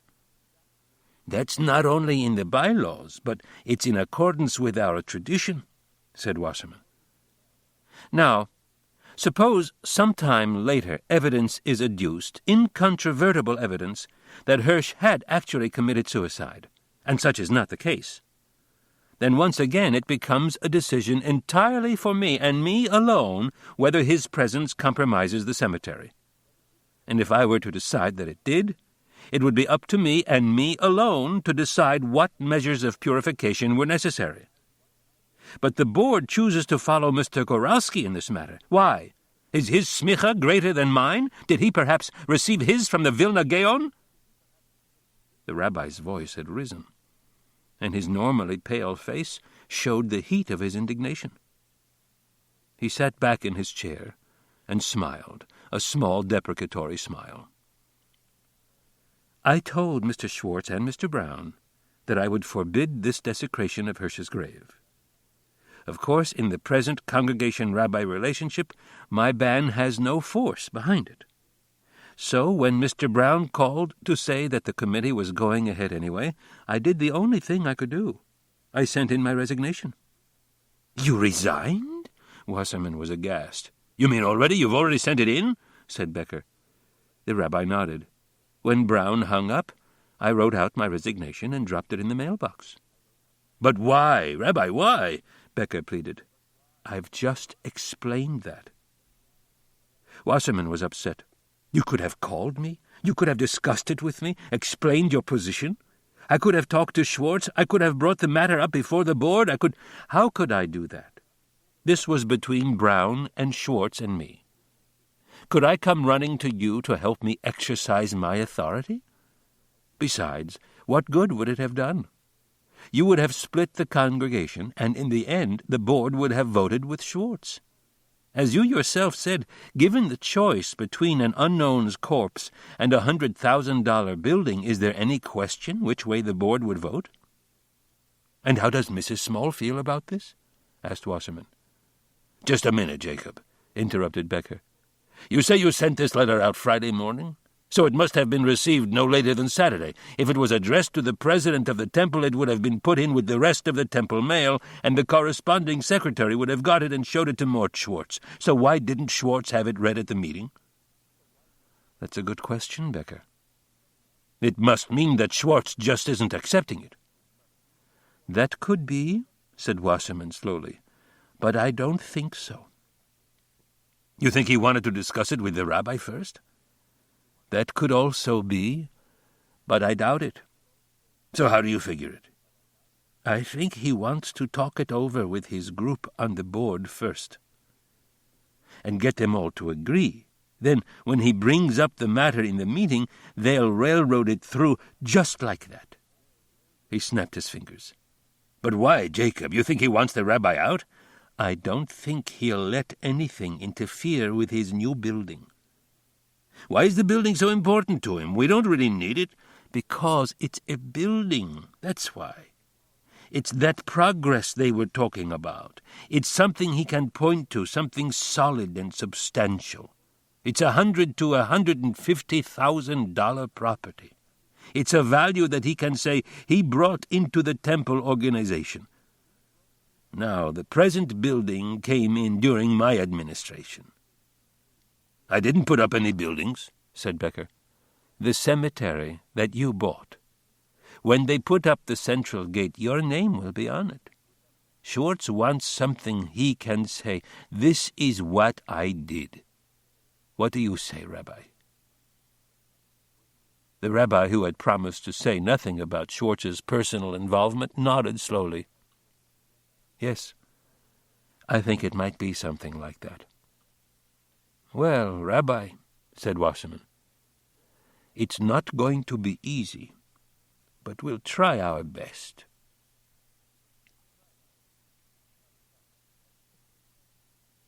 Outside, Becker said, What really gets me is why he didn't get in touch with us. We're his friends, and we're not the only ones. And he sure went out of his way to help me that time my partner Mel Brunstein was in all that bad trouble, so I, for one, sure owe him one mighty big favor. You know, the rabbi has changed in the few years he's been here. I remember when he first came, he was so shy you could hardly hear him when he spoke. Now he lays it on the line like he's in complete control of the situation. That's because he's grown. He's matured, Wasserman said. When he came here, he was fresh out of the seminary, a boy. He had ideas, and he was firm about them, but he said them so quietly no one really paid attention. But in these few years he's got confidence, and he doesn't mind asserting himself. I tell you, Becker, he's got like a radar beam in his head. What do you mean, radar beam? It's like the way an airplane flies at night. He's got an instrument, the pilot, and it's as if he's flying an invisible line. The minute he goes off to one side or the other, the instrument gives out a beep. It's like that with the rabbi. He's got in his head the principles of the Jewish tradition. When the congregation goes off to one side or the other, the rabbi gets a warning, like a beep, and he knows we're making a mistake. Yeah, well, there's time that beep may cause a crash landing. Why? Because the poor bugger is apt to lose his job, and his wife's going to have a baby soon.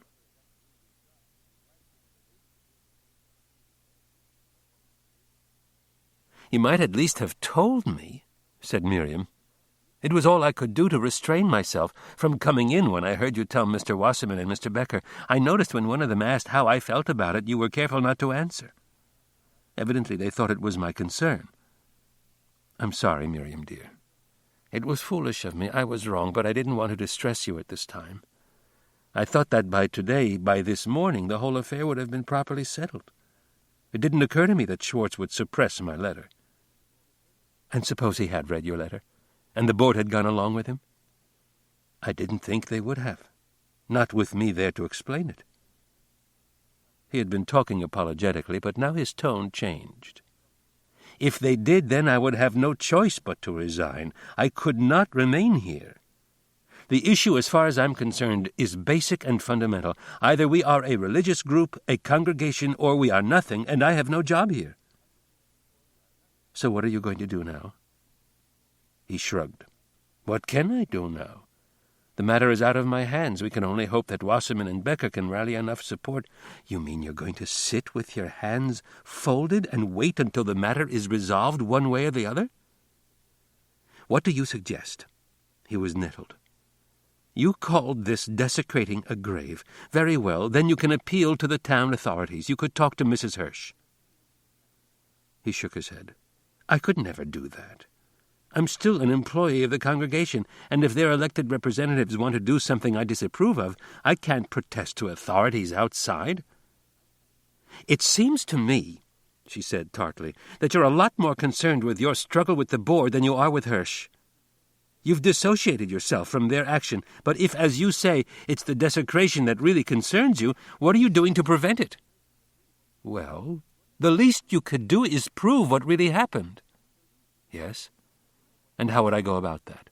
Well, if you found a note, that would prove that it was a suicide, wouldn't it? Yes, but not finding it proves nothing. It's negative evidence. It seems to me that if you can prove something took place, you ought to be able to prove it didn't. He realized that her fine scorn for logic was because she was hurt he had not confided in her. But don't you see, he said patiently, that simply because you can prove one thing doesn't mean... All I know is that if someone has done something, someone else ought to be able to find out what it was. Besides, there's the widow to think of. There's been a man around town, an investigator for the insurance company, and Mrs. Marcus, you remember she called, was saying that her friend Mrs. Hirsch was worried about losing the insurance money if he proves it's suicide. He can't prove it's suicide, any more than we can prove it was an accident. Yes, but he could make her a lot of trouble, hold up the money indefinitely. David, you've got to do something. But how, woman, how? I don't know. You're the rabbi. That's your department. At least you could try. He looked at her for a moment. Her face was intense. All right, Miriam, I'll try. I'll call Lanigan and see if he'll go over the facts with me. It's just possible we can come up with something.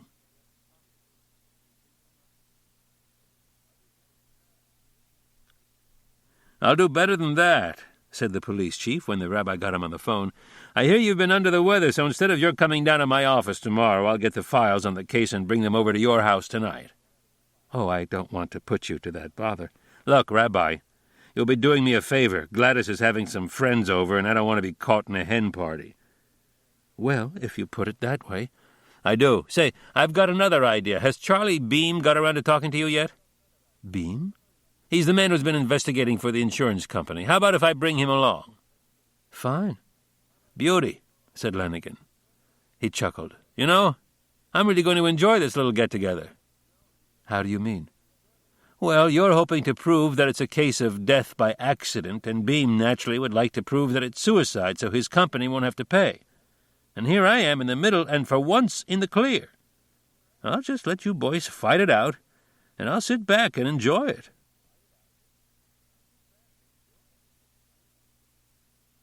Chapter 23. Out of respect for his guests, the rabbi had shed his bathrobe and was dressed in slacks and a sport shirt. After the introductions, Miriam, feeling this was not part of her husband's official function and that she had a stake in the proceedings, remained in the room.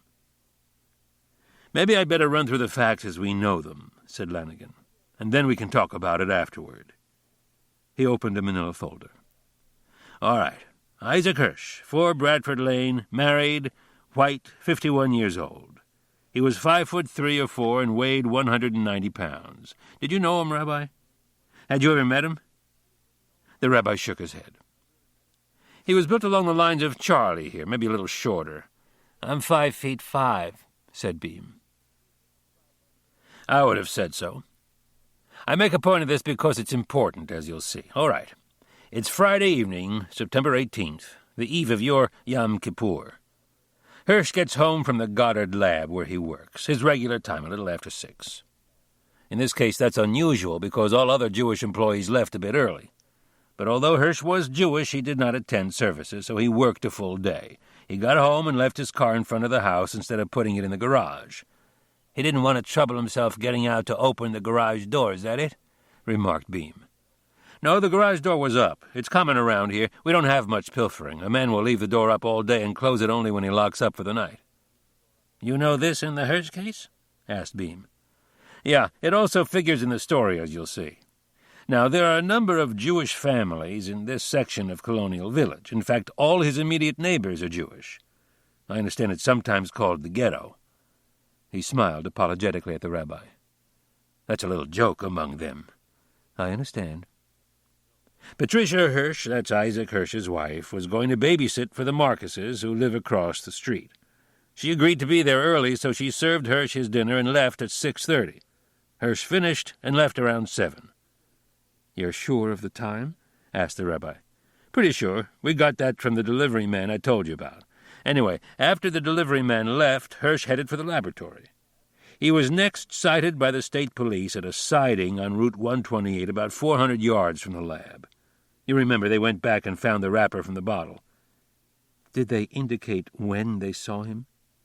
The chief shook his head. "They had no reason to note the time. They just remembered having seen the car during the evening.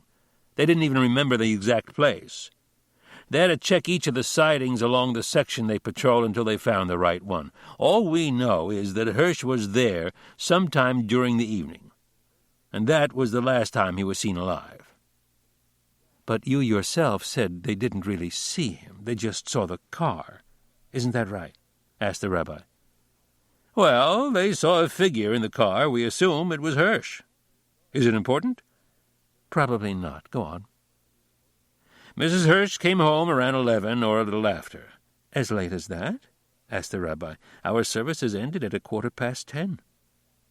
"The Marcuses didn't return directly. They stopped off to visit some friends," explained Beam. "I got that from Mrs. Marcus."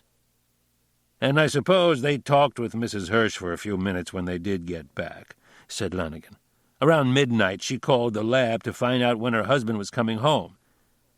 "How did she know he was there?" asked the rabbi. "He frequently returns at night, and at supper he mentioned he was going. But the janitor night watchman reported he never signed in that evening, which is when she called us."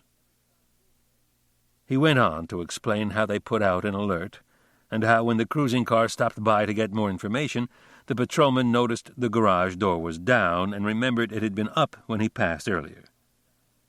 So he investigated and found the car inside, right close to the side of the garage, about 1.5 feet. He squeezed by, opened the front door on the driver's side, and found Hirsch dead on the passenger side. About half the bottle was gone.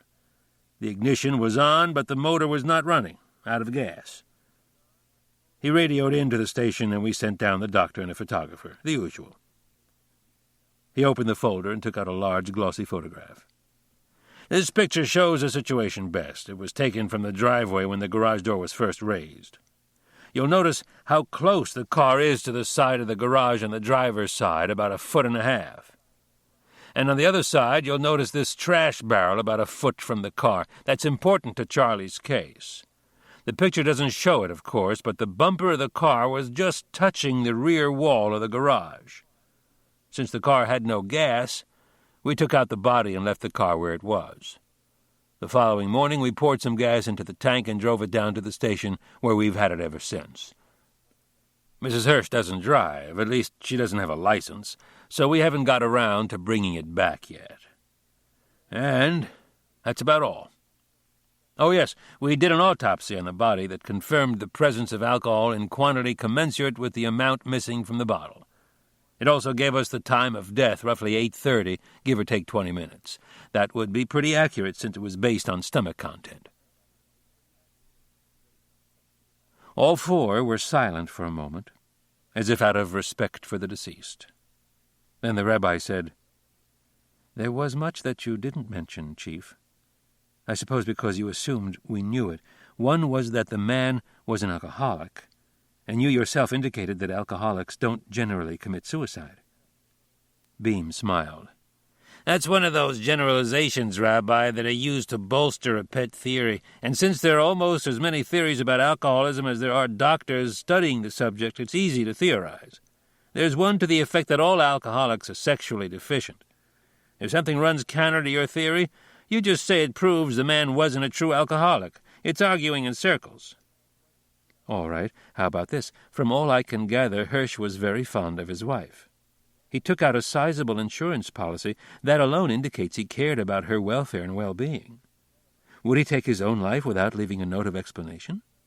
They do it all the time. Sometimes a note turns up later, sometimes it's found and suppressed by the interested parties, if you know what I mean. Sometimes, too, they purposely don't leave one in hopes it won't be thought suicide and the beneficiary can collect. But nothing in his general attitude would indicate that he might commit suicide. How do we know? How do we know what sets a man off? Maybe the fact it was your Yom Kippur, the Day of Judgment, as I understand it, had something to do with it. What is that supposed to mean? Asked the rabbi. Merely that he may have been thinking about suicide for a long time, and the bottle of vodka coming on the Day of Judgment the way it did, well, it could be kind of an omen. More likely it served as an excuse to satisfy the thirst that was always with him, the rabbi retorted. We know he discarded the wrapper on the siding, and if he started drinking then, he must have been pretty far gone by the time he got home.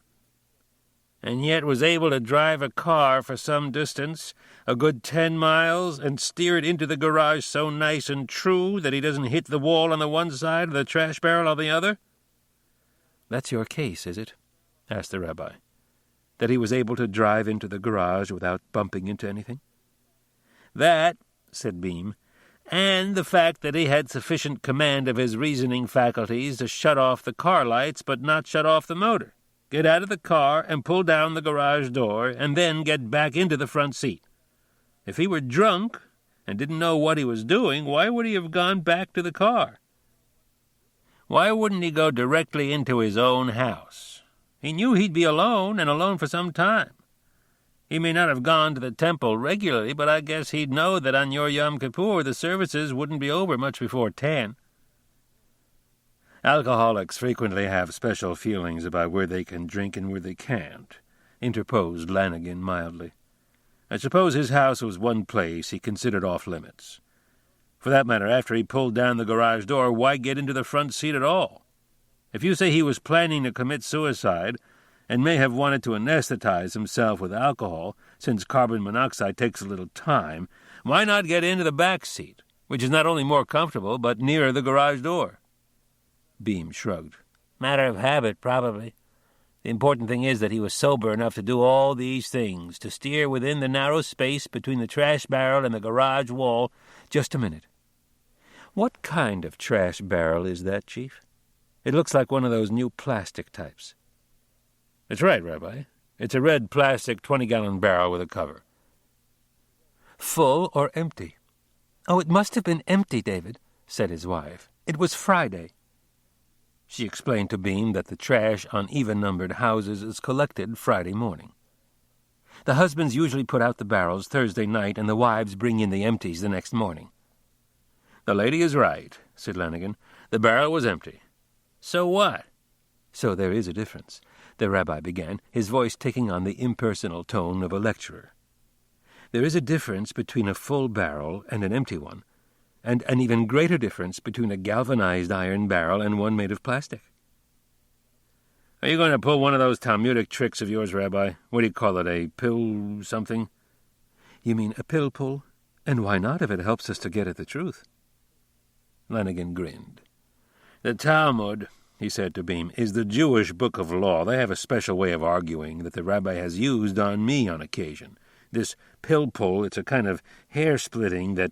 Rather, it's the tracing of a fine distinction, said the rabbi reprovingly. Well, I don't mind fine distinctions, said Beam patronizingly. But what difference does it make whether the barrel is full or empty, or made of galvanized iron or plastic or anything else for that matter? Actually, there are 4 possibilities. The rabbi rose from his chair, and thrusting his hands deep in his trouser pockets, began to pace the floor. The barrel can be of iron and full or empty, and it can be of plastic and full or empty. The first point to consider is the difference between the full one and the empty one. The full barrel is normally heavy and relatively immovable. The empty barrel is light.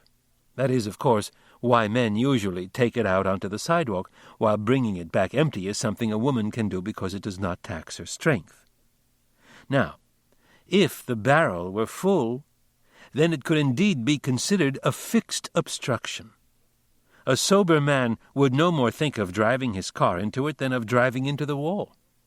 But what if the barrel were empty? Then it is comparatively light, and if he struck it with his car, no great damage would be done beyond a scratch or two. And the barrel? Even if it were toppled over, nothing would spill out. But, and he held up an admonishing forefinger, the sober driver would have no problem in either case. He has more than a foot on either side, plenty of room, even for a driver of my caliber. How about the drunken driver, though? Let us admit that he would have trouble, he paused, if it were a full barrel. But he knows it is empty. Just a minute, Beam interrupted. How does he know that the barrel is empty? Because it was inside the garage, of course. If it were full, it would be outside on the sidewalk where he'd left it the night before. So here we have a man parking his car in a narrow garage. He knows he has to be careful on one side, but on the other there's only an empty barrel. Even half sober, he'd know that subconsciously, and know it really would not constitute an obstruction. Still, he would probably try to avoid it, and his capacity to steer between the two might be some indication of his relative sobriety. But, and again he held up a forefinger, this is not a galvanized iron barrel that could be dented if struck by the car fender, and that in turn could damage the car. It is a plastic barrel. An empty plastic barrel. When struck, it yields or skitters away. Then, as his voice took on a Talmudic sing-song, his forefinger made circles in the air in time to the rhythm of his discourse. Now, if a man would not mind hitting a galvanized barrel because he knew it was empty, then al achas kama v'kamo. He broke off and smiled. I'm sorry. I got carried away. That Hebrew phrase, a common one in Talmudic argument, means, how much more? How much more, then, would he be likely to disregard an empty plastic barrel? Turning to Lanigan, he said, Because you have expressed an interest, that line of reasoning is very common in the Talmud. It is called kal v'chomar, which means light and heavy, and consists of showing that if one argument applies, then a stronger argument of the same sort is even more applicable and can be considered proof. Now, from our point of view, the empty plastic barrel is no more obstruction than a beach ball. Hirsch could in fact have struck it, and it could very well have caromed off the fender and come to rest in its present position. The chief shook his head in admiration. He's got you fair and square, Charlie. The fact that it is an empty plastic barrel just about kills your case. Well, I'm a city boy myself, and I don't know about plastic barrels, but that's not all there is to my argument by a long shot. How about bringing the car right up against the rear wall of the garage? That's a mighty neat trick for a guy too soused to know enough not to turn off the ignition. The chief looked at the rabbi for an answer, but he seemed not to have heard. In fact, he seemed to have forgot they were there, for he was leaning back in his chair, his eyes focused on the ceiling. What do you say to that, Rabbi? Asked Beam. The rabbi disregarded the question. There is another facet of Talmudic reasoning, he said, and his voice was withdrawn as though he were talking to himself. It is the imkain argument. The words mean if so, and it is essentially a sort of reductio ad absurdum. In the present case it would go like this. If the car was so near the side of the garage, how could he get out on the driver's side? And if it were so near the barrel, how could he get out on the other side? Flanagan looked at the rabbi in surprise. But you've already answered that. You proved that the barrel was no obstruction. It was no obstruction to the car, but it was an obstruction to Hirsch. Flanagan was exasperated.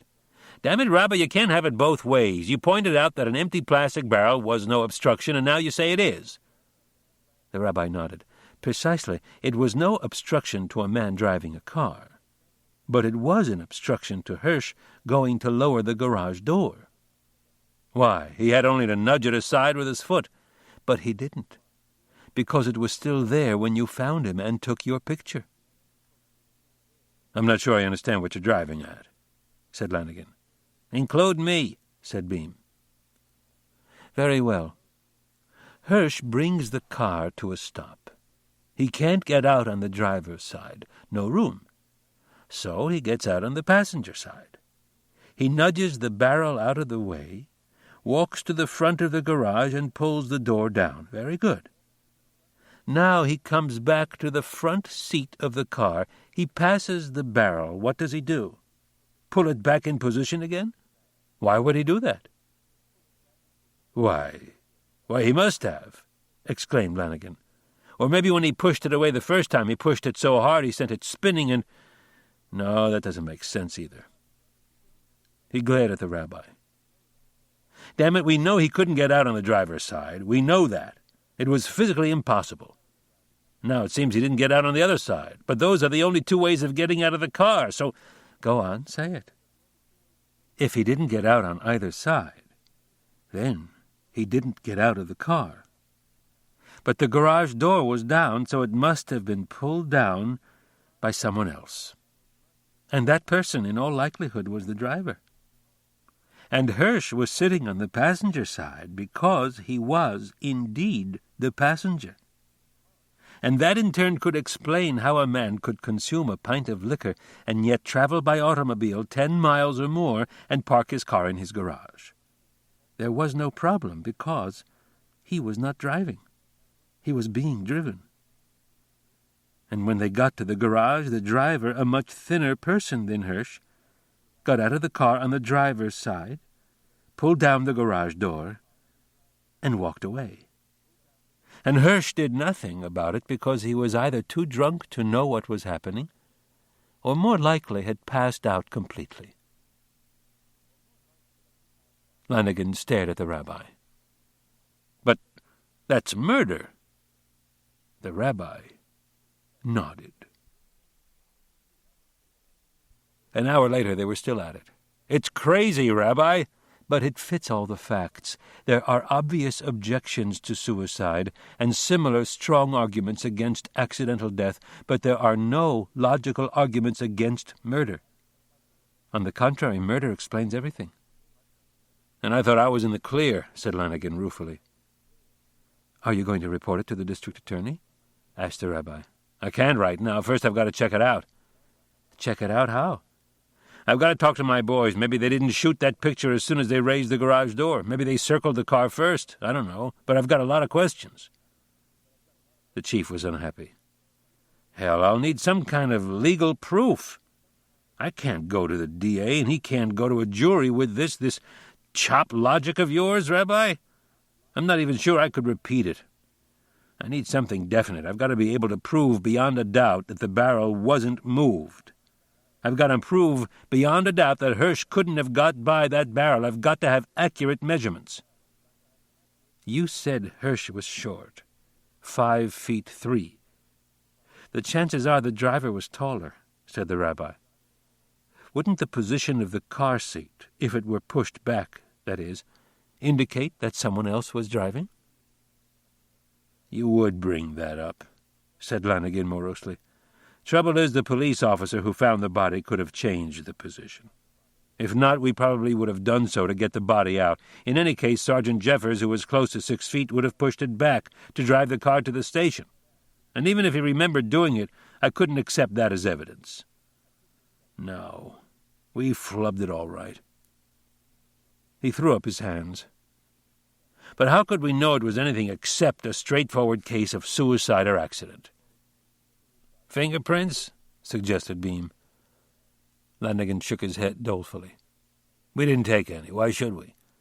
The patrolman who found him opened the car door, and later we were all over the car getting him out. Any fingerprints would be on the door handles, the steering wheel, and the gear shift, and they would be obliterated. How about the light control? Asked the rabbi. You mean for the headlights? Someone turned them off that night. So? Well, if the car was driven to the police garage by day, there'd be no need to put them on again. By God, you're right, Rabbi. They would have no reason to touch the button. It's a chance. The car has been under seal ever since. He reached for the phone and dialed. I'll get Lieutenant Jennings. He's our fingerprint expert.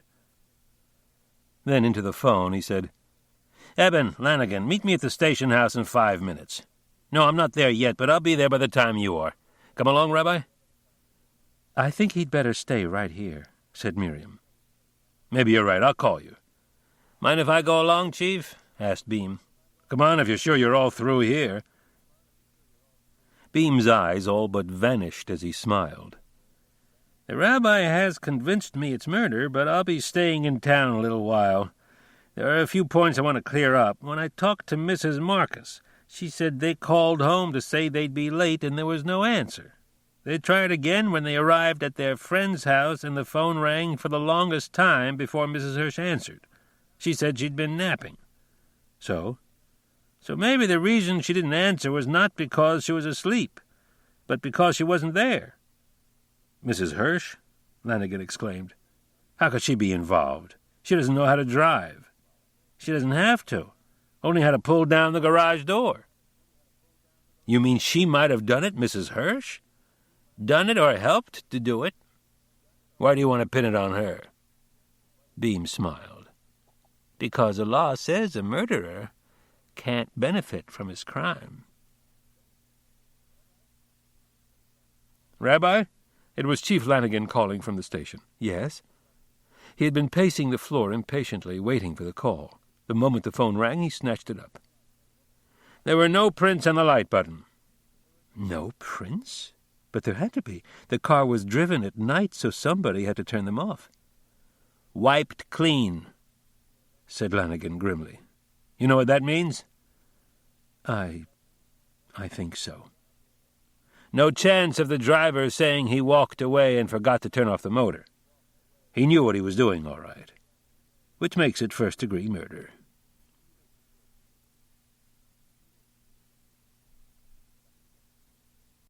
Chapter 24. The Reverend Peter Dodge stood framed in the doorway, one hand resting on either door jamb like Samson about to collapse the temple. "Why, look who's here, David," Miriam said. "Come in." His handsome head instinctively lowered to enter. "I heard you were a bit under the weather, David, and decided to include you in my pastoral calls." "That was thoughtful of you, but it was just a touch of the virus. I'll be going to services tomorrow." "Your trouble, David, is you don't get enough exercise. I wouldn't recommend anything strenuous, but you ought at least to arrange time for a nice long walk every day. It will firm up your muscle tone. Now, every evening without fail, I take a regular walk over a regular route. It's exactly 4 6/10 miles, and I do it in just over an hour, depending on whether I meet anyone. And most afternoons, when I can manage it, I get in a couple of sets of tennis." "Where do you play?" "We have a court back at the parish house. Any time you want, just give me a ring, and we can volley for a while. It would do you good." The rabbi laughed. "How do you think my congregation would feel if their rabbi went to the Episcopal Church to play tennis?" "About the same way my people would feel if I came down to your temple." He hesitated. "I hear you have been having a spot of trouble with them lately." The rabbi and his wife both showed their surprise. Dodge chuckled. "You're from New York, aren't you? And I'm from South Bend. We're city folks. So I don't suppose we'll ever get used to how fast news travels in a small town like Barnett's Crossing. I was chaplain in a federal prison for a little while, and the grapevine there is the only thing comparable." "What did you hear, Peter?" asked Miriam. Dodge became vague. "Oh, something to the effect that poor Ike Hirsch had committed suicide and you weren't supposed to have buried him. It didn't seem to make much sense to me, because how could David know he was a suicide, especially when the official police finding was death by accident?" Surely your congregation can't expect you to play detective every time someone passes away." "You knew Hirsch?" asked the rabbi. "Of course you did. You were at the funeral, weren't you?" "Hirsch? Oh, yes, he was in the movement." "What movement?" "The civil rights movement. He made a small contribution, and I went to see him. I try to make a personal visit to anyone like that. You'd be surprised how often they kick in with more. Besides, I pass by the Hirsch's street on my regular walk, so I took a chance and just rang the bell. Well, talk about a small world. Who should come to the door but Mrs. Hirsch, who turns out to be Pat McGuire. We went to school together in South Bend. After that I made it a habit to pop in from time to time, and had dinner there once." "What sort of man was Hirsch?" "Oh, a very decent sort. I thought at first he was motivated more by his dislike of the South and Southerners. He had lived there for a while, but later, when I got to know him better, I felt he had a genuine sympathy for the oppressed. Once he even said something about going down to Alabama to join the demonstrators, but I don't think he was really serious. It's the sort of thing well-intentioned people say." "Were you recruiting demonstrators for Alabama?" asked Miriam. "Oh, that goes on all the time. But right now, Miriam, I'm really involved. I am in charge of Moger for the entire North Shore." "Moga?" Moger, M-O-G-R-E, Rabbi, Men of God for Racial Equality. It's made up of ministers of all faiths. Although mostly Protestant, there's a Greek Orthodox priest, and we're negotiating with the Archdiocese for a contingent of Catholic priests, and we've got several rabbis." He said casually, "Interested, David?" The rabbi smiled. "Think it over." He hitched his chair closer. "I'll bet it might even solve your little problem here with your congregation." "How would it do that?" "Well, as I heard it, you have forbidden them to build a special road, and they're going ahead anyway. If you stand by and do nothing, it's going to be pretty embarrassing. But if you're down there, obviously you can't do anything. Then when you come back, you'll have got a lot of prestige, which ought to give you more bargaining power with your congregation." "If he comes back." "What's that, Miriam? Oh, I see what you mean. You're thinking of the danger. Actually, there's less than you might think, for our group at least. All of us will be clearly identified as ministers, men of God, my bunch and the Catholics and the Lutherans. We'll have our clerical collars, and, as I understand it, the rabbis are planning to wear the skull cap. What do you call it? Kippah. That's right. The rabbis will be wearing the kippah, and I believe the prayer shawl." "The talis?" "That's it. Even if they don't recognize the regalia, they'll sense it has something to do with religion. Oh, there'll be incidents, I suppose, but compared to the opportunity to demonstrate for the sake of the Lord—" "I thought it was for the sake of the Negro." He smiled to show he was aware that he was being twitted and that he could take a joke. "Same thing, David. For the glory of God manifested in man, in all men, black as well as white. What do you say?" The rabbi shook his head. "You're not feeling up to it yet? The group is not leaving for a couple of days." Again the rabbi declined. "Oh, you're thinking of Miriam. It should be pretty soon now, shouldn't it?" "It's not so much that either," said the rabbi. "You see, Peter, I'm not really a man of God, at least no more so than any other man. And what would I say? We don't go in much for petitionary prayer. If I prayed in Hebrew, who would understand? And if I recited any of our regular prayers in English, the Shema or the Kaddish or the Shemon Esrei, they don't really apply. So I'm afraid I couldn't go down there as a rabbi. I could as an individual, of course, like the college students. But you don't want that." "Well, of course we want you as a rabbi. There are rabbis who are coming down with us, and many have already been down and borne witness." The rabbi shrugged. "We have no hierarchy to promulgate belief. This is my view of the situation. Other rabbis see it differently, I suppose. Some feel it their duty as spiritual leaders of their congregations, a habit of mind they picked up from you people, incidentally, or perhaps it was the congregations who then forced it on them. And others are so moved by the plight of the Negro that they don't care to balance their attitudes as men and citizens against their attitudes as rabbis. Frankly, that may be just as well." "Now you've lost me completely." "People differ. There are the quiet ones and those who storm barricades.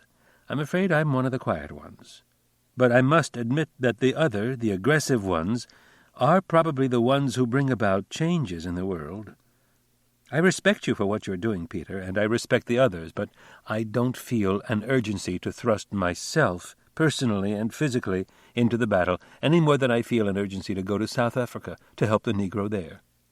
So if I did, it would be for some secondary reason like the one you suggested, to give me prestige in the eyes of my congregation. And that would be hypocritical. But this is more than just helping the Southern Negro, David. It's a new feeling, a new spirit that's developing in the church, your church as well as mine, and we mustn't let it die out. The church is coming out of its traditional shell. It's burgeoning with new life. It's giving up its self-satisfied praying and smug psalm singing to go out into the highways and byways of men to serve them, to help them to fulfill themselves. The civil rights movement is not for the Negro alone, it's also for the church itself. And that's why her ministers, priest and rabbi and pastor, are all involved. It's not new to us, Peter, the rabbi said softly. We've been doing that for several thousand years, in fact, ever since we accepted Deuteronomy and the commandment. 6 days shalt thou labor, but the 7th day is the Sabbath in honor of the Lord. On it thou shalt not do any work, neither thou, nor thy son, nor servant, nor thy ox, nor thy ass, nor any of thy cattle, nor the stranger that is within thy gates, in order that thy manservant and thy maidservant may rest as well as thou. You people parted company with us a couple of thousand years ago when you fixed your eyes on heaven. A little suffering here on this earth didn't matter much to you because compared to the infinite time in the next world, life here was a snap of the fingers, a blink of the eye.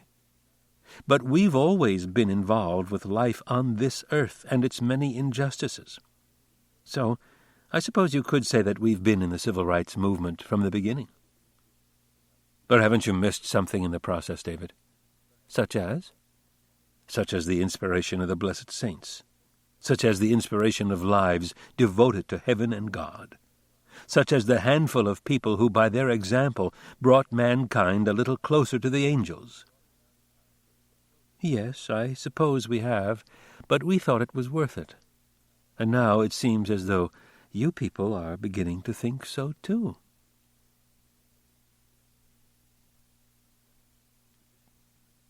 Chapter 25. The district attorney is not happy with me, said Lanigan. He had stopped by the Smalls on his way home. And I don't think he's happy with you either, Rabbi. What have I done? A district attorney doesn't mind going into court with a clear case and winning it, just as a ball player doesn't mind hitting a home run. But to dump a murder case in his lap with no suspects and a good chance that the murderer may never be found, that he doesn't like. And that's why he's not happy with you, and he's not happy with me because he thinks I bungled it. It never occurred to me that it might be murder, so I didn't take the normal precautions on fingerprints, but the fingerprints were wiped off. On the light button, yes, but what about the steering wheel and door handles and handles on the garage door? You might assume that if the murderer took the trouble to wipe the light button, he'd wipe off the rest. But it doesn't necessarily follow. You'd be amazed how often they slip up, and they can slip up on the most obvious thing while being scrupulously careful on the least likely. If I had thought there was a possibility of murder, I would have handled it differently, and I should have considered the possibility. No, I'm afraid I don't look good in this case so far. That will make you look all the better when you find the culprit, said Miriam. That's not going to be easy. This isn't like any other case. How do you mean? Asked the rabbi. Well, in any crime there are 3 basic questions. 3 lines of investigation, you might say, and where they meet. That's your answer. There's opportunity, there's weapon, and there's motive. The chief ticked them off on his fingers. Here, what was the weapon? The car. That means that anyone who can drive can be said to have access to the weapon. If he wanted to stretch it, he wouldn't even have to know how to drive a car. I'm afraid I don't follow you there. Well, say Hirsch had made it back to the garage and then passed out. Anyone passing, seeing him, could just pull down the garage door and that would do it. But then Hirsch would have been behind the wheel, not on the passenger seat, the rabbi objected. Yeah, that's right. All right, so the murderer, or at least an accomplice, is anyone who can drive a car. That still leaves an awful lot of people. So, we come to opportunity. Well, considering how accessible or available the weapon was, It means it could be anyone who might have been at the Hirsch house or was passing by sometime around 8 o'clock in the evening. He grinned. That kind of eliminates your people, Rabbi. Just their luck it was Yom Kippur and they were all in temple. It gives them a collective alibi. The rabbi smiled faintly. And so we come to motive, and that's what makes the case particularly hard, because you see you don't need much of a motive for this killing. Why is that? Because it doesn't involve much doing, not much planning, and not much nerve either. Look here, suppose you see a man drowning, and although you're a good swimmer and could easily reach him, you just turn away. See what I mean? Deliberately to plan on drowning a man takes resolution and nerve. You wouldn't do it unless you hated him or had good reason for wishing him dead, but to just turn away, that you might do if you happened only to dislike him. Why should I go to the trouble, you'd say, especially if life would be easier with him gone? Take me, for example. I'm considered a pretty decent, law-abiding citizen. I'm considered a good husband and a good father, and even the people I deal with professionally, criminals and lawbreakers, speak of me as fair and honest. But every now and then thoughts go through my head. This is common to all men. Of course, it isn't what you think, but what you do that matters. But what if the opportunity came to do one of these things just when it happened to occur to me, and it involved no great risk on my part, no real action, just a turning away, failing to do something rather than doing it? Do you see what I mean, Rabbi? All right, I see the point you're trying to make. You mean that in this kind of killing, almost accidental and so easy, no great animus is required. That's it. So where does that leave you? The chief shrugged. With damn little to go on. Suppose you ran the story in the newspapers. That might turn up something. Lanigan shook his head. It'll have to wait for a few days, I'm afraid. The DA thinks we may be able to come up with an answer if the story is kept secret. Then you do have a lead. Not really, the chief said. Beam's idea, but the DA thinks it's worth checking. And, mind you, from a straight logical basis, it's possible. He's got it in his head that the widow did it. Why? Because then his company won't have to pay off. His argument is that as far as we know, she's the only one who profits. She becomes richer by $50,000 for one thing. And for another, she gets rid of a husband who was not only old enough to be her father, but was no bargain in a lot of other respects, too. She married him when he was an alcoholic. Does Beam think that now that he at least partially reformed, he was a less desirable husband? I'm just giving you his idea, Rabbi. There's a little more to it. He feels that business about having him buried in a Jewish cemetery with the Jewish rites was just a big act to show how devoted she was, like another woman might pretend to faint or weep whenever she thought someone was watching. That if all this had been on the up and up, she wouldn't have bothered to bury him in the Jewish cemetery, since he had no feelings about it when he was alive. Such involved psychological analysis, said the rabbi. I wouldn't have thought our friend Beam capable of it. Well, of course, he's seen a lot of this kind of thing, said Lanigan apologetically. I can understand where he might be suspicious of any unusual manifestation of grief on the part of the widow. And when you add the fact that she didn't answer the phone when the Marcuses rang, but that happened after 10 o'clock, and according to the autopsy, Hirsch was already dead some time before 9. According to Beam, the fact that she didn't answer shows she left the house. If she left then, she could have left earlier. Suppose she sees him drive into the garage but doesn't see him get out. So she goes across the street. Maybe she tries to rouse him. Maybe she gets a kind of revulsion and says, all right, stay there. It crosses her mind that it might be easier without him. Then later, after 10, just before the Marcuses called, she runs out to see what the situation is. Is the motor still running? Is he still alive? She finds him dead and runs back in time to get the second call. Then she plans what she's got to do after that. She goes home, makes believe she hasn't noticed the garage door is down, and calls the police so that they can discover the body for her. You keep referring to Beam. How do you like it? Mrs. Hirsch doesn't seem that kind of person to me. But I've had enough experience to know my feelings about people don't mean a darn thing. On the other hand, what else have I got? It's a logical starting point. She's the only one we know who profits from his death. I see. So we're keeping it quiet for a few days, at least until we can check Mrs. Hirsch out. And if it's not Mrs. Hirsch, do you have any other leads? We're checking into anyone who might have had any contact with Hirsch. It's all we can do.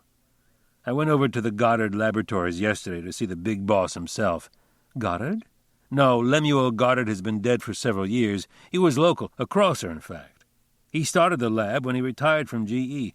They retire them at 65 there, whether they're ready or not. Lem Goddard wasn't ready, so he started a lab of his own. He had a place, an old warehouse in Lynn. Then he went public and sold stock. They expanded and built this place on Route 128. When he died, the board of directors decided that the man they wanted to head up the organization was not a scientist, but an administrative expert, so they got this Army general, Amos Quint. One of these desk generals from the Quartermaster Corps. Iron Arse Quint, I understand he used to be called in Washington. He glanced at Miriam. I'm sorry, Mrs. Small, that just came out. She smiled faintly. I've heard the word. There's nothing so Army as one of those desk generals, the chief went on. His secretary, who brought me into his office, didn't actually salute, but she kind of stood at attention. He laughed.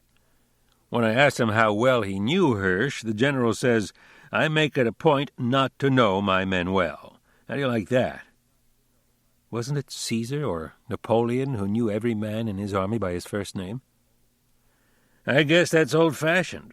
Quint explained to me that if you're going to run an efficient organization and not get bogged down in a mass of trivia, that's the word he used, and with a flick of the hand as though brushing something away, you've got to operate strictly through channels.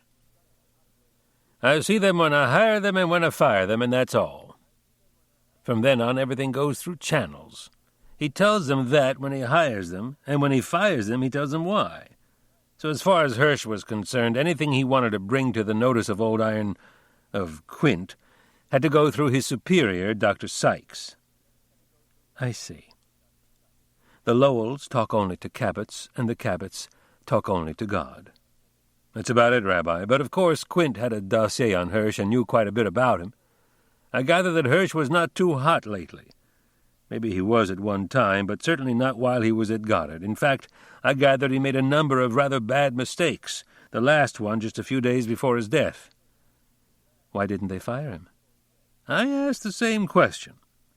I gather Quint was going to this last time because this time it was real serious, or perhaps the general had come to the end of his patience. You know, Rabbi, that could have been another argument in favor of suicide, if I had known about it at the time. I wonder why Quint didn't fire him earlier. From what you say, he doesn't sound like the type to stand for more than one error on the part of an employee, especially one so far down the ladder as I gather Hirsch was. That was Sykes. I asked the same question, and Quint said Dr. Sykes went to bat for him each time, and so he played along. Even the time Hirsch got drunk, Sykes managed to get him off. It started right there in the lab, as a matter of fact. They were working on a special method for aging whiskey quickly by shooting an electric current through it somehow. The chemist who was working on the project mixed up a batch and brought it around for the boys to sample and give their opinions. Hirsch was one of those offered a taste, and it set him off. The chemist, by the way, was fired. Why? Flanagan laughed. That's another thing about this lab. You'd think they'd all be working together, sketching diagrams and circuits and formulae and what-not on the tablecloths at lunch. Nothing like it. You see, most of their work is done for industry, and if news leaks out, their clients' stocks can be affected. I gather that in the past, some of the scientists weren't above taking a little flyer on this inside information. So the rule was laid down that everyone is to keep his nose firmly set against his own little grindstone. The men in any given section will confer with each other, but they don't contact the other sections except when absolutely necessary. And then it's done through the department heads. Interesting. So you didn't get much from Quint. Did you question any of the other employees? I did, but I got nothing that helped. As I said, everyone there tends to keep to himself, and Hirsch was a quiet sort, even withdrawn. It doesn't leave you with much. No, it doesn't. He looked eagerly at the rabbi. Any ideas, Rabbi? Anything strike you? The rabbi shook his head slowly. Well, it helps just to talk it over, I suppose. But it was obvious that he was disappointed. He looked directly at the rabbi. By the way, did you know that Ben Goralski knew Hirsch? No, I didn't, although I saw him at the funeral. 'Struth. In fact, it was Goralski who got Hirsch the job at Goddard.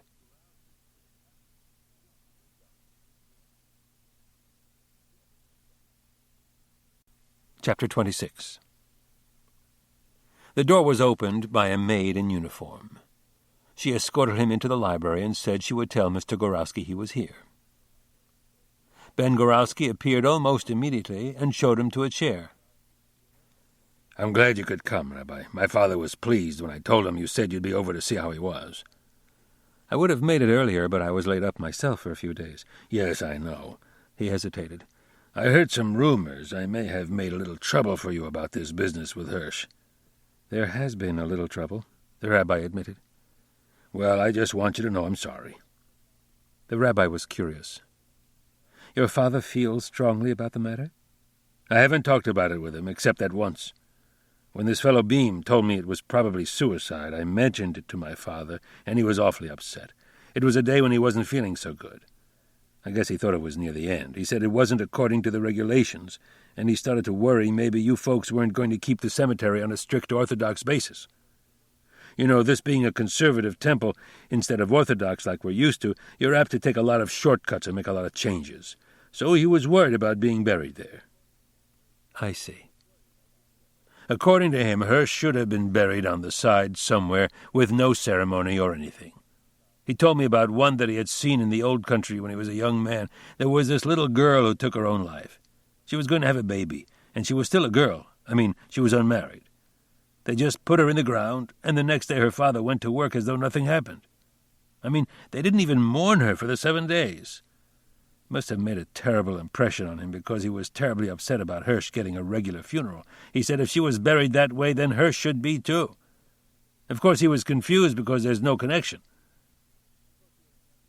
The rabbi made to rise, now that the amenities were over, but Ben Goralski waved him back. My father's dozing right now. I told the nurse to let me know when he wakes up. Are you in a hurry? No. As a matter of fact, I wanted an opportunity to talk to you. I understand you knew Isaac Hirsch. Yeah, I knew him. I knew his whole family. They lived next door to us in Chelsea years ago. I knew his father and mother, and I knew him. And that's why you recommended him for that job at Goddard's? His thick lips parted, and his heavy face relaxed in a grin. He shook his head slowly. I recommended him for that job, and I put enough muscle behind it to make sure he got it. We're good customers of Goddard Lab, and I can talk turkey to Quint, who runs the place. I got Hirsch that job because I hated his guts. He laughed aloud at the look of surprise in the rabbi's face. Like I said, they lived next door to us, the Hirsches. Both our families were mighty poor. We had this chicken business. His father had a little tailor shop. Mrs. Hirsch was all right. She was a good woman. And when she died, I went to the funeral. We all did. My father closed the store so we could all go. Mr. Hirsch, he was something else again. A lazy good-for-nothing, always bragging about his precious son. We were 4 kids. I got 2 brothers and a sister, and every one of us worked in the store after school, Sundays, nights.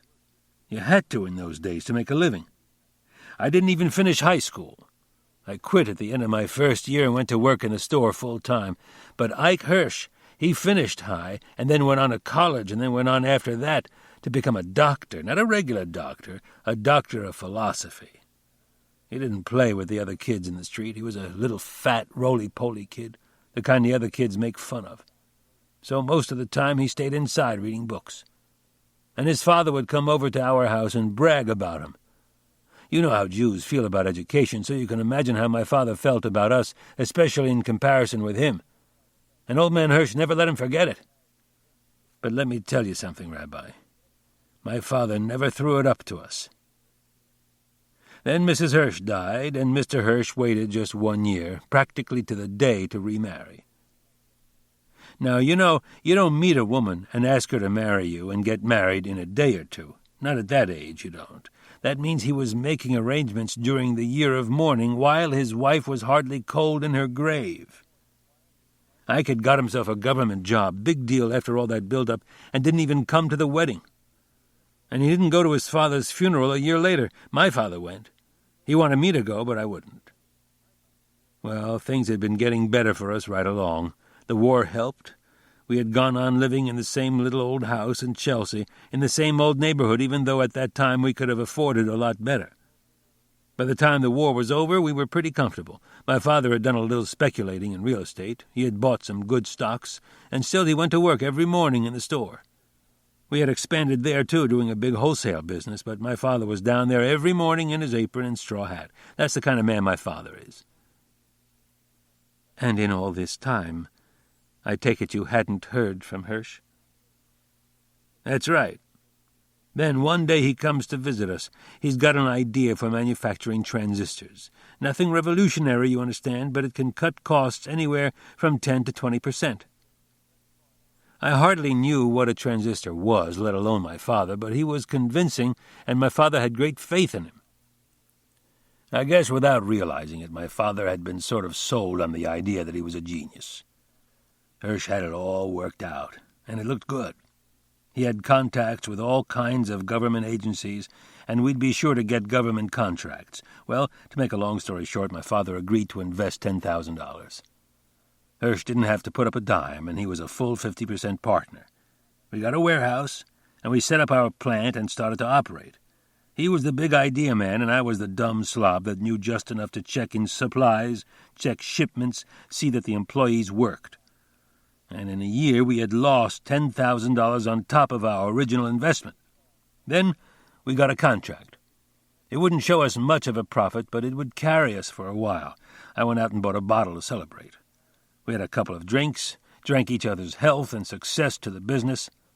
In the middle I got called away and had to be gone the whole afternoon. When I got back, I found Hirsch still in the office, dead drunk.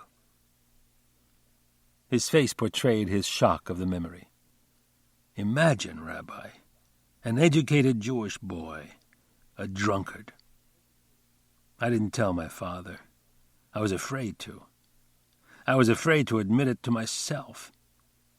I kept telling myself it was an accident, that he had got a little high and didn't realize how much he was taking.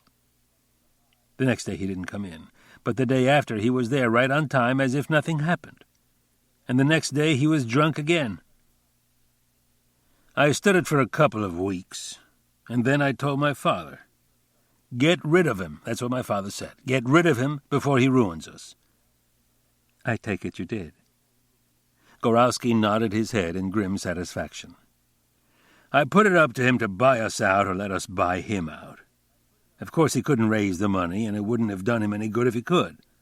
Could a man like that run a business? We paid him $15,000 in cold cash and said goodbye. And you know, Rabbi, it was like pulling up an anchor. A couple of months later we got a really good government contract, and we were on our way. Did you know about the contract when you made him the proposition? As God's my witness, Rabbi, we had filed our bid months before, but we hadn't heard a word about it. All right. Then when did you see him next? I never saw him again. We went public and sold stock, and we got to be a big operation. We moved to this house, and then one day I got a letter from Hirsch telling me he's applied for a job at Goddard Lab and figures that perhaps I can help him because they must know me. So I called Quint and put it to him as strong as I could and made sure that in his letter to Hirsch he'd say they were giving him the job largely on my say-so. But I don't understand. You say you did it because you hated him. That's right. There he was with his Ph.D. from Tech, and I hadn't gone beyond the first year high. I wanted him to know that with all his education, he had come to me for a job, and that I could deliver. But didn't you see him after he came? Gorowski shook his head. He called a couple of times, and each time I told the girl to say I was out. I'm like superstitious, Rabbi. You had trouble with some hard-luck guy, I'm afraid it can rub off. And you want to know something? I was right. 20 years ago, this Hirsch almost ruined us. He comes back to town, and sure enough, the son of a bitch almost ruins me again. How do you mean?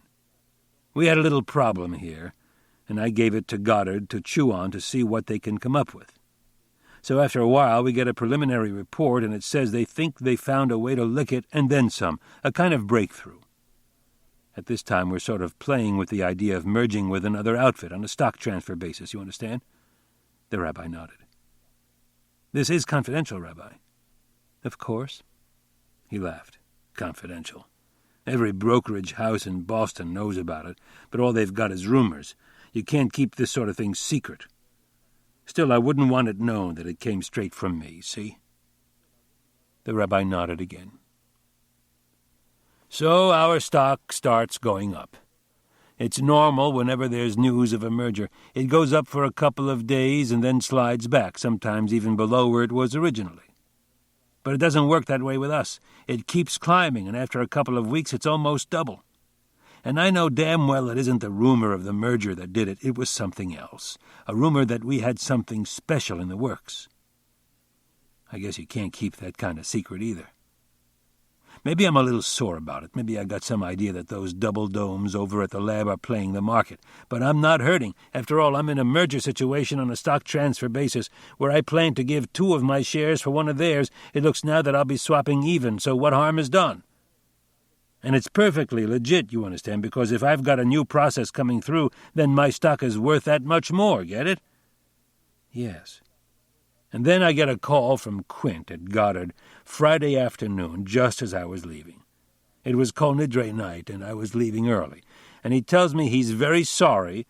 The preliminary report was premature. Premature, hell, they'd flubbed the dub. You understand? I think so, said the rabbi doubtfully. They had made a mistake. That's right. So where does it leave me? Here I am involved in a merger with a high-class outfit, and it looks like I've been manipulating my stock to get a better deal. I see. What can I do? It's Yom Kippur, and when I get home I find my father is really sick. And the next day he's no better, maybe even a little worse. And the next day, Sunday, I get a call from these people, and they're sore and suspicious. On Monday I went down to Goddard to have it out with Quint. Maybe you never had any experience with these army types. He used to be a general, very dignified, very efficient, very businesslike, bip, bip, bip. But I can see he's uncomfortable and he's squirming. And finally, you know what he says? Well, it's your man who was at fault, Mr. Goralski. You put him here. You practically forced us to take him. Isaac Hirsch. How do you like that? The first time I ever did business with him, he almost ruins me. Then for 20 years, I don't see or hear from him. When he comes here, I'm careful to have nothing to do with him, and again he almost ruins me. See what I mean when I say you've got to keep away from guys like that? You want to know something, Rabbi?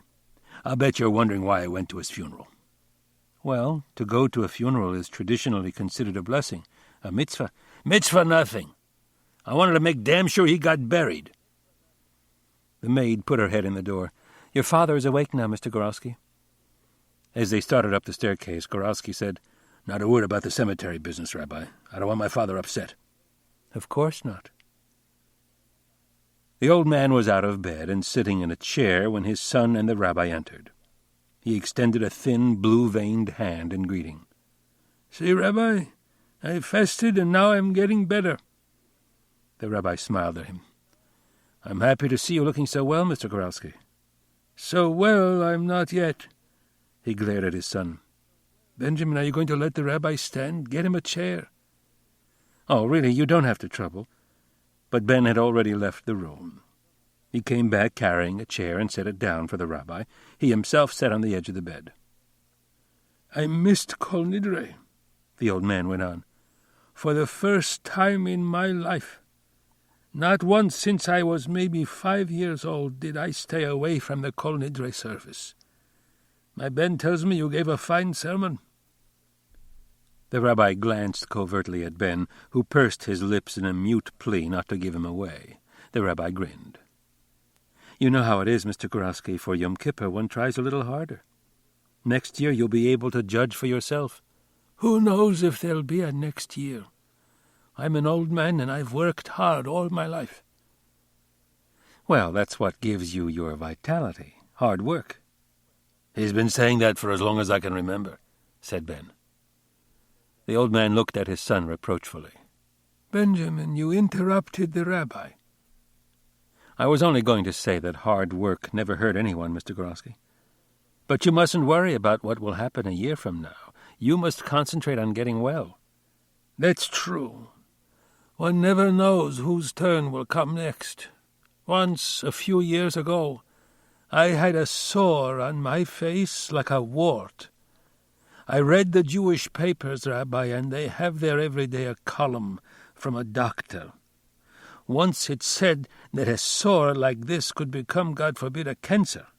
So I went to the hospital. The young doctor who examined me thought maybe I was worried the sore would spoil my looks. Maybe he thought I was an actor and wanted to look pretty. He asked me how old I was. Then I was maybe 75. So when I told him, he laughed. He said if you were younger, maybe we'd operate. Like with a man my age, it was a waste of time. So he gave me a salve. I should put it on and come back the next week. The next week when I come back, he's already a different doctor. So I asked, where's the doctor from last week? And they told me he had been killed in an automobile accident. Serves him right, said Ben. Idiot. You think I was complaining he was making fun of me? He was a fine young man, a doctor. What I mean is you can't tell who God will pick first. I understand the Hirsch boy died, right on the night of Kol Nidre. He was a good boy, too, and educated. He was a drunkard, said Ben. The old man shrugged his shoulders. Used to be, Rabbi, a drunkard was a terrible thing. But only a couple days ago, I was reading in a Jewish paper, in this same column from the doctor, how a drunkard is like a sick person. It's not his fault. He took his own life, Papa. The old man nodded sadly. That's a terrible thing. He must have suffered a lot. Maybe he couldn't stand it to be a drunkard.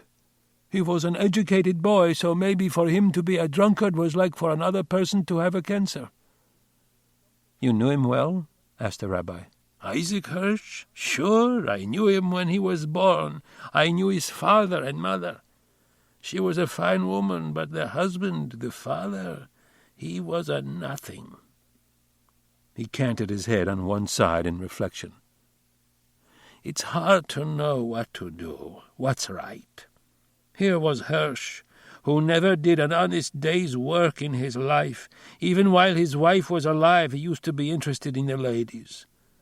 They used to say that a decent woman didn't want to go into his shop for a fitting.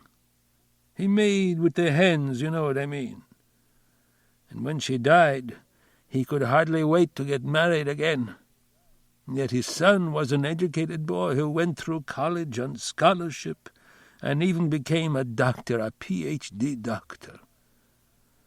And I worked hard all my life, and I observed all the regulations.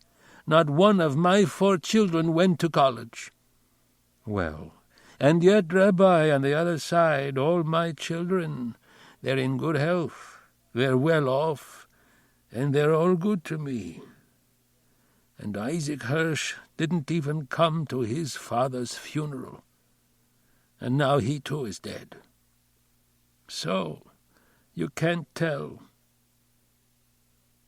Then you feel differently now about Hirsch's burial? Suggested the rabbi. The old man's mouth set in a hard line. No, Rabbi, he said. A rule is a rule. Chapter 27. No formal announcement was made by the district attorney. Only a short notice appeared in the inside pages of the Lynn Examiner stating that the district attorney's office was looking into the circumstances surrounding the death, September 18th, of Isaac Hirsch of 4 Bradford Lane, Barnard's Crossing, and that a petition might be filed for an order to exhume the body. Marvin Brown caught the item as he glanced through the paper during his morning coffee break and called Mortimer Schwartz immediately. I bet the rabbi had something to do with that, Mort. It's a trick. It's one of the rabbi's little tricks, I tell you. He sounded excited. But how could the rabbi get to the district attorney, and what does he gain by it? He's thick as thieves with Chief Lanigan, and Lanigan goes to the DA. As for what he stands to gain, why, he stops us from going ahead." "You mean with the road? What's that got to do with the DA's investigation?" "Well, wouldn't it look kind of funny if we start building a road to set off the very grave they're interested in? The paper said they were going to exhume the body. Wouldn't that look nice while they're digging up the body for us to be laying out the road? You don't think there'd be questions?" "I still don't see anything for us to get excited about, Marv. Obviously there's no connection between our work and theirs, and frankly I can't imagine the rabbi going to all that trouble, especially where it doesn't change things the least bit. You know what I think? This guy Beam, the investigator for the insurance company, he must have got the ball rolling on this. After all, he represents a big insurance company that has a lot at stake. My guess is that they'd have a lot more influence with the district attorney than the rabbi would. Well, as far as I'm concerned, Mort, I'm not going ahead with the road business until after the district attorney is out of there." "Personally, I don't see it, but if you feel that way, okay, so we'll wait a week." "But what about the board meeting Sunday? It's not safe to go ahead with the rabbi's resignation while this business with Hirsch is still hanging fire." "Yeah, you've got a point there, Marv. You sure you don't want to go ahead with our plans?" "No."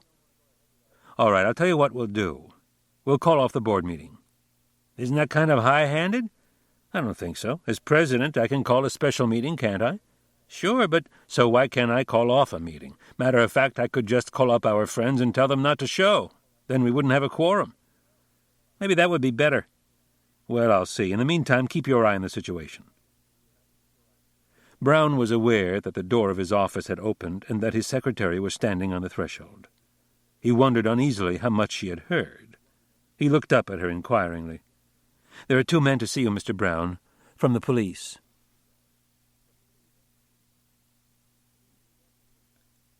Since the death of her husband, Patricia Hirsch had not been left alone for a single evening by her friends and neighbors. She had been invited to dinner, and even when she was too tired and had to beg off, someone would drop in to spend part of the long evening with her. So she was not surprised one evening when Peter Dodge dropped in on her, although she had not seen him since the funeral. "I'm afraid I've been neglecting you, Pat. But I've been so busy with details of the Moger trip." "Oh, I understand," she said. "And you've had to give up your walks, I suppose?" He seemed embarrassed. "No, I've passed here several times and thought of stopping, but there always seemed to be company." "They were just neighbors, friends from around here." "I suppose it was foolish of me. I didn't want them to think I might be calling for professional reasons." "Professional reasons?" "Well, you see, your friends and neighbors are mostly Jewish, and I was afraid they might think I was trying to win you back now that your husband was gone." "But I was never converted," she said. "Ike and I were married by a justice of the peace." I know. It was silly of me. Please forgive me." "There's nothing to forgive, Peter." "Oh, but there is. You were all alone, and I should have been by your side as your oldest friend here, as someone from your hometown." She smiled. "Well, all right, Peter, I forgive you." She patted his hand, and immediately he capped it with his own. "Tell me, how are you really? I know it was a terrible shock, but are you all right now?" Gently she withdrew her hand. "Yes, Peter. It's lonely, of course, but everyone has been very nice." "And what are you planning to do? Go back to South Bend?" "Oh, I don't think so. Not to South Bend. I left there some time before I met Ike, and I have no one there, or anywhere else for that matter. I haven't thought about it much, but I suppose I will stay on here for a while and try to get a job of some sort.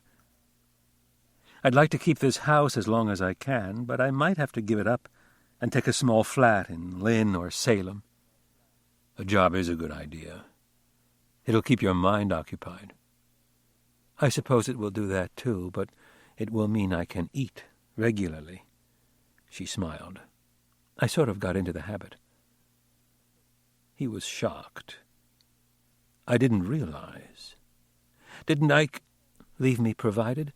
There's a small checking account, less than $3,000, and a savings account of a little over $1,000. We paid down $4,000 on the house, and I'm sure I won't have any trouble selling the house for what we paid for it. And there's the car, which I plan to sell. After what happened, I never want to see it again." "But wasn't there insurance?" "Yes, there was insurance. But there also was a suicide clause, and there's a man around, a Mr. Beam, who is working for the insurance company, an investigator. If the insurance company decides it was suicide, then they'll just return the premiums we paid in, and that's all. But they have to prove it, Pat. They can't just decide on their own. That's true, they can't. But they can refuse to pay. And then I would have to sue them for the money. It could drag on for years. Dr. Sykes said they might offer me a settlement, but it would be a lot less than the policy calls for. Still, I think I'd probably take it if it were anything within reason. But why? You don't think he committed suicide, do you? She nodded slowly. I think perhaps he may have. And she told him what happened at Goddard, how he was going downhill. When she finished, Dodge was silent a moment. Then, I can't believe it. I didn't know your husband for long, and I didn't know him very well, but his mind, well, he was still one of the smartest men I ever met. He rose.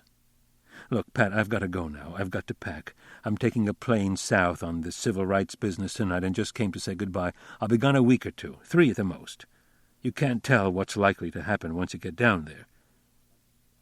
She held out her hand, and he took it in both of his. Promise me you won't do anything. You won't come to any decision on the insurance or anything else until I get back.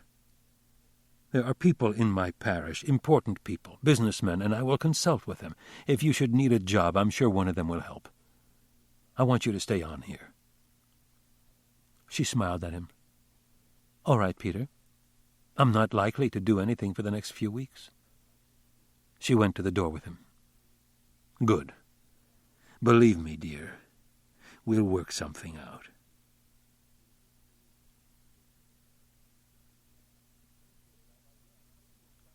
Look here, Rabbi, we're on opposite sides of this cemetery business. Maybe I'm wrong, and maybe I'm right. To me, it's a matter of what's best for the temple. I don't like the idea of selling a man something and then taking it back from him, even if he pulled a fast one on me in the transaction. If someone puts something over on me, all right. I'll know better the next time. Let the buyer beware. That's law, isn't it? And even though I sold Mrs. Hirsch that lot for her husband, and it turns out maybe I shouldn't have, his death not being strictly kosher, I'd be the last one to cry baby on it, even though you're supposed to come to a deal with clean hands. But Mort Schwartz tells me that it isn't kosher, and that it might lose the temple a lot of money, enough to build a whole new chapel. So I come up with this idea, and it was all for the good of the temple. All right, maybe you don't agree with us, and maybe you're right, but what I say is fight fair. Would you mind telling me what you're talking about, Mr. Brown? Oh, come on, Rabbi. Everybody in town knows that the chief of police and you are buddy-buddy. So? So I don't think an outsider who isn't even a member of our faith should interfere in a matter that is strictly a temple matter. Are you trying to tell me that Chief Lanigan came and tried to get you to change your stand on Hirsch? He didn't come himself, but he sent a Lieutenant Jennings down with another officer. They're both in plain clothes, and they come in and ask to see me. So my secretary? She's the bookkeeper, general office worker, errand girl. She tells them I'm busy and can she help? So they say, no, they got to see me, personal. So she says I'm busy and can't be disturbed, and then they flash their badges and say they guess I gotta be disturbed. Now you know what that can mean in an office. There were a couple of my salesmen around, and they were talking to some customers, and the girl herself. Anyone is subject to police inquiry, I suppose, Mr. Brown. Are you suggesting that I sent them? Well, they came to talk about Hirsch. They wanted to know what connection I had with him. What connection would I have with him? I hardly knew the man. When he first moved into town, I sent him an announcement. I send them out to all new residents. That's business. A little later, I sent him another announcement. It's a special kind of letter that offers a special free premium if you fill out the enclosed card. I think at that time we were using a kind of wallet that you carry in your breast pocket, and it has a little pad of paper and a ballpoint pen, $28.50 a gross. So when he or his wife signed the card and sent it in, I called him on the phone and made an appointment, just like I would with anyone else. Maybe you got one when you first came to town. Then I went over there and sold him some insurance, and that's all there was to it. I didn't even deliver the policy. I was busy at the time and sent one of my salesmen down. I never saw him again. I'm not even sure if I would remember him if I did see him again. That was my connection with Hirsch. But the way they acted and the questions they asked, like I had done something criminal. Why was I so interested in changing the layout of the road? Didn't I realize that it would cut Hirsch's grave off from the others? What did I have against Hirsch? I couldn't tell them about the Gorowski business. That's all hush-hush. And as far as I know, Ben Gorowski hasn't even agreed to give the chapel. So I told them about our law against burying suicides. And then they tell me that they understand, according to you, it isn't against the law, and couldn't it be I had some other reason? Then they begin asking me what I was doing the night Hirsch died. Well, that should have been easy. It was Kol Nidre. None of it was hard. They were just giving me the business. And don't tell me, Rabbi, that they can't touch me if I haven't done anything wrong. Aside from taking up my time, they can do me lots of harm just by coming to see me. A man in business, especially the insurance business, has to be above suspicion. What if word gets around that the police are coming down to the office to question me? Do you think that would improve my business? The rabbi was spared the necessity of answering by the ringing phone. It was Lanigan. He sounded jubilant. Rabbi, remember I told you that Gorowski, Mr. Ben Gorowski, was the one who recommended Hirsch for the job at Goddard? Yes. Well, did you know that Hirsch and Gorowski were originally partners, and that the process the Gorowskis now use, by which they made a fortune, I might add, was Hirsch's idea? They backed him with money and then bought him out. Yes, I knew that. There was a pause then, and the voice was cold. You never mentioned it to me. I didn't think it was significant. I think you and I should have a little talk, Rabbi. Maybe tonight? That would be all right. Right now, Mr. Marvin Brown is here with me. He tells me that a couple of your men were down to see him. And I might say that he wasn't what I would call overly cooperative. That may be, but what I'm concerned with right now is that he seems to think it was done at my instigation. Did your men say anything to give him that idea?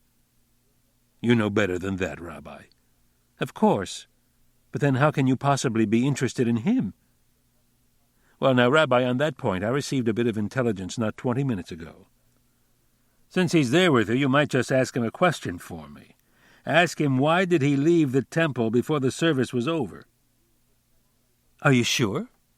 I'm sure, Rabbi. With a laugh, Lanigan hung up. The rabbi turned to Marvin Brown. That was Chief Lanigan. Brown's smirk seemed to say, I told you so. Tell me, Mr. Brown, Friday night, the Kol Nidre service, did you leave the temple early? Marvin Brown reddened. So that was why you did not respond when you were called for your honor. Why, Mr. Brown? Why? I don't think I have to answer. I don't care to. That is, I'm not on any witness stand, and I don't have to answer as to my whereabouts to anyone.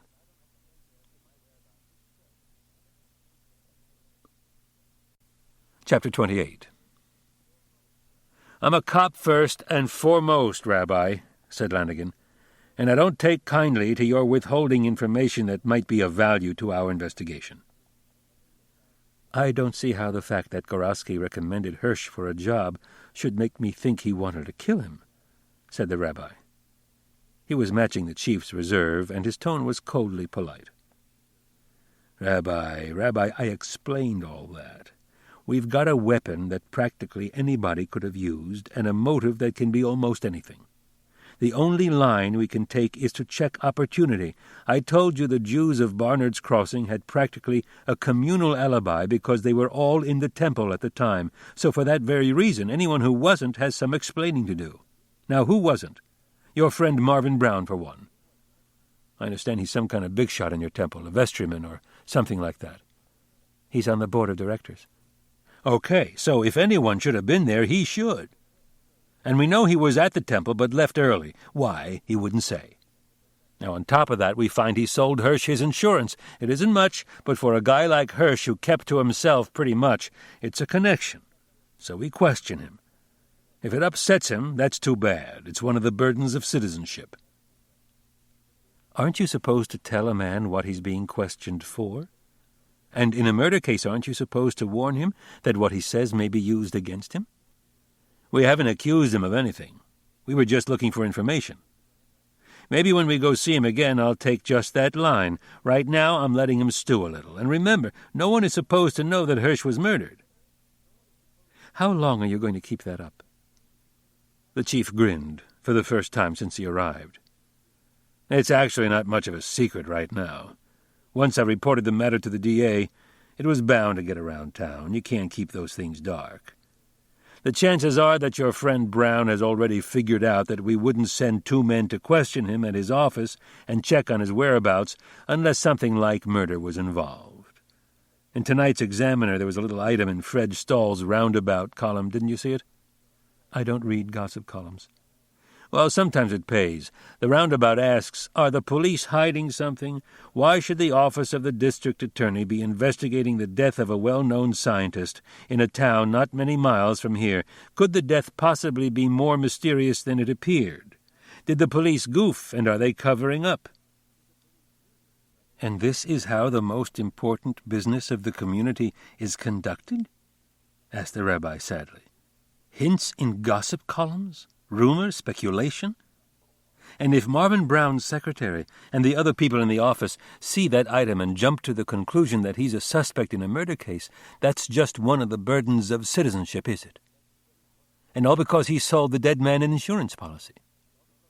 It wasn't just the insurance policy. There was also the matter of selling the widow a gravesite and trying to shunt the body aside in the cemetery. And in this crazy case, where we have so little to go on, we check any 2 facts that happen to coincide. And Ben Gorowski? He is suspect because he got Hirsch a job, and because years ago they were partners for a short time? And because he wasn't at the synagogue either. And according to what I hear, the Gorowskis are very orthodox and very devout. It seems funny that he shouldn't have gone. You also heard, I suppose, that his father was very sick, and that he was afraid he might die. Not from you, Rabbi. And once again the atmosphere, which had warmed somewhat, cooled. You said you were first and foremost a policeman. Well, first and foremost, I am a rabbi. Mr. Gorowski is a member of my congregation, and I cannot see myself inviting his confidence in order to transmit it to the police. You mean that if you found a member of your congregation had committed murder, you would not inform the police? I am bound by the duties of citizenship just as is everyone else, said the rabbi stiffly. But you won't help us find him. I will not cast suspicion on innocent people so that the police can harass them. Harass them? Do you think we grill them for the pleasure of seeing them squirm? The effect is the same. Marvin Brown was upset, even frightened. I'm sure it wasn't because he had committed murder and was afraid he might be discovered. He was afraid of the effect on his business and his friends, on his wife and children. But he did leave the temple early, and he wouldn't tell you why. What of it? There were probably lots of people who left the temple at one time or another. It's a long service, and people get tired. They go out for a breath of air or to stretch their legs. And would they be ashamed to say so? Of course not. But Marvin Brown might have left for any number of reasons he would hesitate to admit to me. Maybe he went home for a bite, and he wouldn't like it known that he had broken his fast. And he might have gone to kill Hirsch. Why? Because he sold him an insurance policy? You might as well question anyone else who had the slightest contact with Hirsch, the baker who sold him bread, the butcher who sold him meat, the mechanic who fixed his car, 100 others. And since most of them probably are not Jews, they would not have been in the temple, and a good many probably would be unable to prove their whereabouts. I'm not saying Brown's guilty of murder because he left the synagogue early. I'm just saying that in a case like this, where the weapon was so accessible and the motive could be almost anything, aren't you perhaps riding that idea a little too hard? How do you mean? Because there was ample opportunity for the killing. You have proceeded on the theory that no strong motive was involved. That may very well be true, but it doesn't have to be. The killer may have been planning to kill Hirsch for months, but either didn't quite have the nerve or the opportunity never arose. Perhaps he may have planned to kill him in some conventional manner and taken advantage of this situation merely because it presented itself. I don't see how that gets us any further. It suggests other lines of investigation. Such as? The rabbi shrugged his shoulders. We know Hirsch worked on the Manhattan Project. Perhaps his background there might be worth investigation. I don't want to sound melodramatic, but conceivably he had information someone might want, or even might not want him to tell. But that was almost 20 years ago. It's unlikely such information would have much significance today. Besides, why wait all this time before acting? There may be nothing to it, but can you rule it out for certain? Up till now, he's been in another part of the country. Now he comes back east, where there is the greatest concentration of scientists. Who's to say he didn't run into someone? Maybe at Goddard. I suppose we could check the personnel files to see if anyone else there worked on the Manhattan Project, the chief said doubtfully. What about the fact that Mrs. Hirsch is a rather attractive young woman? Lanigan looked at the rabbi. As a rabbi, I wouldn't think you'd notice such things. Even your priests who are celibate can, I'm sure, distinguish between an attractive woman and a plain one. Lanigan smiled reminiscently. Yeah, I guess Father O'Keefe could, although I have my doubts about Father Chisholm. Are you suggesting that the widow might have a lover? From what I have seen of her, I would doubt it, but it's not impossible. Rather, I was thinking that some man, a man younger than her husband, might have been attracted to her and think he'd have a better chance with Hirsch out of the way. It's worth checking into, I suppose. He turned to his host with sudden suspicion.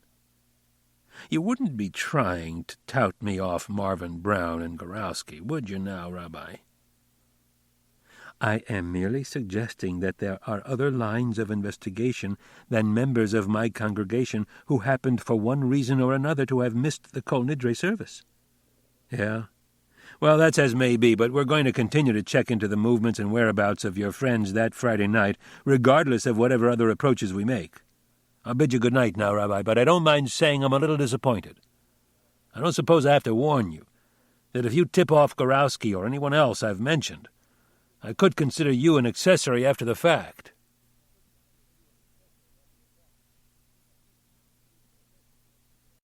Chapter 29.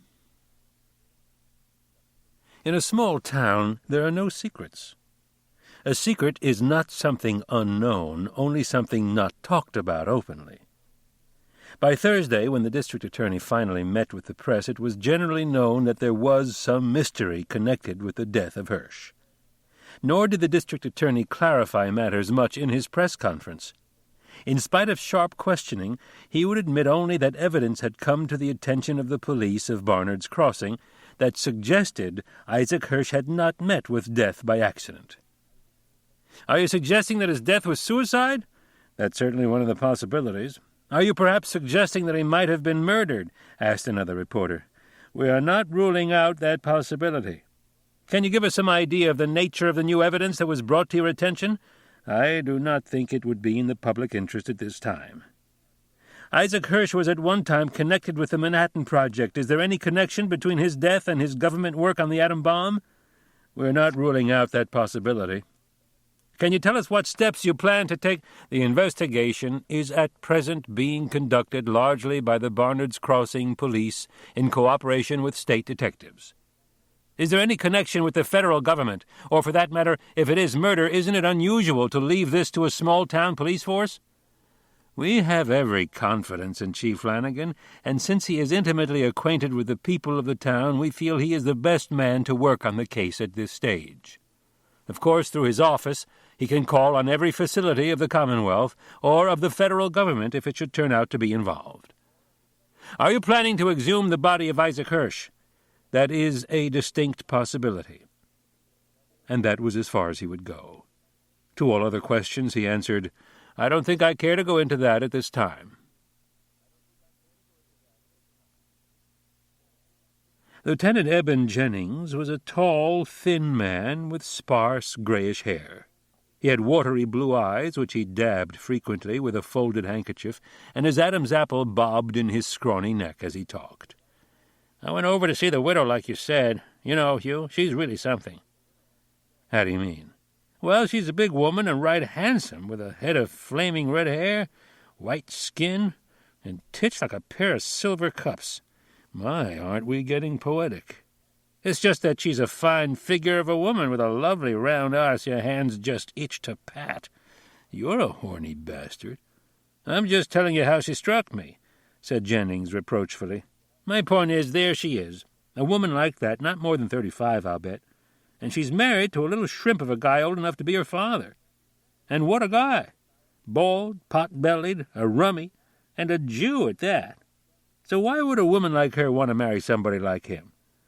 All right, maybe she'd had tough times and wanted someone who'd treat her decent, but damn it couldn't last.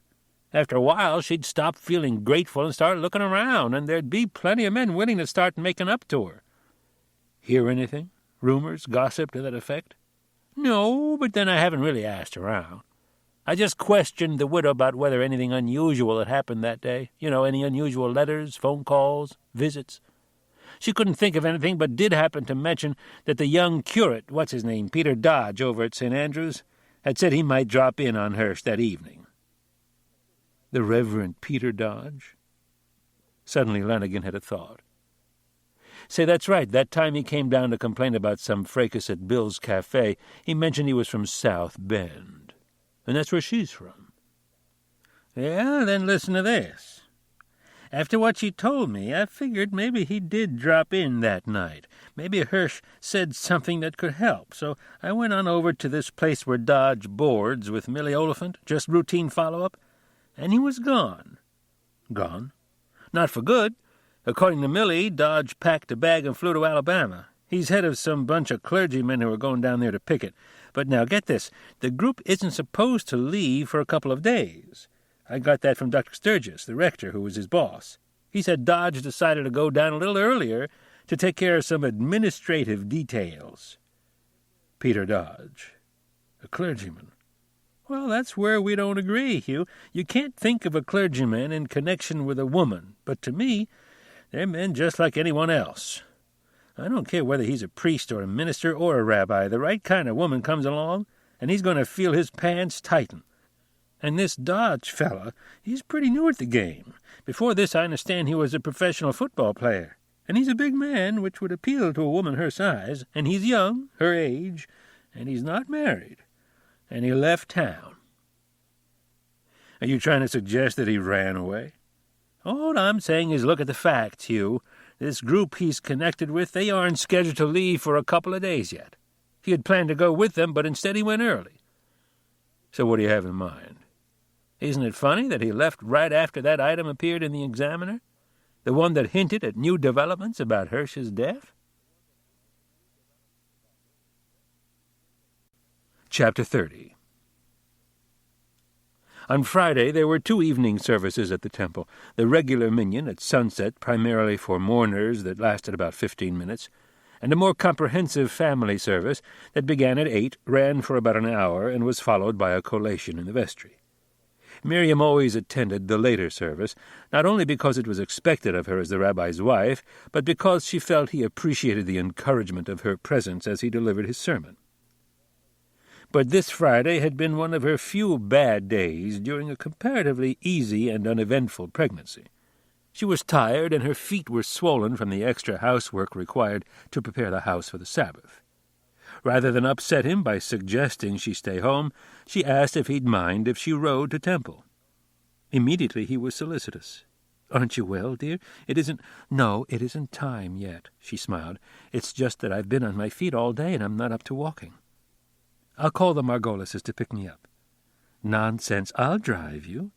"But, David, you don't ride on the Sabbath." "It's not really a religious scruple, Miriam. That would be hypocritical of me as rabbi of a conservative congregation where the whole congregation rides." "No, it's just a matter of habit, really. I'll take you." "But when they see you drive up, won't they possibly connect it with the rumors of your resignation?" He laughed. "You mean they'll think I've been a hypocrite all along, and now that I'm resigning I'm showing my true colors?" "Well, if they want to think that, let them. Come on." He took her by the arm and marched her out to the car. Flinging open the car door, he waved her in. It would have been a grand gesture if the car had started immediately. But 5 minutes later he was still jabbing his toe at the starter and producing nothing more than an angry whir. He muttered under his breath, and she had just about decided to remark brightly that she was no longer tired and would now like to walk when the motor caught. He drove to the end of the street and slowed down to make the turn. "Turn left," Miriam said. "But the temple is right," he protested. "We're driving, so we've got plenty of time." He shrugged as if to say, who can argue with a pregnant woman, but did as he was told. They went a couple of blocks, and she said, "Pull up here." He realized he was abreast of the office of the local cab company, and at last understood. "My husband has been having some trouble with his car," she said when the proprietor came over, "and one of these days he may have to get me to the hospital in a hurry. Are you available all the time?" 24 hours a day, Mrs. Small." "What happens if all your cabs are busy?" the rabbi asked. "Don't worry, Rabbi. We've got 4 cabs, and in the last couple of months, the only time I've had them all out at one time was that Friday night you had your important holiday. They were shuttling back and forth to your temple until 7:30 or 7:45, and then we didn't have another call until around midnight. Guess everyone drove home with friends." He seemed somewhat aggrieved. "Then we can depend on you if my husband can't get his car started?" "Nothing to worry about, believe me, Mrs. Small. With business the way it is these days, I could guarantee to get you there if you was to have twins." He laughed uproariously at his own joke. When once again the rabbi had difficulty in starting, the taximan showed professional interest. "Sounds like the carburetor," he said. "Better attend to it right away." Just then the motor caught, and the rabbi raced it for the sheer pleasure of hearing the motor roar. "I'll do that," he called out as he drove off. "I'm glad you thought to ask about the cab service. It's extra insurance." "It isn't because you don't want to be indebted to Chief Lanigan, is it?" "Of course not." The temple parking lot seemed fuller than usual for a Friday night service. "Do you think it's because they've heard of your resignation?" asked Miriam. "And they want to show they're behind you?" "More likely it's curiosity. They may want to find out what's happening with me, and they've probably heard conflicting stories about Hirsch's death." "You're being bitter and cynical, David." He looked at her in surprise. "Not at all. Actually, it's an indication that the temple is fulfilling one of its principal and traditional functions as a center for the community. In the ghettos of Europe, or for that matter in the voluntary ghettos of America, the moment something happened, news traveled with the speed of a telegram from house to house. But here, where there is no real Jewish section, where every Jew has Gentiles on either side, if something happens that is of particular interest to Jews, they come to the temple to get the lowdown. I don't feel hurt, quite the contrary. I'm pleased." But those who thought the rabbi might speak of his rumored resignation and the reasons for it were disappointed. By no word did he suggest that this Friday evening was different from any other. After the service, when he joined the congregation in the vestry for the tea and cake the sisterhood regularly provided, his ear caught snatches of conversation. For the most part it seemed concerned with the death of Isaac Hirsch. Once he heard someone say, "I'll bet the rabbi knows what it's all about. I wouldn't be surprised if his resignation had something to do with it." But how? Don't ask me, but happening at the same time the way they both did? Yet to those few who came up and asked him what he thought about the Hirsch business, in each case he replied, "I don't know. I didn't know the man." He was pleased to see that Miriam, who would normally have remained standing at his side, had shown sense enough to take one of the folding chairs against the wall. A small group of women had gathered around her and were being solicitous.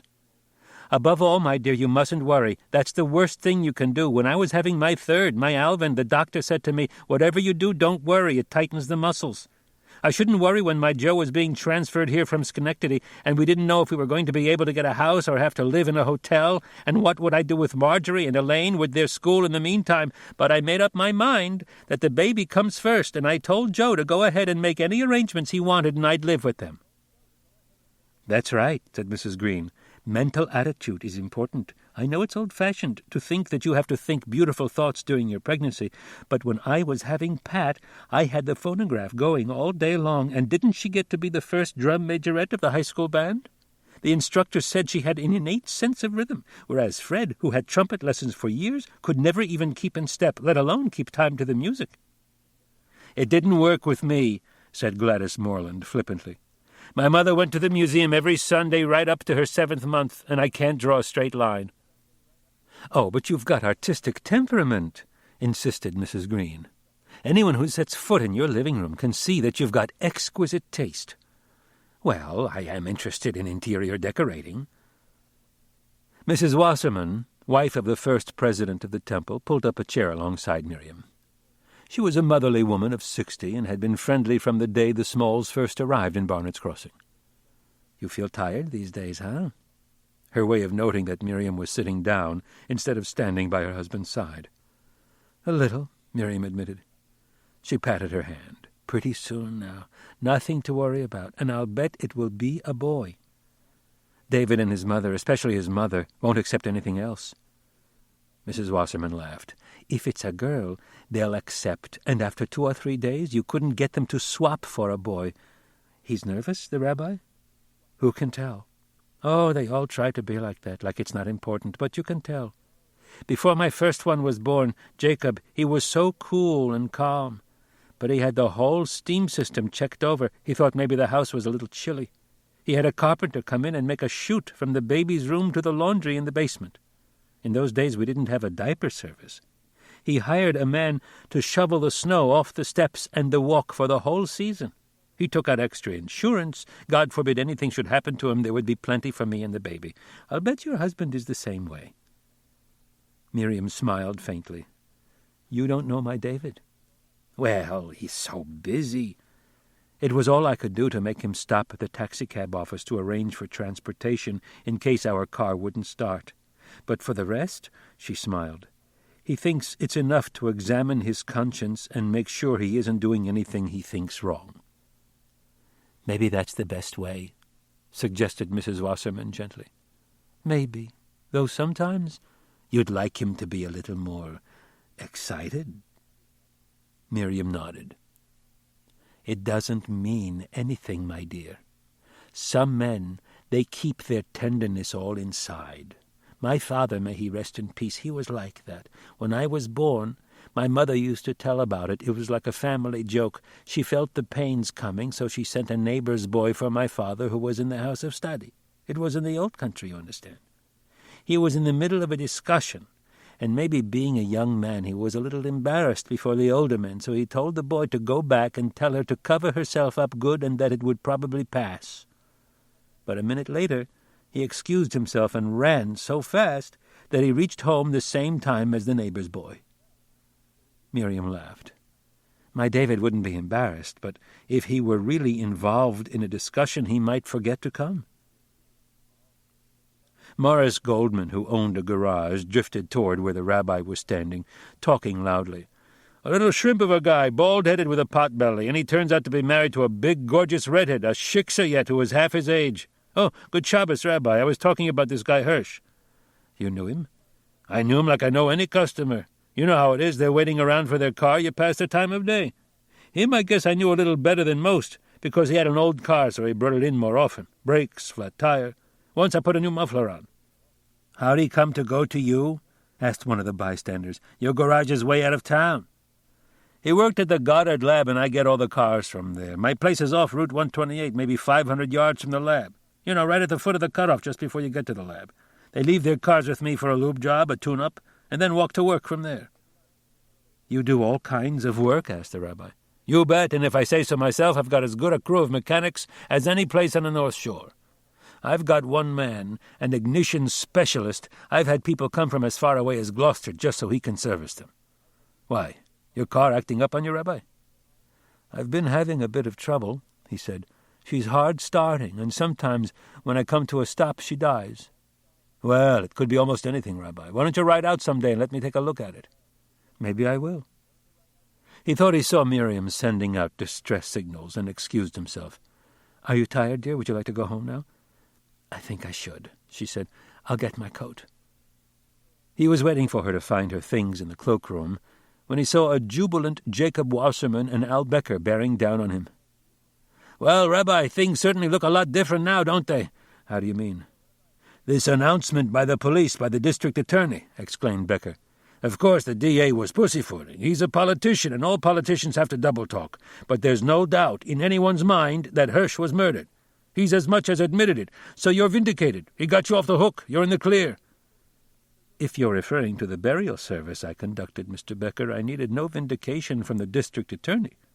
And if I had, I would hardly consider it good news to be let off the hook, as you put it, at the cost of a man's murder. Sure, nobody likes to hear someone has been murdered. I'm sorry about it. Who wouldn't be? But don't you see? It knocks the pins out from under Mort Schwartz and his gang. You heard that he called off the regular board meeting Sunday?" "No, I didn't." "You'll probably get a card in the mail tomorrow." "And what significance do you attach to the cancellation?" Wasserman rubbed his hands gleefully. "We think perhaps under the circumstances they want to see how the Hirsch business comes out before they bring up the matter of your resignation. I have it from a very reliable source that Marvin Brown refused to go ahead with laying out the road." "Refused? Why?" "Because the district attorney may exhume the body." The rabbi gave a wan smile. "It comes to the same thing in the end, doesn't it, Mr. Wasserman?" "Oh, but, Rabbi, there's a difference. This is the civil authority, engaged in bringing a criminal to justice." "Of course. What we've got to think about now is what steps to take. As far as Hirsch is concerned," he shrugged his shoulders, "well, it makes no difference to him what caused his death. He's dead. We've got to concern ourselves about the living. Now, the business about your resignation. You don't really want to resign, do you?" "I wouldn't have if this matter hadn't come up." "Good. So we have to figure out a way to keep Schwartz from reading your letter to the board. I've discussed it with Becker here, and we both decided the easiest and best way would be if you wrote Schwartz recalling your resignation." As the rabbi was about to interpose, he hurried on. "You could say that in the light of recent events there is no longer any difference between you and the administration, and for that reason you are revoking your previous letter." "No." "But don't you see, Rabbi, without that there's just your letter of resignation. All he has to do is to read it and call for a vote. Strictly speaking, he doesn't even have to call for a vote. He just announces it. But if there are two letters, he's bound to read them both, and then he'll have to explain the issue between you. Even then you're not out of the woods, but at least we'll have the advantage." The rabbi shook his head. "I'm sorry, gentlemen, but—" "Now look here, Rabbi," said Becker sternly. "Jake and I have gone all out for you. We're trying to help you the best way we can. But there's a certain amount you've got to do for yourself. You can't expect us to work our heads off, calling up people, going to see them, explaining, when you won't do your part." "I expect nothing." He turned to Miriam, who was emerging from the cloakroom. "You'll have to excuse me. My wife is very tired." Becker watched his retreating figure, then turned to Wasserman. "That's what you get for trying to help a guy." Wasserman shook his head. "He's been hurt, Becker. He's a young man, practically a boy. And he's been hurt." As they walked through the parking lot to their car, Miriam said, "Mr. Becker and even Mr. Wasserman seemed rather cool, David. Was it something you said to them?" He reported the conversation, and she smiled wistfully. "So now you have no one behind you. Not Mr. Wasserman, not Chief Lanigan, not Mr. Schwartz. Do you have to quarrel with everyone, David?" "I didn't quarrel with him. I just refused to ask Schwartz to disregard my letter. In fact, it's begging him to keep me on." "But you want to stay, don't you?" "Of course, but I can't ask. Don't you see? I can't ask. The relationship between the rabbi and the board of directors requires maintaining a delicate balance. If I have to beg them to let me stay when I'm only doing my job, how can I ever have any influence on them? How can I guide them? I would be just a rubber stamp for anything they wanted to do. Once they realized they made me knuckle under while exercising my official function as rabbi, what could I do? And what could they not do?" "I suppose so," she said softly. "And I know you're right, but—" "But what?" "But I'm just a young married woman, a couple of 100 miles from my mother and my family, and I'm going to have a baby any day now. So I wish I were sure my husband had a job." Chapter 31. "I never interfere, Hugh. You know that. I'm no policeman, and I'd be the last one to try to tell you your job. but the police department does come under the administrative supervision of the selectmen, and it's the broader aspects," he made a wide sweep with his arm, "that I think it's our duty to go into." Alfred Braddock was not the typical Barnard's Crossing selectman. He was a native, to be sure. It was unthinkable that anyone not a crosser born would be elected to the board, but whereas the rest of the members were small businessmen with a taste for town politics, he was a man of considerable wealth, inherited wealth, which included a stock brokerage firm in Boston. Where others had to campaign personally, calling on voters, appearing at meetings of fraternal orders, speaking before the League of Women Voters, he blitzed the electorate with campaign posters and door-to-door house calls by a group of paid volunteers. He outpolled all the other candidates easily, and consequently was elected chairman of the board.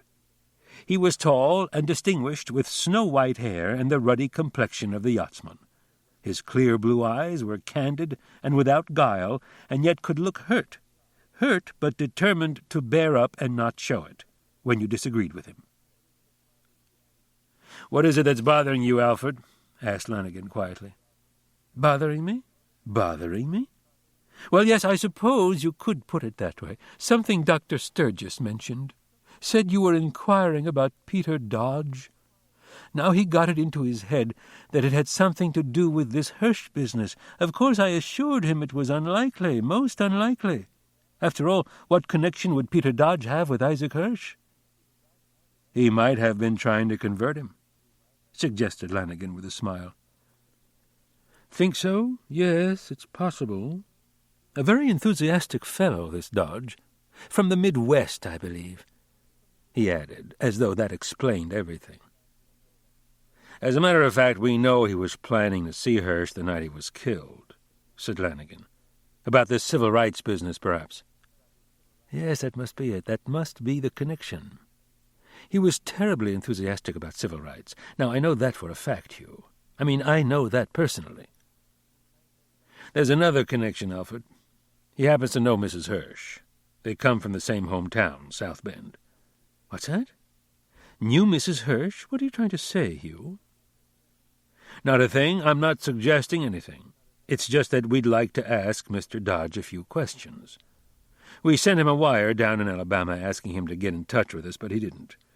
We called the hotel in Birmingham where he was supposed to be staying, and he wasn't there. I don't mean that he checked out. I mean he wasn't there. In fact, he hadn't been there since checking in a couple of days ago. I spoke to the hotel people, and they said it wasn't unusual, not too unusual, where these civil rights people are concerned. They register at a hotel, but then they contact the local headquarters of their organization down there, and that's usually the last the hotel sees of them. Usually they check out, though. So we called the Alabama authorities to contact him for us, but so far we haven't heard." "You're trying to say something, Hugh. Damn it, why don't you come right out with it? You're trying to say that this man Dodge, an Anglican priest, got involved with the wife of this Jew, and as a result became mixed up in this murder business and ran off, flew the coop. Beat it." Lanigan grinned. "You mean he took a powder?" "Damn it, Hugh, it's no laughing matter. That what you're trying to say?" "It's possible." "But damn it, a man of the cloth, and from my own church."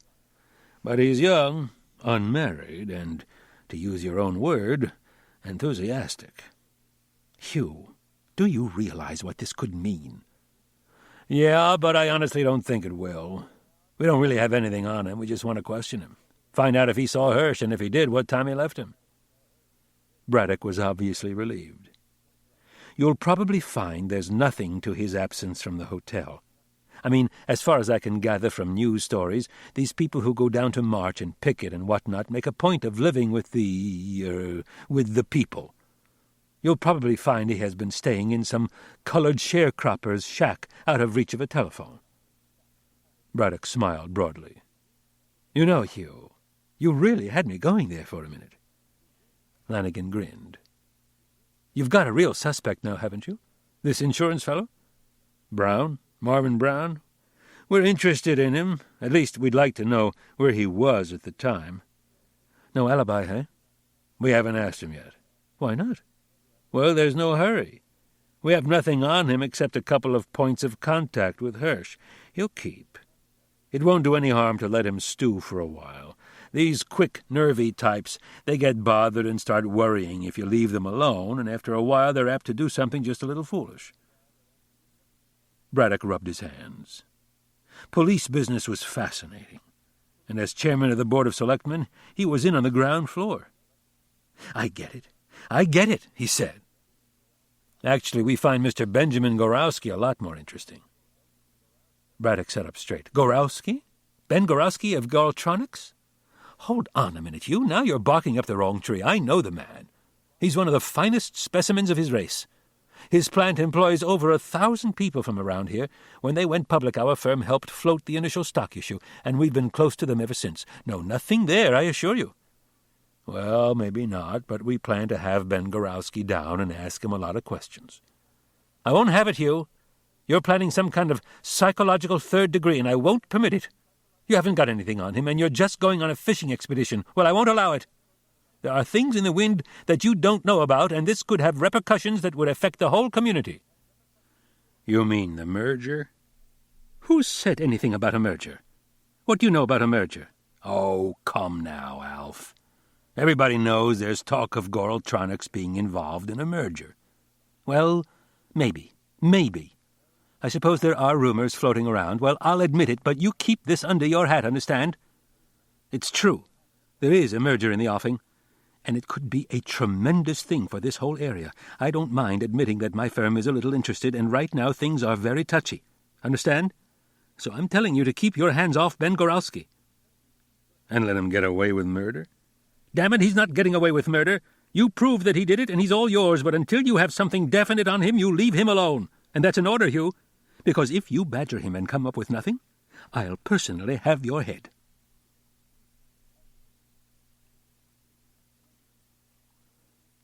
Chapter 32.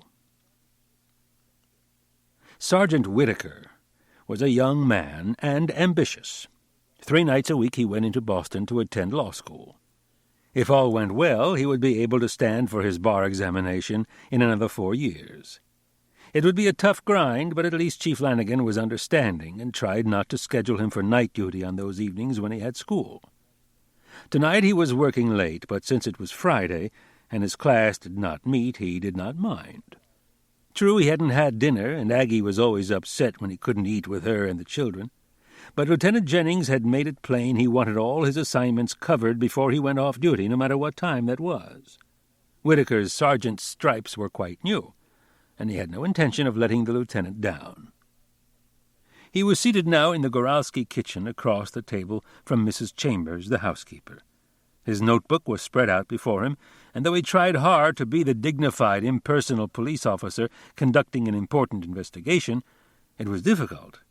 Mrs. Chambers was from the old town and knew him from the time he was a grubby little school urchin.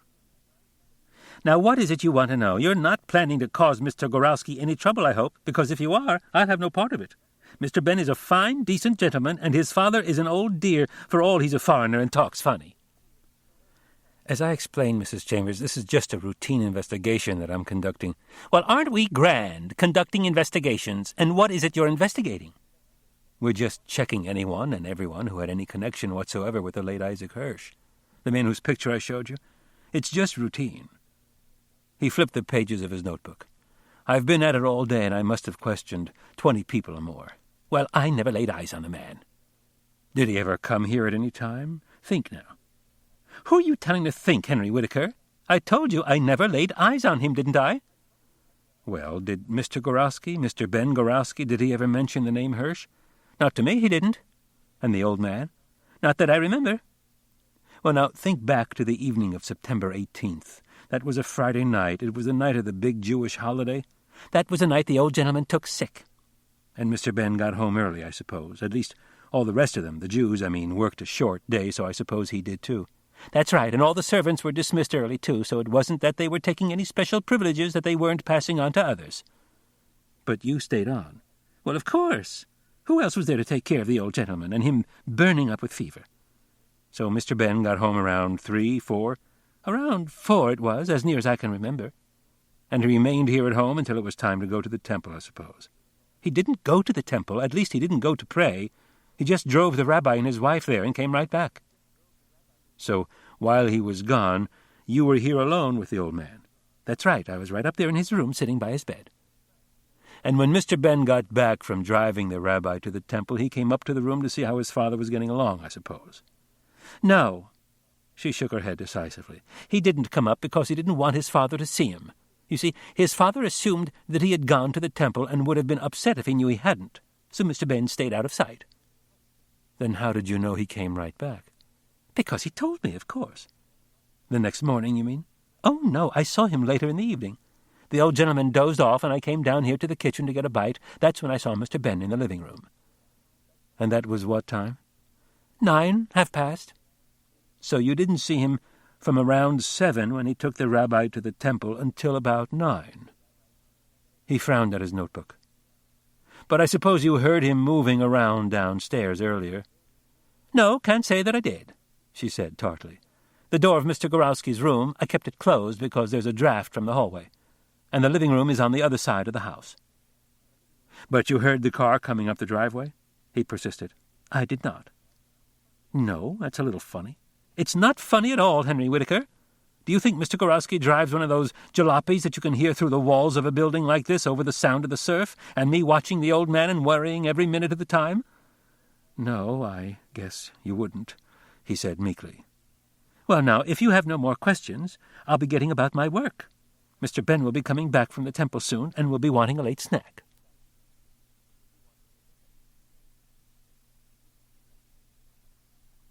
Chapter 33.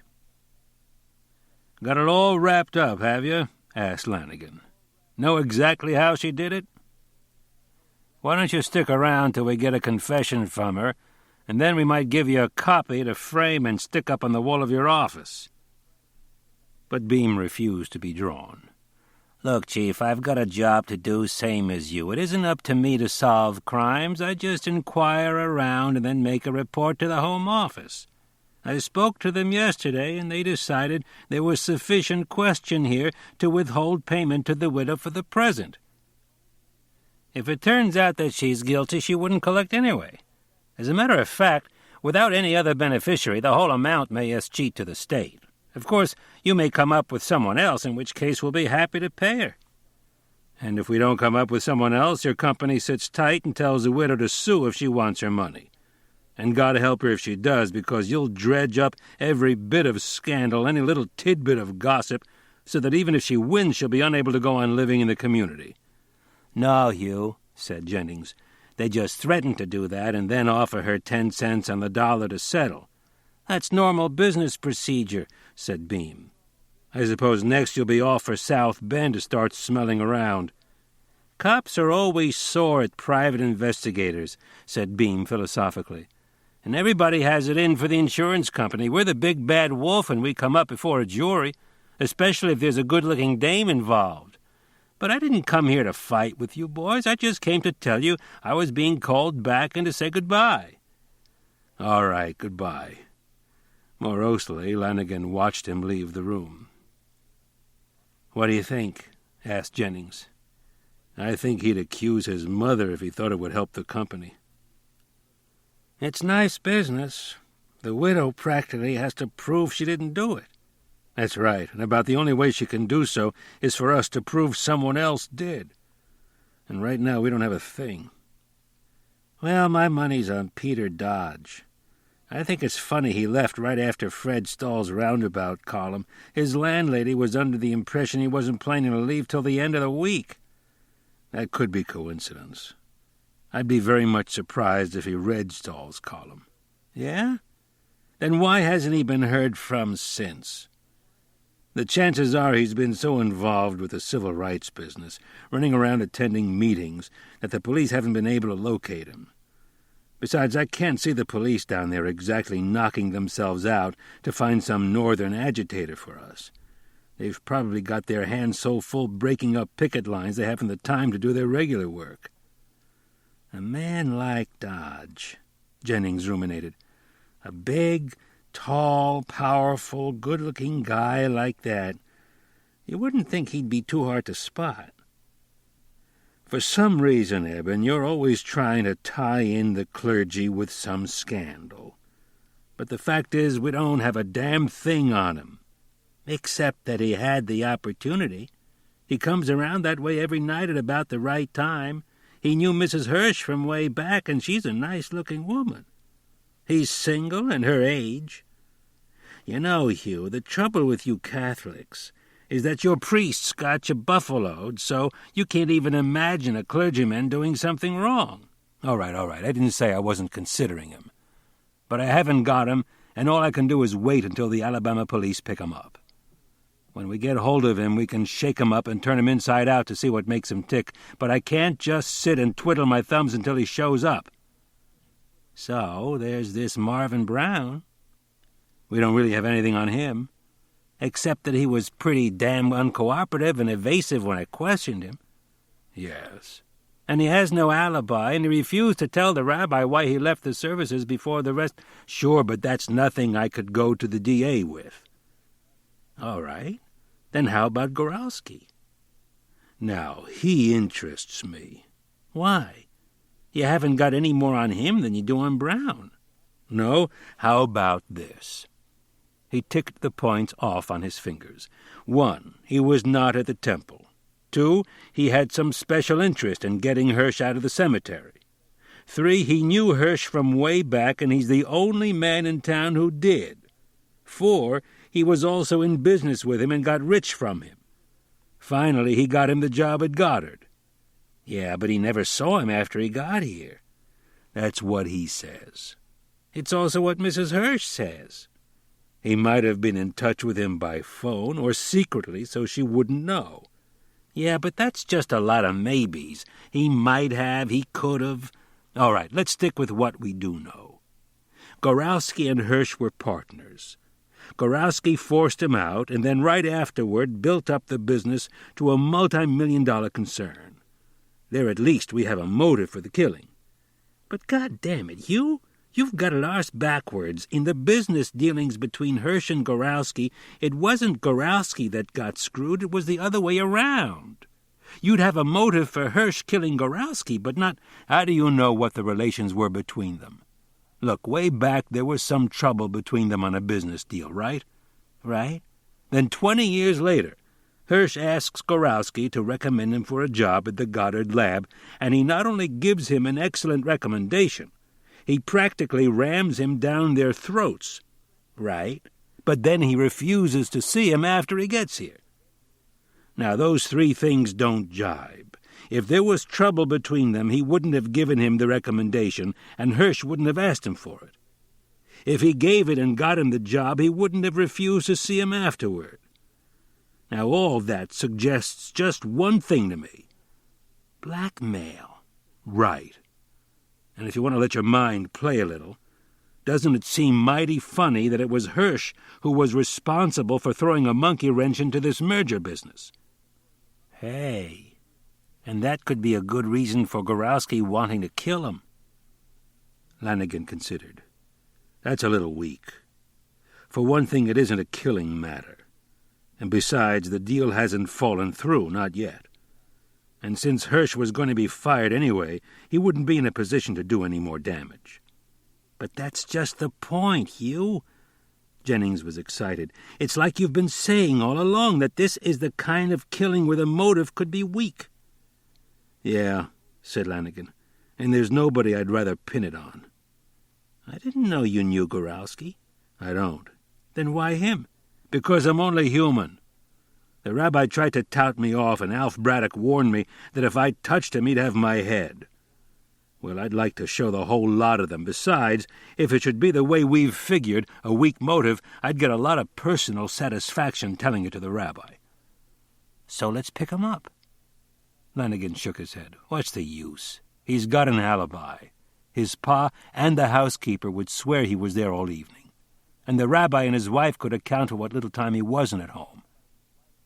We've been able to break alibis before, Hugh. I say let's pick him up. Yeah, but your head isn't on the block. Mine is. The desk sergeant thrust his head through the door. There's a guy here, Chief, a Marvin Brown. He wants to make a statement. Lanigan shuffled the freshly typed pages. Who's your lawyer, Mr. Brown?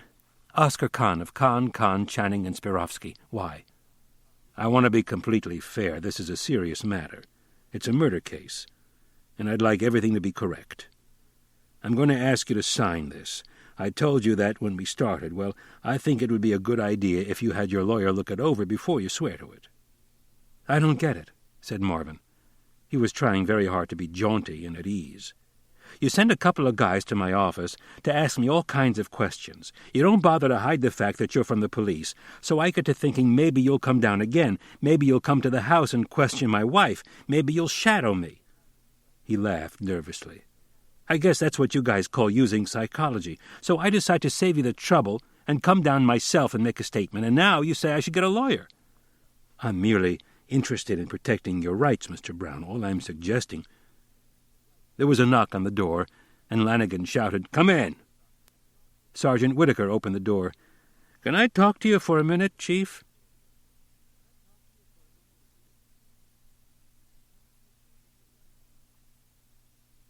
Chapter 34. The rabbi watched the car drive into the parking lot and pull up to a stop near the temple door. A uniformed chauffeur opened the rear door and helped out the elderly Gorowski. Although it was early in October, the morning was unseasonably warm, Indian summer. Nevertheless, Mr. Gorowski wore a coat and muffler. He leaned on the arm of the chauffeur. The rabbi hurried over. "Why, Mr. Gorowski, how nice to see you up and about, and to have you join us at services. But is it wise? Does the doctor approve?" "Thank you, Rabbi, but when I know what I have to do, I don't ask the doctor. Today I decided I had to come to pray. They came this morning and took my Benjamin." There was a quaver in his voice, and his eyes filled with tears. "Who came? What do you mean they took him? What happened?" "This morning. We had just barely finished breakfast. I was not even dressed. These days since I've been sick, I wear my pajamas and a bathrobe all day long. I am in and out of bed. The police came. They were very nice, very polite. They were dressed like me and you, without uniforms. One shows his badge, he keeps it in his pocket. The other one shows a card, a business card, like a salesman. He's the chief of police. "What do you want, gentlemen?" my Benjamin asks them. I thought maybe something happened at the plant. Or maybe Gamison, the gardener, got drunk again. He likes to drink, but he's a good worker, and always when he has too much, he goes to his room and stays there till it's over. No trouble, no loud talk. He hides I shouldn't see him. But then he works twice as hard afterward. And he has troubles with a daughter with a couple of children yet, and her husband can never hold a job. So I keep him. It's a pity. So I thought maybe this time he didn't hide and the police arrested him. But no, it's my Benjamin they wanted. They want to ask him some questions about this Isaac Hirsch, who everybody thought committed suicide, but now it seems it's not suicide. So you want to ask questions, so ask. Sit down, have a cup of coffee, make yourselves comfortable and ask your questions. But no, in my house they can't ask my son questions. It isn't big enough. Somebody will maybe disturb them. They got to have my Benjamin should come to the station house with them. There they'll ask him the questions. What kind of questions can they ask him there that they can't ask him in the house? And they're in a hurry yet. My Benjamin likes to sit with me, especially these last few days when I could come down to breakfast. He likes to sit with me and have another cup of coffee. And we talk about the business, about problems, what we should do about this customer or that customer. After all, we worked so hard all our lives, and there never seemed to be enough time to sit down and have a decent meal. Always a bite here and a bite there when there was a minute. And now, when things are better and we can take it easy and Benjamin can go to work a little later, is it wrong, Rabbi? But no, they couldn't wait. They could barely wait until my Benjamin put on his tie and his coat. So much they were in a hurry. Do you mean that they arrested him? On what charge? The same question I asked them and my Benjamin too, and they said they weren't arresting. They were just taking him in for questioning. So if they weren't arresting, why did they make him go? What would they do different if they were arresting? Carry him, maybe. I said to them, "Gentlemen, you want to ask my son some questions? Ask. You don't want to ask here only in the station house? All right, he'll come to the station house. But does it have to be now? It's Saturday, which it is by us the Sabbath. Let him go now to the temple, and later he'll come to the station house. I'll guarantee it. But no, it had to be right away. So they took him away. So what could I do? I dressed myself and I came here." The rabbi took his arm. To the chauffeur he said, "I'll take him from here." Then, turning to the old man, "Do you feel strong enough to lead the prayers, Mr. Gorowski?" "If you want me to, I've got the strength." "Good," said the rabbi. "Later we can talk." The dozen or so men who had come to the service were impatient to begin. But when Gorowski entered on the arm of the rabbi, those who knew him shook his hand and congratulated him on his recovery. The rabbi helped him off with his coat and scarf, and then, draping a prayer shawl around his thin shoulders, led him to the table before the ark. The old man prayed in a high, quavery voice which cracked occasionally on the higher notes of the chant. But he made no effort to hurry the service along, waiting each time for the rest to finish their recitations before chanting the line or two preceding the next prayer. At the reading, the rabbi called him up for one of the portions. He seemed to gain strength as he prayed, and when he began the final prayer, the Olenu, his voice was strong, and the thin little old man seemed to the rabbi to be standing straight and tall. He was as proud of him as though he were his own father. At the end of the service all came up to wish him a good Shabbos, and then leisurely strolled out of the temple, as was proper on the Sabbath. But the rabbi detained the old man. "Sit down, Mr. Gorowski. Now we can talk." To one of the men who asked if everything was all right, he said, "Perhaps you'll be good enough to tell Mr. Gorowski's chauffeur that we're going to sit here and talk for a little while." "You know, Rabbi, I'm a little bothered," Gorowski said when the man left.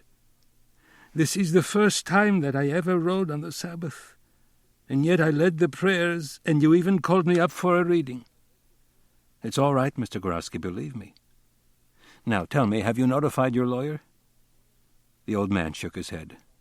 "For a lawyer there'll be plenty time. My Benjamin, he also says I should call the lawyers. In the old country, in the shtetl, we didn't know about lawyers. When we got into trouble, and what kind of trouble, like opening your store a little too early on Sunday, did we get a lawyer? We went to see people who could help us. Somebody who knew somebody or knew a relative of somebody should do a favor. Now, I'm sure the police don't come down and take my Benjamin to the station house just to ask him he should help them. No, they got it in their minds that my Benjamin had something to do with this Hirsch dying. They must have on him a suspicion." He gave the rabbi a searching look to see if he would deny it. "Yes, I think you're right, Mr. Gorowski." "But this is impossible, Rabbi. I know my son. He's a good boy. He's big and he's strong, but a heart he's got like a girl, so gentle. When we were in the chicken business, he would never do the slaughtering on the non-kosher part of the business, I mean. For the kosher part, naturally, we had it a shochet. I know him, I tell you. Years ago, when I was younger, I used to be disappointed in him. A father always wants his children should go to school and become educated. He left school early. Sure, it was hard times, and I could use his help, but believe me, Rabbi, if he had a head on him and been good in school, somehow I would have kept him there. But he didn't want to study. It came hard for him. And this was a big disappointment to me.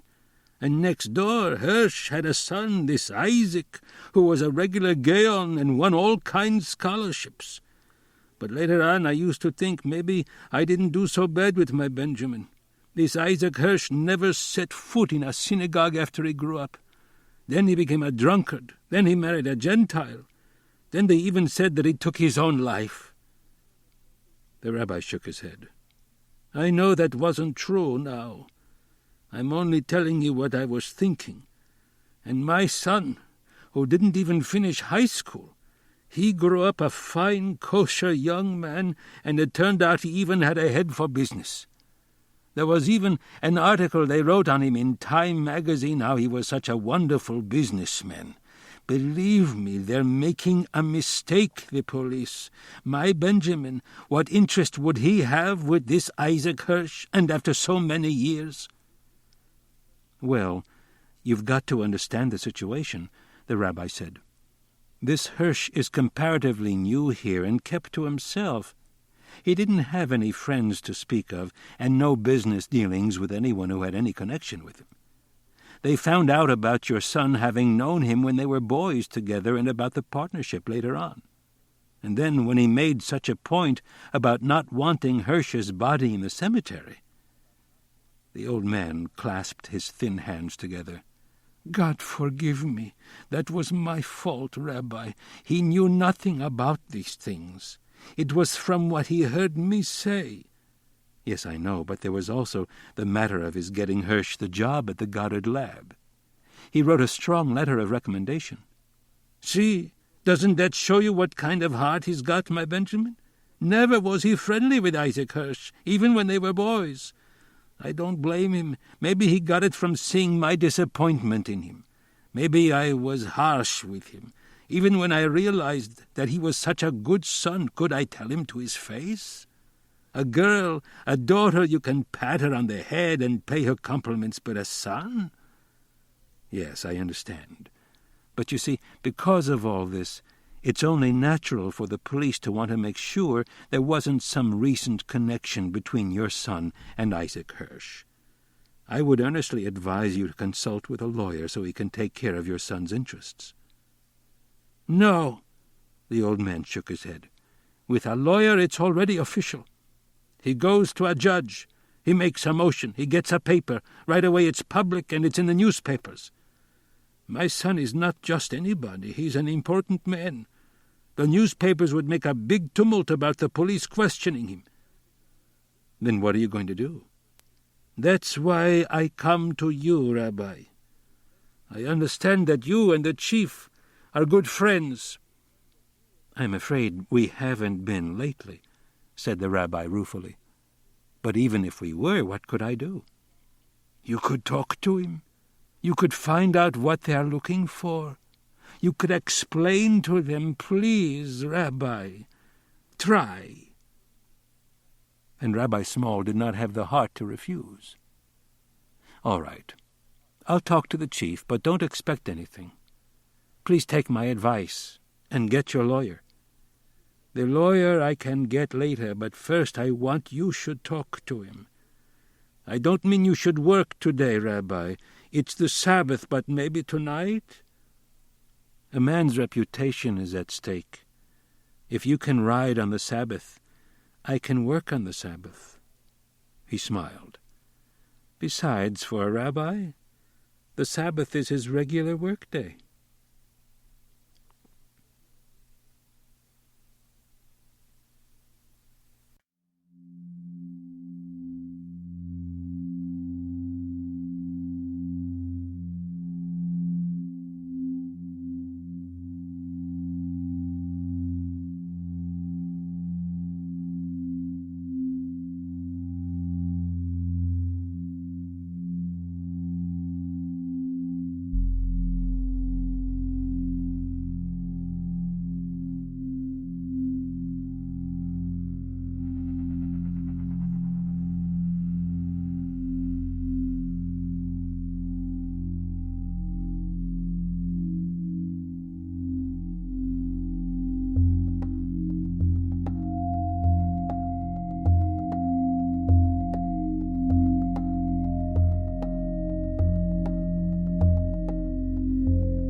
Chapter 35. The rabbi's call came just as he was leaving. "I've got to see you about Gorowski." "Sorry, Rabbi," said Lanigan. "I was just on my way out." "But it's extremely important." "I'm afraid it can't be done. I have an appointment with Amos Quint and Ronald Sykes at the Goddard Lab in about 20 minutes. I'm hoping we can come up with something that will wind this thing up." "I'm sure you're making a terrible mistake, Chief. You've got your mind fixed on Gorowski, and you're going to do him a great injustice." "Look, Rabbi, I've got to run along. I'll try to get over to you later." "But later could be too late." "I can't imagine anything that won't keep." "Rumor won't keep. You've got Gorowski down at the station house. Before long, everyone in town will know." "All right, but the best I can do is meet you at the lab. You can sit in on the discussion if you want. I guess I owe it to you. That is, if you don't mind riding on the Sabbath." "For this I would make an exception. But I don't like to leave Miriam alone at this time." "Bring her along." "Well, if you don't mind, we'll be there." He hung up and called to Miriam to get ready. "We're going to meet Lanigan at the Goddard Lab." As they drove along Route 128, Miriam said, "Do you think Chief Lanigan really has a case against Mr. Gorowski?" "Who knows? I haven't spoken to him for a week or more until just now. They may have found something I don't know about, but then they probably would have arrested him outright instead of just taking him in for questioning. I'm sure they can work up a plausible motive. The trouble is, the way Lanigan views this case, they could work up a plausible motive against almost anyone." "How do you mean?" "Well, he's decided that it wasn't the result of elaborate planning. That since it involved just walking away, no great motive is necessary. Anyone could have that kind of motive. His neighbor who doesn't like the way he keeps his lawn. Anyone. It's much the same with the rest. Weapon, opportunity. Gorowski could have been there because he wasn't at the temple. Well, a lot of other people weren't at the temple. And of course Gorowski drives a car. Yes, Lanigan could make up a case that would justify holding him. But he'd be sure of being acquitted, wouldn't he?" He shrugged his shoulders. "Suppose he were. Would that be the end of it for him? Suppose they don't even bring him to trial but release him. Everyone will know he has been arrested. Even if they issue some sort of statement, what can they say?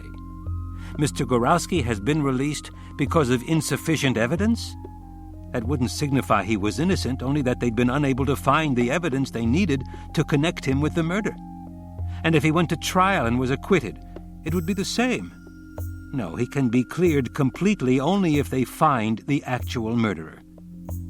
Well, more often than not, they never do." The car slowed down. "Why are you stopping here?" "I hadn't intended to." He pressed down hard on the accelerator, but instead of responding, the car slowed down still more. He shifted into second, went a few feet, and stopped altogether. He tried the motor, but it did not catch. "What's the matter, David?" He grinned foolishly. "I don't know." "Well, there's a how do you do. What do we do now?" There was a cutoff back there about 100 yards, probably the one that leads to Morris Goldman's garage. We're on an incline. Maybe I can coast back. On 128 with cars zipping along at 60 miles an hour? You'll do no such thing. I'm not keen on it myself. I suppose I better ease her back onto the shoulder of the road and raise the hood. That's a sign that you're in trouble. The state troopers will be along in a minute. They patrol this road constantly. What's the matter? Her fists were clenched, and she was biting her upper lip. Her forehead suddenly was bathed in perspiration. After a moment, she smiled weakly. "You might look at your watch and time the next one. I think you're about to become a father, David." "Are you sure? That's all we need right now. Look, don't worry and don't get excited. Just sit tight and I'll flag down a car." "Be careful, David," she called as he got out. A moment ago, the highway had been filled with cars, but now not a car was to be seen. He drew out his handkerchief and took up a position in the middle of the road. Presently, he saw a car in the distance and began to wave his handkerchief. To his tremendous relief, the car slowed down. It passed, swung over to the side of the road, and then backed up to within a few feet of his car. When the driver got out, the rabbi saw it was Dr. Sykes. "Why, it's Rabbi Small, isn't it? You in trouble?" "My car stopped." "Out of gas?" "I don't think so. No, I'm sure it isn't that. I've been having some trouble." All right, I'll call a garage just as soon as I get to the lab. I'm supposed to meet the police chief there. Conked out right in the middle of driving, eh? Could be that you're... Look, my wife is in labor. Oh, boy, that's bad. He eyed her in consternation. Say, wait a minute. Why don't you take my car and I can hoof it to the lab? It's only a few hundred yards up the road. It's very kind of you, Dr. Sykes. The rabbi climbed into the bucket seat of the little sports car and grasped the wheel. He looked uncertainly at the array of dials on the dashboard and then at the grinning face of Sykes leaning on the open door. Stick shift with 4 speeds forward. She'll do 100 easily. I had her gone over not long ago, and she's tuned like a fine watch. The rabbi nodded at the sticker on the door jamb. Yes, I see. Chai. What's that? It's a Hebrew word. It means life. Sykes looked at him doubtfully, and then over at Mrs. Small, and seemed to understand. Right, you both have it on your mind. Well, let me help your lady out. No. What's the matter? The rabbi had stepped out. No, I couldn't. I wouldn't dare drive it. I wouldn't know how. We'd end up in a ditch. Look, I've got a better idea. Why don't you drive on to the lab and tell Lanigan about our situation here? He'll come and get us. Oh, and you could also have someone call the doctor, Dr. Morton Selig. He's in the book, and tell him what happened and that I'm on my way to the hospital. All right, if you're sure you'd rather. He climbed into the car and gunned the motor with a deafening roar. Good luck, and my best to your lady.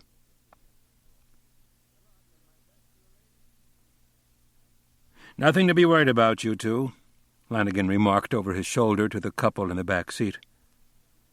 When I first joined the force, I was on the ambulance trick, and I wouldn't care to venture a guess at the number of women I drove to the hospital. We used to take them over to Salem in those days. Didn't have a hospital of our own in the town. I don't claim to be an obstetrician, but in my experience the first child always took a long time. The pains are coming every 10 minutes now. Plenty of time. It's when they start coming fast, every couple of minutes or every minute. It's when it's a second or third child they're apt to pop. And don't think I haven't delivered babies either, or helped to. So you couldn't be in better hands. He was obviously talking to distract them, and the rabbi recognized it and was grateful. He sat with one arm around his wife and gave her his hand to clutch whenever the pains came. Every so often he would wipe her forehead with his handkerchief. They reached the outskirts of the city, and Lanigan glanced back at them.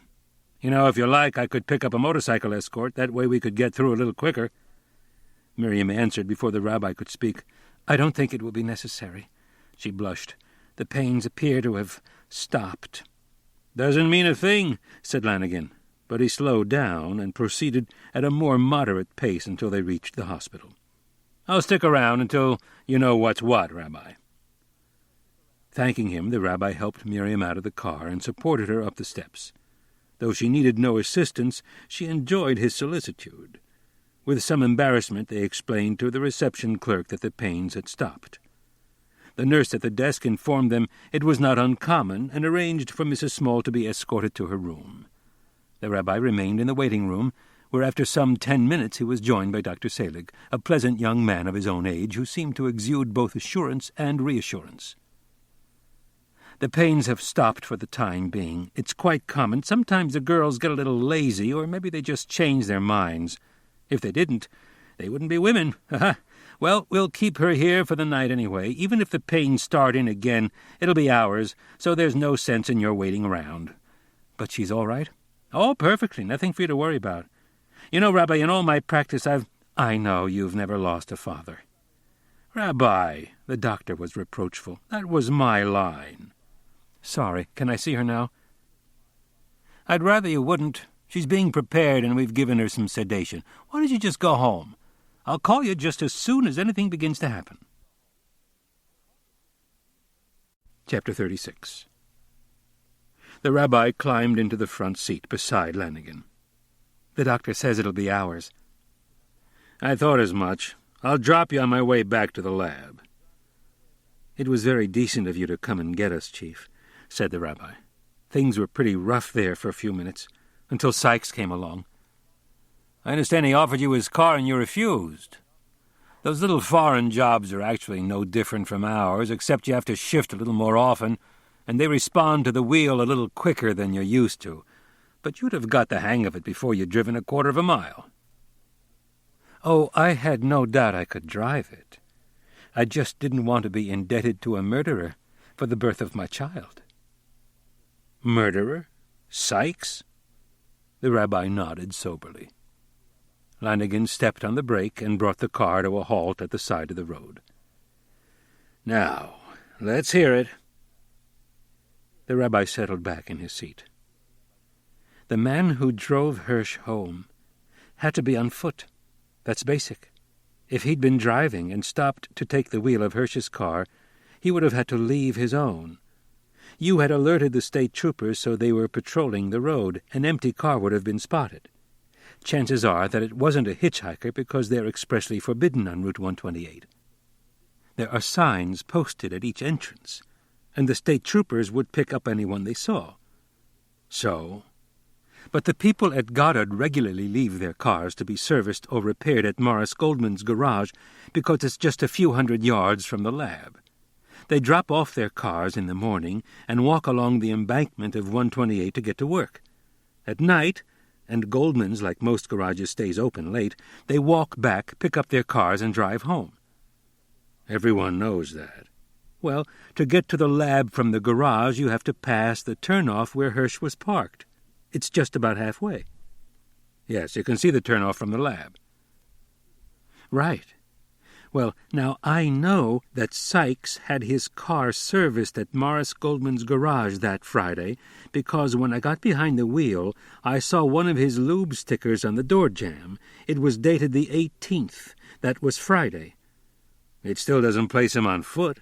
After all, he could have picked up his car after work before Hirsch returned to the lab after his dinner. The rabbi shook his head.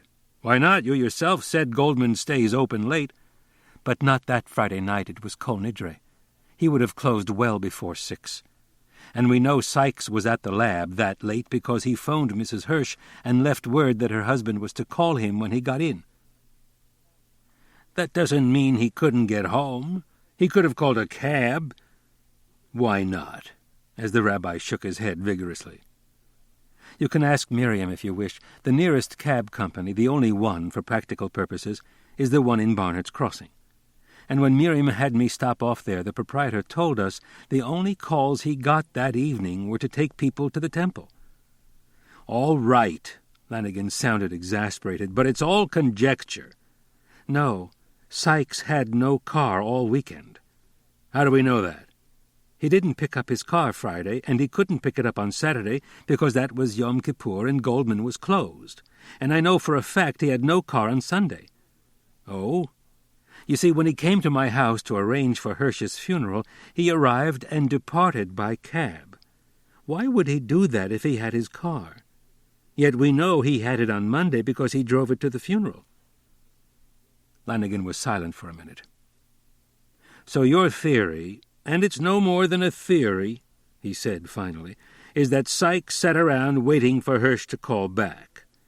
When he didn't, he started out on foot to get his car, saw Hirsch parked in the turnoff on 128, and offered, or Hirsch asked him, to drive him home, and Hirsch passed out on the way.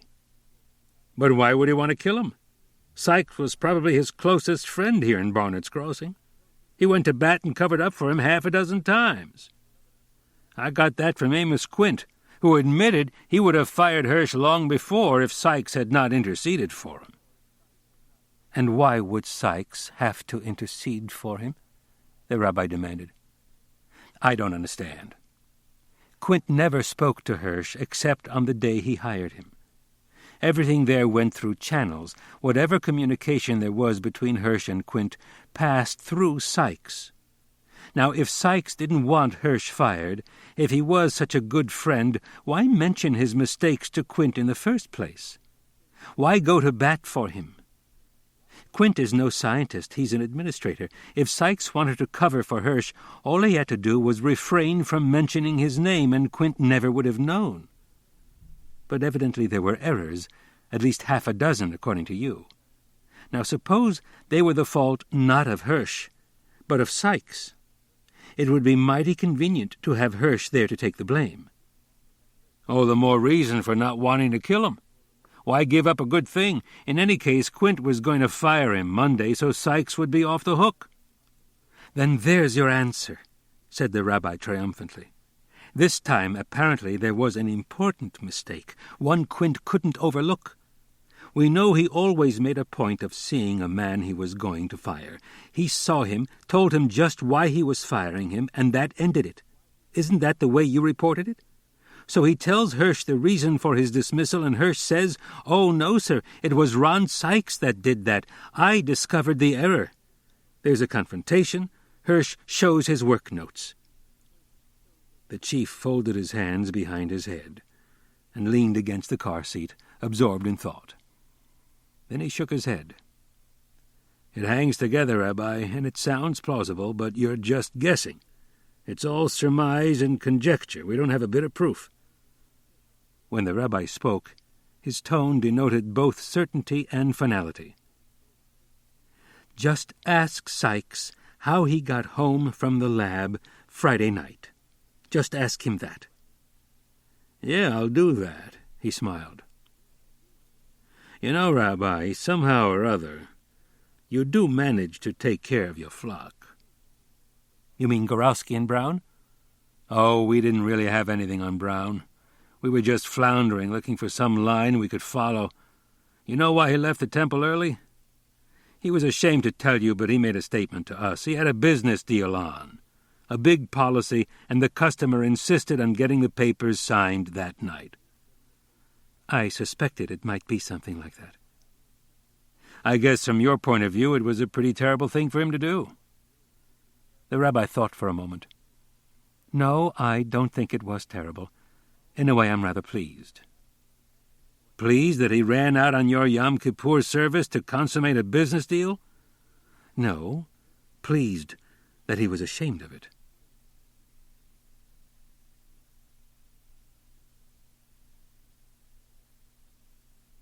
Chapter 37. Sunday morning, the Schwartz forces were standing around unhappily in the corridor just outside the board meeting room. "Do you think the rabbi will show up today?" asked Marvin Brown. "I doubt it," said the president. "Stands to reason as an expectant father he'll be at the hospital." Herman Fine came up and joined them. "I understand the Rebbitzin went to the hospital yesterday. Maybe we should hold off on the rabbi's letter of resignation, at least for today. I know I, for one, would feel funny." "Are you kidding?" demanded Schwartz. "The resignation is definitely out.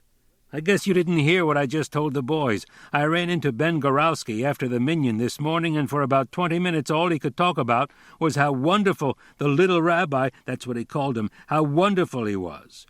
You'd think the rabbi saved his life." "Maybe he did," said Marvin Brown. "You hear about how if a man is innocent he won't be convicted, but every now and then some guy will confess to a crime some other guy has done 20 years in prison for." He ran his hand under his collar. "Don't think I wasn't plenty worried about the same thing. Besides, even if he got off, how about his old man? A thing like that could kill him." "All right, the resignation is out," said Fine. "And it's okay by me, so what do we do now? I say we ought to go the whole way and do it up handsome. Mort should read the letter, explain it was due to a misunderstanding, and call for a vote from the board refusing to accept it." "Like hell. What do you mean, Mort?" "I mean, I'm certainly glad Ben Gorowski got off, and I'm willing to give the rabbi some credit. Still, it's one thing to forget about the resignation, because then we could kiss the Gorowskis goodbye, but I'm damned if I go begging to the rabbi. There'd be no living with him after that. If we ever disagreed on anything again... Watch it. Here comes Wasserman and Becker. "Good morning, gentlemen. I got good news. I just called the hospital, and they told me the Rebbitzin had a boy." "Hey, that's all right. That is good news. How's the Rebbitzin feeling?" They all gathered around, asking questions. "Look, fellows," said Schwartz, "are we going to stand out here and schmooze all day? Let's get the meeting started." "Yeah, let's go." "What do you plan to do about the rabbi's letter?" asked Wasserman as they moved toward the door. Schwartz looked at him in surprise. The group halted to listen. "What letter, Jacob? What letter are you talking about?" The men looked at each other, and some smiled. But Becker's face got red. "What are you trying to pull, Mort? You know damn well what letter Jake is talking about. You planning some—" Wasserman put a restraining hand on his friend's arm. Becker, if Mort doesn't know about the letter, that means he never received it." "Why? Was it something important?" asked Schwartz. Wasserman shrugged his shoulders. "I guess not. Probably something routine. Just routine.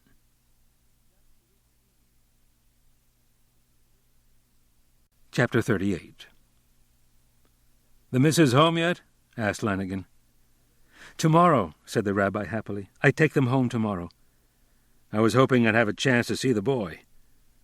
"He looks like a little old man, so wrinkled." "They all do for a few days. Then they begin to round out and get fat." "I suppose so. The doctor said it was a fine, healthy child, but you couldn't tell by looking at him. He looked like a plucked chicken." "They're just like puppies. They've got to grow into their skins." "Well, you've made me feel better already," said the rabbi. "Say, why don't you and Gladys drop around tomorrow? You'll be able to see him then." "Oh, we intend to, but I was passing and thought I'd be able to sneak a preview. I've just come from the DA's office. He made a deal with Sykes' lawyer for second-degree murder." "Second degree? But that's unpremeditated." I know, but the DA still thought it best."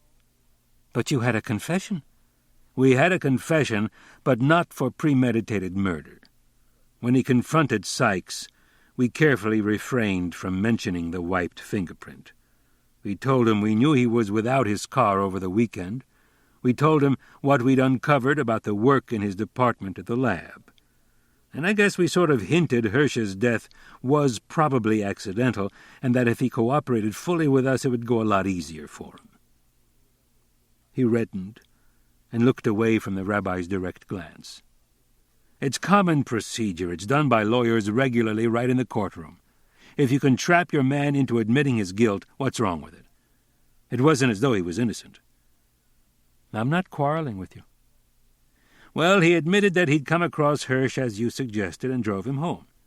Also that Hirsch passed out within minutes after they'd started. He claimed he tried to wake him up when they got to Hirsch's house, but he couldn't budge him. So he decided to leave him there to sleep it off. Only after he'd got home did it occur to him that perhaps he'd forgotten to turn off the motor. But then he was afraid to walk back and see." "And what about the way he used Hirsch to cover up his own mistakes?" "He admitted that. As a matter of fact, he gave us a complete picture of what happened at the lab. I guess he was smart enough to realize that we'd find it out eventually, and it would look better for him if he were completely candid with us. It's only a fool who tries to cover up and then finds he has to keep retreating as we learn more and more. It appears that the original brainstorm was Hirsch's. He issued the preliminary report in both their names, but then Sykes assigned Hirsch to other work and carried this on by himself. He claims he wasn't trying to steal the credit, that Hirsch just was not as enthusiastic about his own idea as he was. But he discussed it with Hirsch off and on, and sometimes had Hirsch check his figures. Then Hirsch discovered an error. Sykes told him not to say anything yet, with an idea that he'd admit it gradually in a series of progress reports.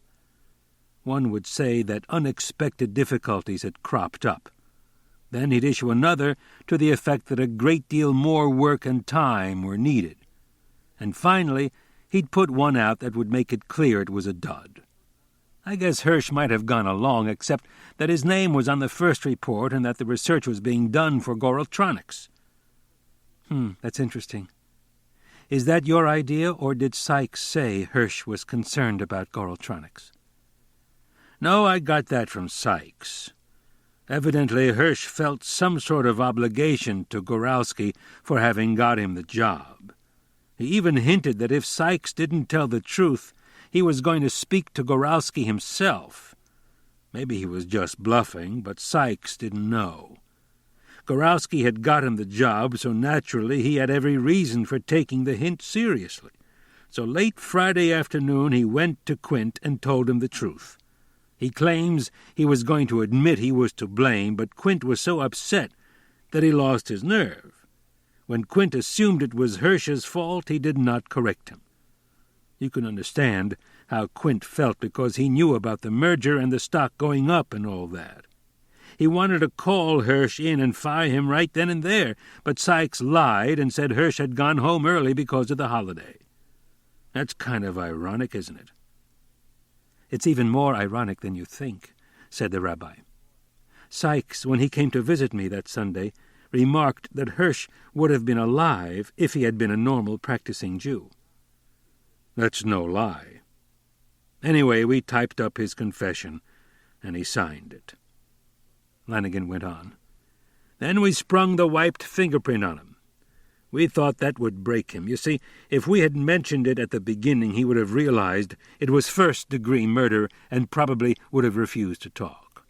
This way, at least, we had a confession for the major part, and if he broke, we'd have it all. He clammed up, refused to say another word until he conferred with a lawyer. But you had your case anyway. Lanigan shook his head gloomily. After his lawyer got through talking to the DA, we didn't have much of anything. The fingerprint, or rather the missing fingerprint, would have been peppered by defense counsel. He would have shown that we had men all over that car. He would have argued that one of us could have wiped it accidentally with his sleeve, and the confession, they could say it was obtained under duress. And getting home from the lab, how could that be explained away? Easy.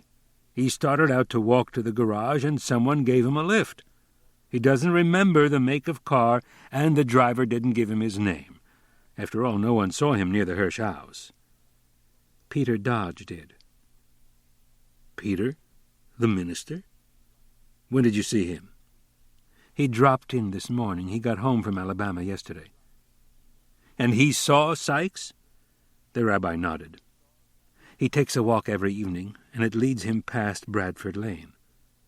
He had planned to drop in on Hirsch for a talk, but as he came to the corner, he saw the house was dark, so he went right past. But he did see Sykes, he's sure that's who it was, walking down Bradford Lane in the other direction, toward his home, of course. At the time he had never met the man and just assumed it was someone taking a walk like himself. Why didn't he come forward and tell us? Why should he? He didn't know that there was murder involved. Lanigan began to laugh. Well, there you have it, Rabbi. We've mismanaged this case from the beginning. We just had bad luck all the way. When we were unable to get in touch with Dodge down in Alabama, we asked the police to pick him up for us so we could question him. The minute they found the police were looking for him, the Negroes hid him, of course, one place to another. I don't suppose he even knew why. Then, when he finally returned to his hotel, the Birmingham police did pick him up and called to ask if they should hold him, and we told them no, to let him go. After all, we had our man by that time. Well, I don't suppose it makes any difference, really, but it just shows how much luck counts in solving a case. We had bad luck all the way, and then, when we finally hit on the right solution, it was still a matter of luck. I mean, Sykes happening to stop and offer you a lift, so you were able to see that lube sticker. That was a tremendous stroke of luck. Well, we believe in luck, you know. I suppose everyone does to some degree. No, I mean we believe in a way you Christians don't. Your various doctrines, that God observes the fall of every sparrow, that you can change your misfortune by prayer, it all implies that when someone has bad luck, he deserves it. But we believe in luck. That is, we believe it is possible for the truly good man to be unlucky, and vice versa. That's one of the lessons we are taught by the book of Job. Still, I'm not so sure it was all luck. The whole case was permeated with the feeling of our holy day. Subconsciously, I imagine, I thought a great deal about the relations between Hirsch and Sykes, and why Sykes would want to cover up for him. And that's why the explanation occurred to me so readily when I saw the date on the lube sticker. You see, the whole pattern of the crime was laid out before me in our Yom Kippur service. How do you mean? Well, part of that service deals with the ceremony of the selection and sacrifice of the scapegoat by the high priest in ancient Israel. It was even the subject of my sermon. In it I referred to the sacrifice of Abraham, which is the portion of the scroll read on the day of the new year, the beginning of the 10 days of awe, which culminates in Yom Kippur. And that was the whole point of the situation there at the Goddard Lab. In spite of his disassociation from the Jewish community, Hirsch nevertheless played what in the past too often has been the traditional role of the Jew. You mean? I mean, he was the scapegoat. His very name should have suggested it to me. Lanigan was puzzled. Hirsch? The rabbi smiled sadly.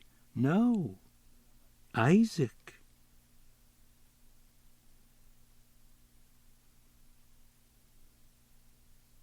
Chapter 39. Rabbi Small paced back and forth in the living room. He was practicing the delivery of his Hanukkah sermon, and now and again he would glance at his audience, his infant son firmly wedged into a corner of the divan. Once he interrupted his discourse to call to Miriam in the kitchen, "You know, dear, he follows me. He's actually focusing on me." "Of course, he's been doing it for days." "So we must consider the miracle of the lights not only as an example of the intervention of the divine power." The infant began to pout. "You don't like that?" "I don't care for it too much myself. Suppose I say we are too much inclined to respond to the miraculous—" A whimper. "How about the real miracle of Hanukkah is not the burning of the cruse of oil for 8 days, rather than for the expected one. It is that a tiny nation could challenge the power of mighty Greece." A cry. "No?" The infant took breath, and then, his face red and contorted, emitted another wail at full volume. "That bad, eh?" Miriam appeared in the doorway. "He's hungry. I'd better feed him." "Perhaps you'd better," said the rabbi. "I'll try it on him again after he's eaten. Maybe he'll be more receptive on a full stomach." "You'll do no such thing. After he's fed, he's going to bed. Aren't you, Jonathan?" She nuzzled him, and the cries died down to an uncertain whimper and then stopped. "Besides, I think you've got a visitor." It was Moses Gorowski. Through the window the rabbi saw the old man being helped out of the car by the chauffeur, but then refused further assistance with a shake of the head. Clinging to the hand-railing, he mounted the steps to the door. "Come in, Mr. Gorowski. This is a pleasant surprise." "I have a question, a shaila. To whom should I come if not to the rabbi?" He helped the old man off with his coat and showed him into his study. "I'll do the best I can, Mr. Gorowski." "You know, when my Ben was in trouble, I came to the temple to pray." "I remember." "So you know when I recite the prayers, they're in Hebrew. I can say the Hebrew, but what I'm saying, this I don't know. Because when did I have a chance to learn? We were a poor family. My father, he worked plenty hard in the old country just to feed us. So after I learned the prayers, he took me out of the cheder, you know, the school, and already I was helping him in his work. That's how it was with most people those days." "Yes, I know." "So, because I don't understand what the words mean, that means I'm not praying? I have thoughts in my head while my lips are moving, and by me this is praying. Am I right or wrong, Rabbi?" "I suppose it depends on what the thoughts are." "Aha! Now that Saturday, what would my thoughts be? They would be about Ben. I asked God he should help him. He should make the police. They should find out the truth, so they should let my Ben go." "I would say that was praying, Mr. Gorowski." "So while I was praying, I made a promise. If my Ben goes free, I thought, then I would do something." "You don't have to bribe God, and you don't have to make bargains with him." "Not a bribe, not even a bargain.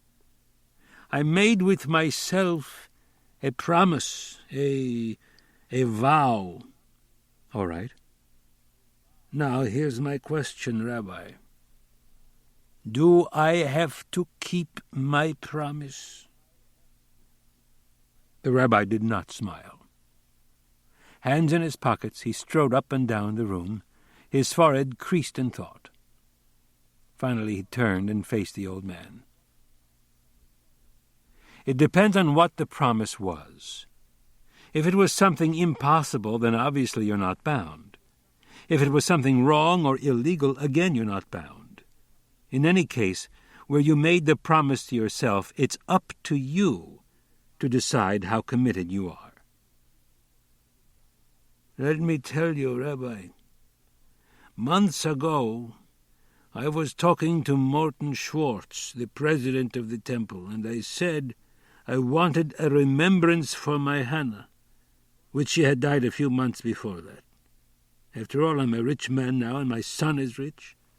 And my Hannah was with me all the time we were poor. Even when I got rich, she couldn't enjoy it because already she was sick, in bed most of the time, on a diet so she couldn't even eat good. So this Morton Schwartz, he asks me what I had in mind. The temple could use an air conditioning system, maybe a new organ.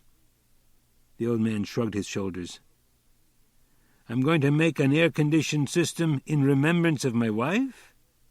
Where will her name be, on the pipes? And an organ is better? I had to fight with myself a long time before I went to your temple because there was an organ there. So should I give the temple an organ in my wife's memory? So I said, Mr. Schwartz, I don't want a piece of machinery and I don't want any organs. I had it in mind, something like a building. No, that's all I had to say, and that's all he had to hear. He tells me he had it in mind to build like an addition to the temple, a special sanctuary which it would be used only for praying, not for meetings or regular business. I told him I was interested. Did he tell you how much it was likely to cost? The cost I didn't care. The money, I can take it with me. Or I got to provide for Ben. Schwartz says more than 100,000. I said even 200,000. Well, so then later he shows me a drawing, and he explains how there will be like a gallery so you can stand there and talk when you want to leave the service for a little rest, or after the service, a place you can linger. He hunched his shoulders and spread his hands. Believe me, Rabbi, at my age, you're interested in lingering. You're not in and you're not out, sort of halfway. And then did he show you the model? He showed me. And the model, he grimaced, already I wasn't so crazy over. The building by itself, nice, but attached to the temple it was already not here, not there. The temple, it's plain, it's straight, and the new building, it's fancy. But I'm an architect. What do I know about buildings? So I wasn't sure, but that day when I was praying for my Ben, I made it a promise that if they let Ben go, I would give the building. And your question is whether you're bound by your promise? That's the question. And your objection is that the two, the new and the old, don't go together? Not only that, Rabbi, this I could stand already, but all my life I'm a businessman. Do you know what is a businessman, Rabbi? A businessman, when he spends $1, he got to get for $1 merchandise. Makes no difference for what he spends. If he spends for charity, he got to get for $1 charity. You understand? I think so. So to me it seems like this building is mostly wasted. Do we need an extra building for the temple? To put up a building just to put up a building? Just to spend the money? It's not in my nature. Suppose the building were separate from the main building. Would you feel better about it? So what would you use it for? It could be a school, the rabbi suggested slowly, or even a community center. You need a separate building for a school? If you took the school out of the temple and put it in a separate building, for when would you use the temple? For a couple of days a year, it would be a waste. And a center? Here in Barnard's Crossing, you need a center for the boys to play basketball. In the city where nobody had a yard and was lots of kids and was dangerous to play in the street, all right. But here, you need a place for kids to play? Perhaps you're right. Remember, Rabbi, just to put up a building should be a building. This is foolish. Better in this place should be God's grass and flowers. Then it came to the rabbi. You're right, Mr. Gorowski. But there is one building that we do need. He looked at the old man and spoke carefully. We could use a chapel for our cemetery. Oh, it wouldn't be as big as the plan calls for, but it could be the same general design, and it would be especially fitting since your wife was one of the first to be buried there." Goralski's lined face broke into an old man's smile. Rabbi, this time you got it. The same design, maybe a little smaller. This would be a nice building for the cemetery, and even a fence I would be willing to put it in, and flowers and maybe trees. The Hannah Goralski Memorial Cemetery. It could be like a garden. Then his face fell.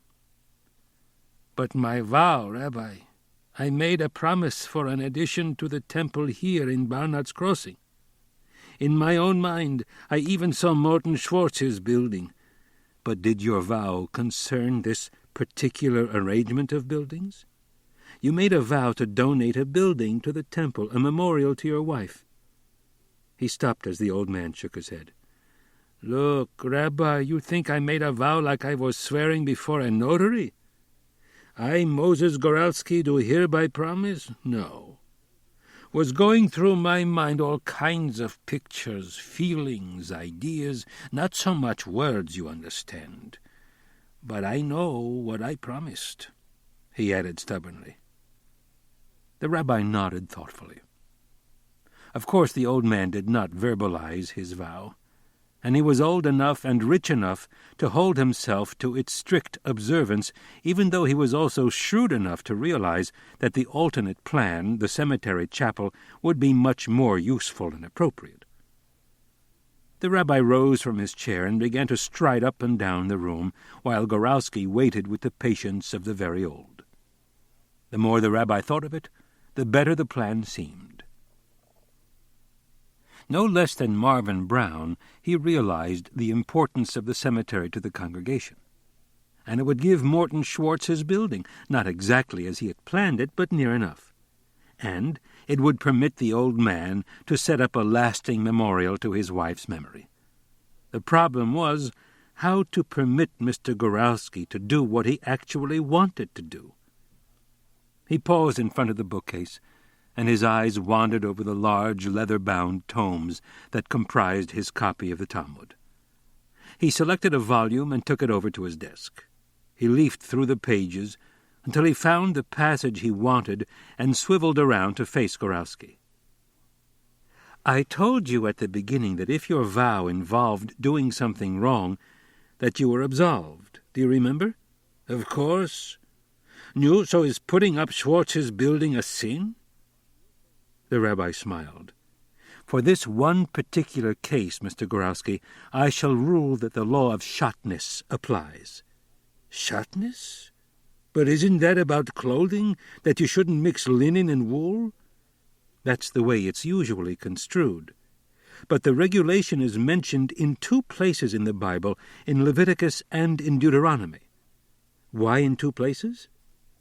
"When the Bible says the same thing twice, it can mean either that the regulation is very important or that it can have another significance. In Leviticus, the regulation is joined with an injunction against letting cattle of different kinds breed together, and also an injunction against sowing with mingled seeds. In Deuteronomy, the regulation is joined with an injunction against sowing a vineyard with different seeds and an injunction against plowing with an ox and an ass together." His voice took on the Talmudic chanting intonation. "Now, if the 2 passages were exactly the same, you could argue that what is intended is that the regulation is important and should be strictly applied. But where the rule is given, and in each case accompanied by 2 other rules, and the 2 from Leviticus are not the same as the 2 from Deuteronomy, we can interpret this to mean that the precept is intended to forbid various mixtures of 2 things of different kinds." He leaned back in his chair. "So you will say, where does it stop? We use many mixtures of diverse things, shoes made of leather and rubber, houses of wood and stone.